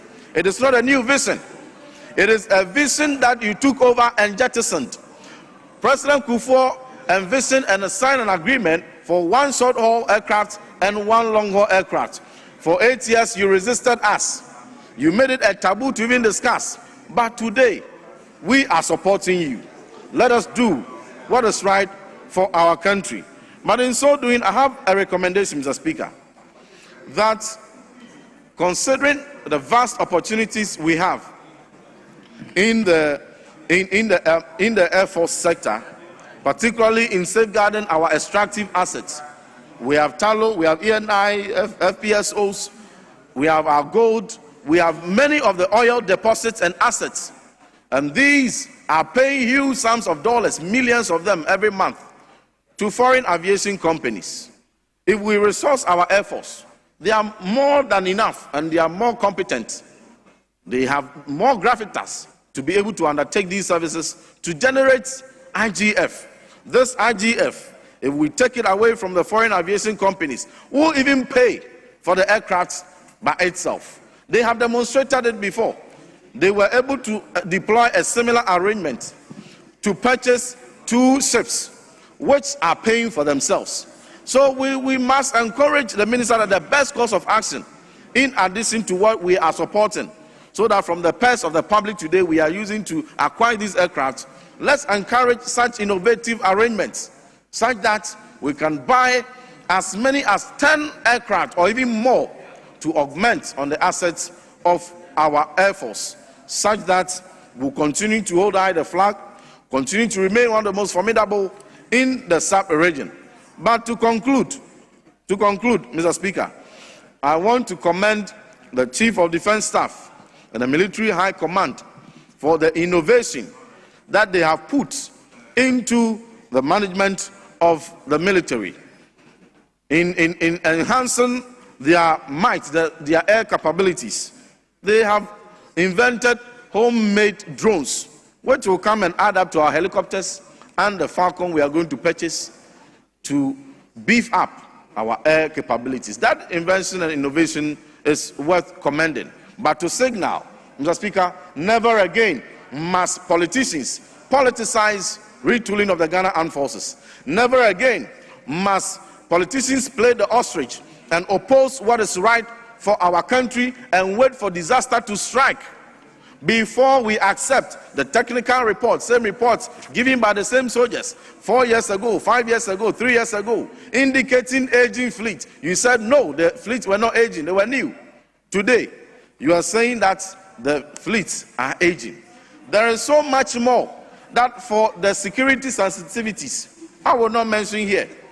But when the committee of the whole is given that opportunity by the Speaker, a lot of things must be said so that our colleagues on the other side will repent from their sins of politicizing, retooling of the Ghana Armed Forces. This agreement must be a turnaround, and it must be a cure to the disease of the politician, that never again must we politicize the safety of our soldiers, never again must we politicize the safety of our president. But we are happy. By 3 years' time, it is expected that the Falcon will arrive. And around the same time, it is expected that the 4 helicopters will also arrive to enhance the battle readiness of our armed forces. And by which time, our colleagues will be on this side, and we will be on the right-hand side of the Speaker, and we will ensure we'll continue the investment into the security sector. With these few words, Mr. Speaker, we unreservedly support the retooling of our Ghana Armed Forces. I thank you. Honourable members, I think I'll proceed to put the question. On the two motions, item 18 and 21.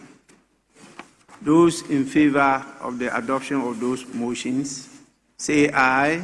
Aye. Those against, say no. Honourable members, the ayes have it.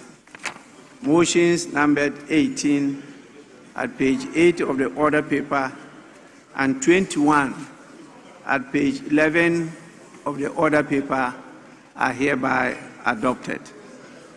Honourable members, we have made tremendous progress in our democratic development. Some time ago, it wasn't easy to have access to the Ghana Armed Forces to assess the armory and equipment they were purchasing.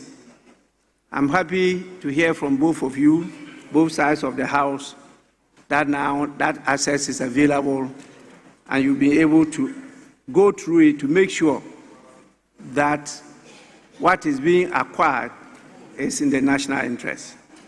We'll try to progress on this and to make sure that there are no dark corners anywhere in our governance system, and that we have civilian control of the security forces in the country. That is what democracy is about. When you hide anything, it tends to haunt you. When you throw light on it, then you diffuse it. And so I want to thank the committee members and members for doing a good job, and also add my voice in thanking the Ghana Armed Forces for opening up to the scrutiny of Parliament. We thank you all. May we now take the resolutions. Resolution 19 and 22, moved together by the Minister for Defence.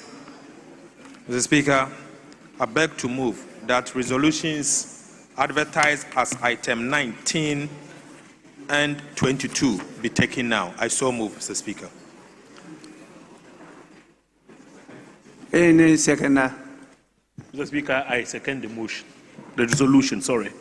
Motion for the adoption of the two resolutions moved and seconded.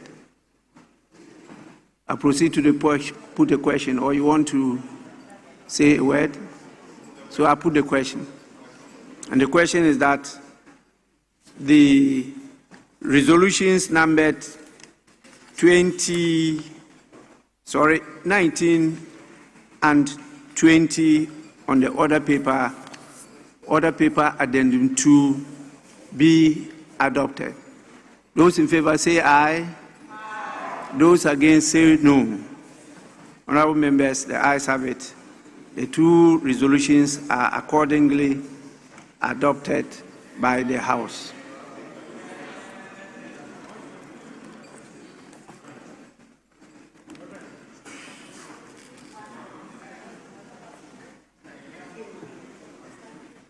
Something else.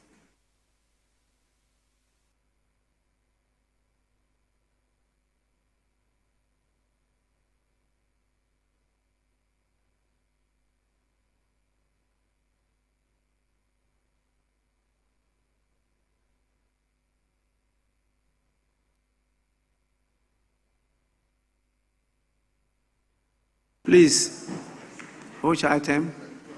Yes, please. I humbly want to bring this to the notice of the majority leadership.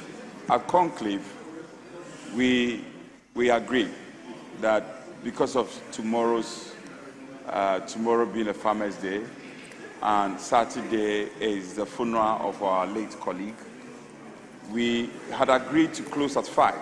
Speaker, we had gone on to work to do extra 2 hours. It's now 7 p.m.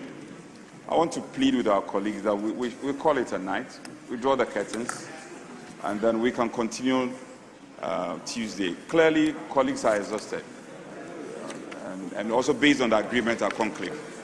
So we should. Majority Chief Whip. Speaker, I was hoping that we could have taken a couple more of the reports, but I can appreciate the sentiments of my brother. It's been a long day. In fact, he and I, we haven't stepped out. We've just been here. So we agree that we've had a long day. Are you sure you haven't stepped out? Speaker, I speak in context. So we would bring the curtains down today's business. Speaker, we've done more than 5 hours. We've done more than 5 hours. So we are entirely in your hands in this matter. Speaker, let's take the defense estimates, then we go. Okay. Tuesday. 1-1.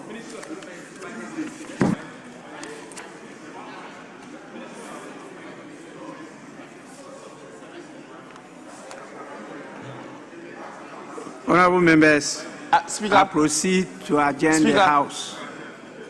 Speaker, we are making a special prayer. Speaker, please. Oh, let me finish. Hear me. Honorable members, I proceed to adjourn the House.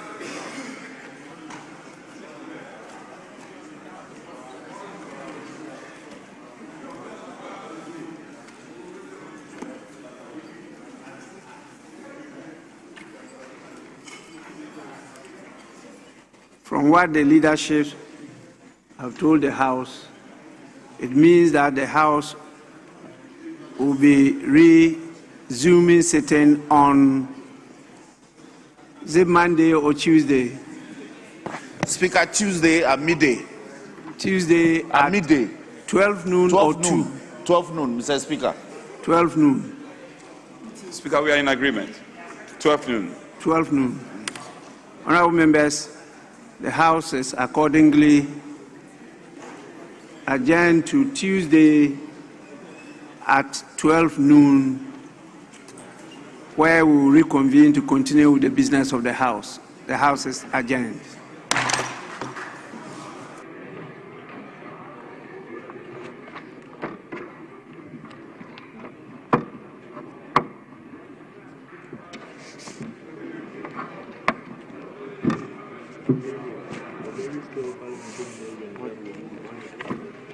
Thank you. Ne nkɔfɔ n'afɛ o nkɔfɔ n'afɛ.